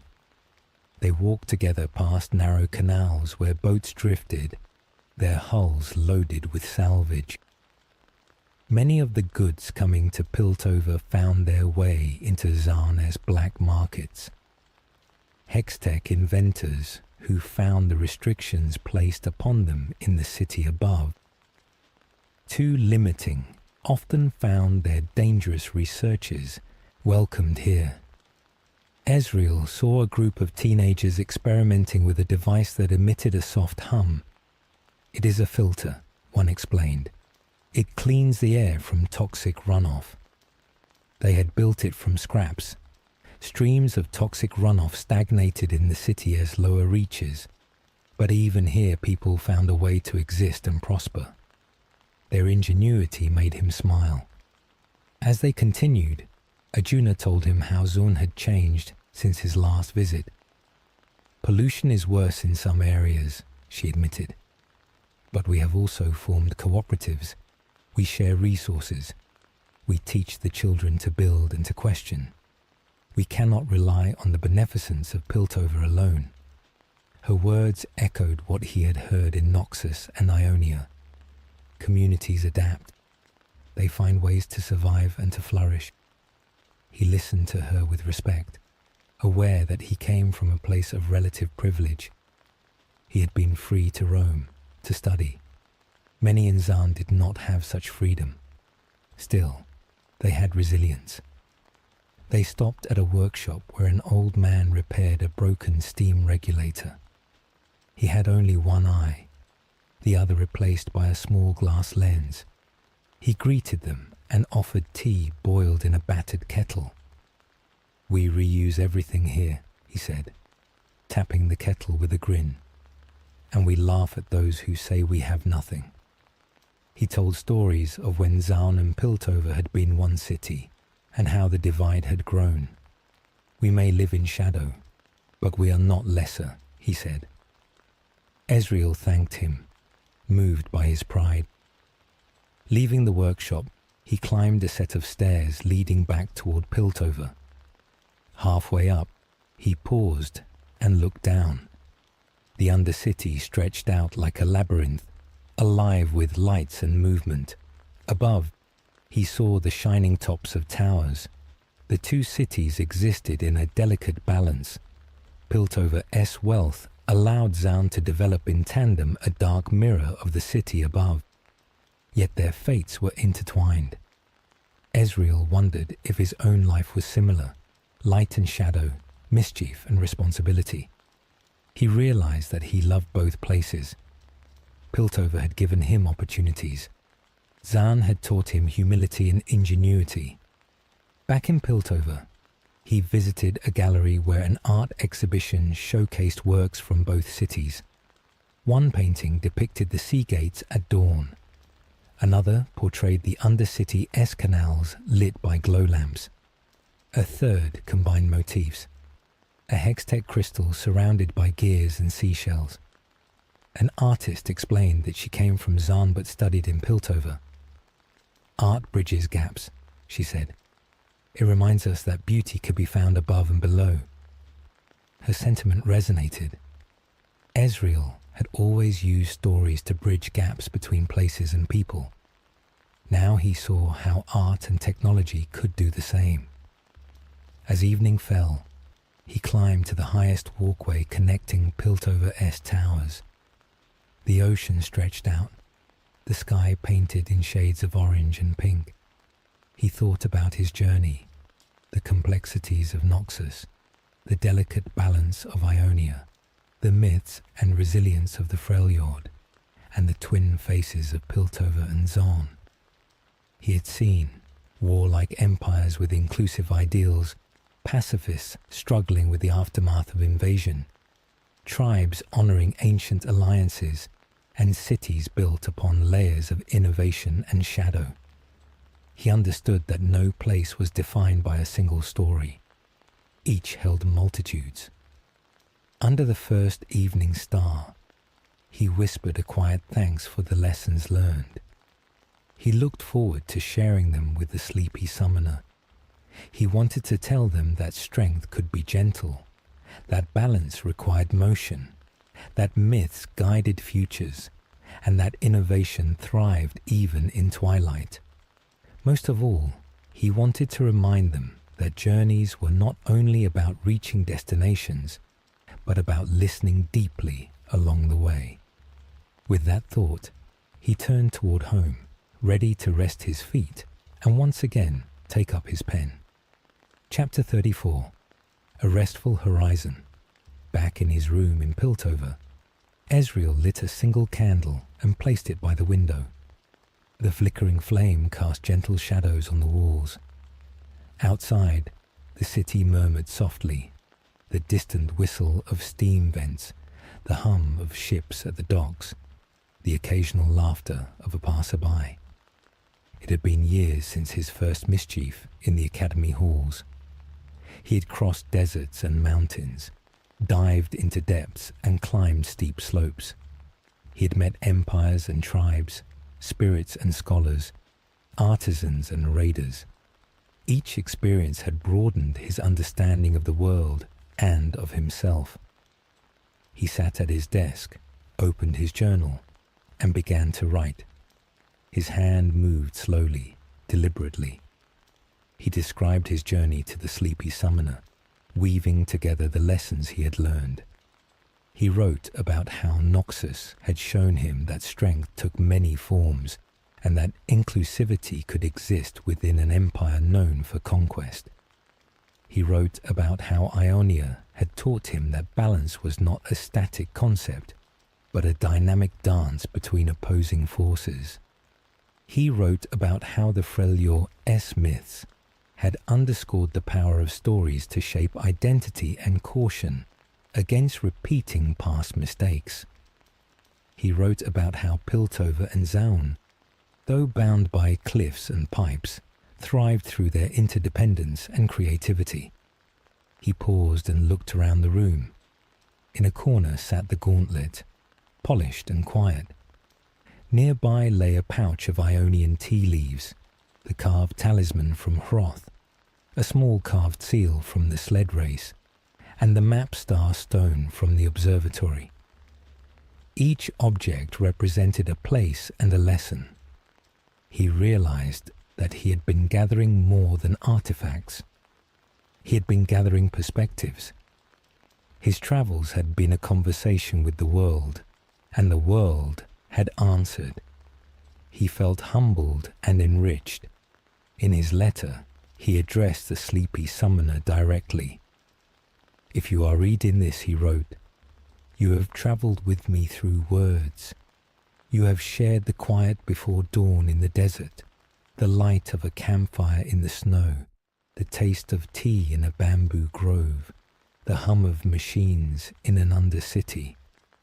Our journey was long, and sometimes the path was unclear, yet we always continued step by step. That is what exploration is. It is not a race. It is a mindful walk, a series of breaths. It is seeing the world not as a set of obstacles to conquer, but as a series of stories to listen to." He continued, "I used to think that finding my parents was the only story worth telling. I now understand that the world is made of many stories. My parents' tale is woven into others, into the lives of those who helped them, those who remembered them, and those who never knew them but felt their absence. I still hope to find them, and I trust that if I keep listening, the path may reveal itself. Until then, I will honor them by living with curiosity and kindness." As he wrote, he felt a quiet peace settle over him. He remembered the warmth of the Freljordic huts, the laughter of Bandle city markets, the meditations in Ionian gardens, and the downpours over Zorn-S canals. He saw the faces of friends, Talia guiding stones, Akila teaching him to breathe, Saito pouring tea, Mira planning an expedition, Arjuna laughing by a glowing pipeline. He realized that his life had been shaped as much by those around him as by his own choices. Gratitude filled him. He concluded his letter with a gentle farewell. "Sleep well, sleepy summoner. May your dreams carry you across golden dunes and into emerald forests, over crystalline lakes and through shimmering markets. May you feel the warmth of fires, the coolness of springs, the softness of snow, and the steady beat of your own heart. When you wake, know that the world awaits your own journey, whatever form it takes. Our stories will cross again, perhaps on a page, perhaps in a whispered prayer. Until then, rest in the knowledge that you are part of a vast, beautiful tapestry." Ezreal set down his quill and sealed the letter. He placed it beside the candle. The flame flickered, casting light over the words. He sat for a moment, breathing in the scent of melted wax and paper. Outside, the first hints of dawn touched the sky. He could hear the faint creak of a ship preparing to depart and the chirp of early birds. He allowed his eyes to close, his body relaxing. In his mind, he saw the horizon bathed in soft light. There was no rush to reach it. He would get there when the time was right. As he drifted towards sleep, he thought of the sleepy summoner reading his words. He imagined their eyelids growing heavy, their breathing slowing. He pictured them curling up under a blanket, feeling safe. It comforted him to know that his stories could be a bridge, not only between places, but between minds. He whispered one last good night to the world and to the summoner. Then he surrendered to rest, trusting that morning would come, and with it, new adventures and new stories waiting to be discovered.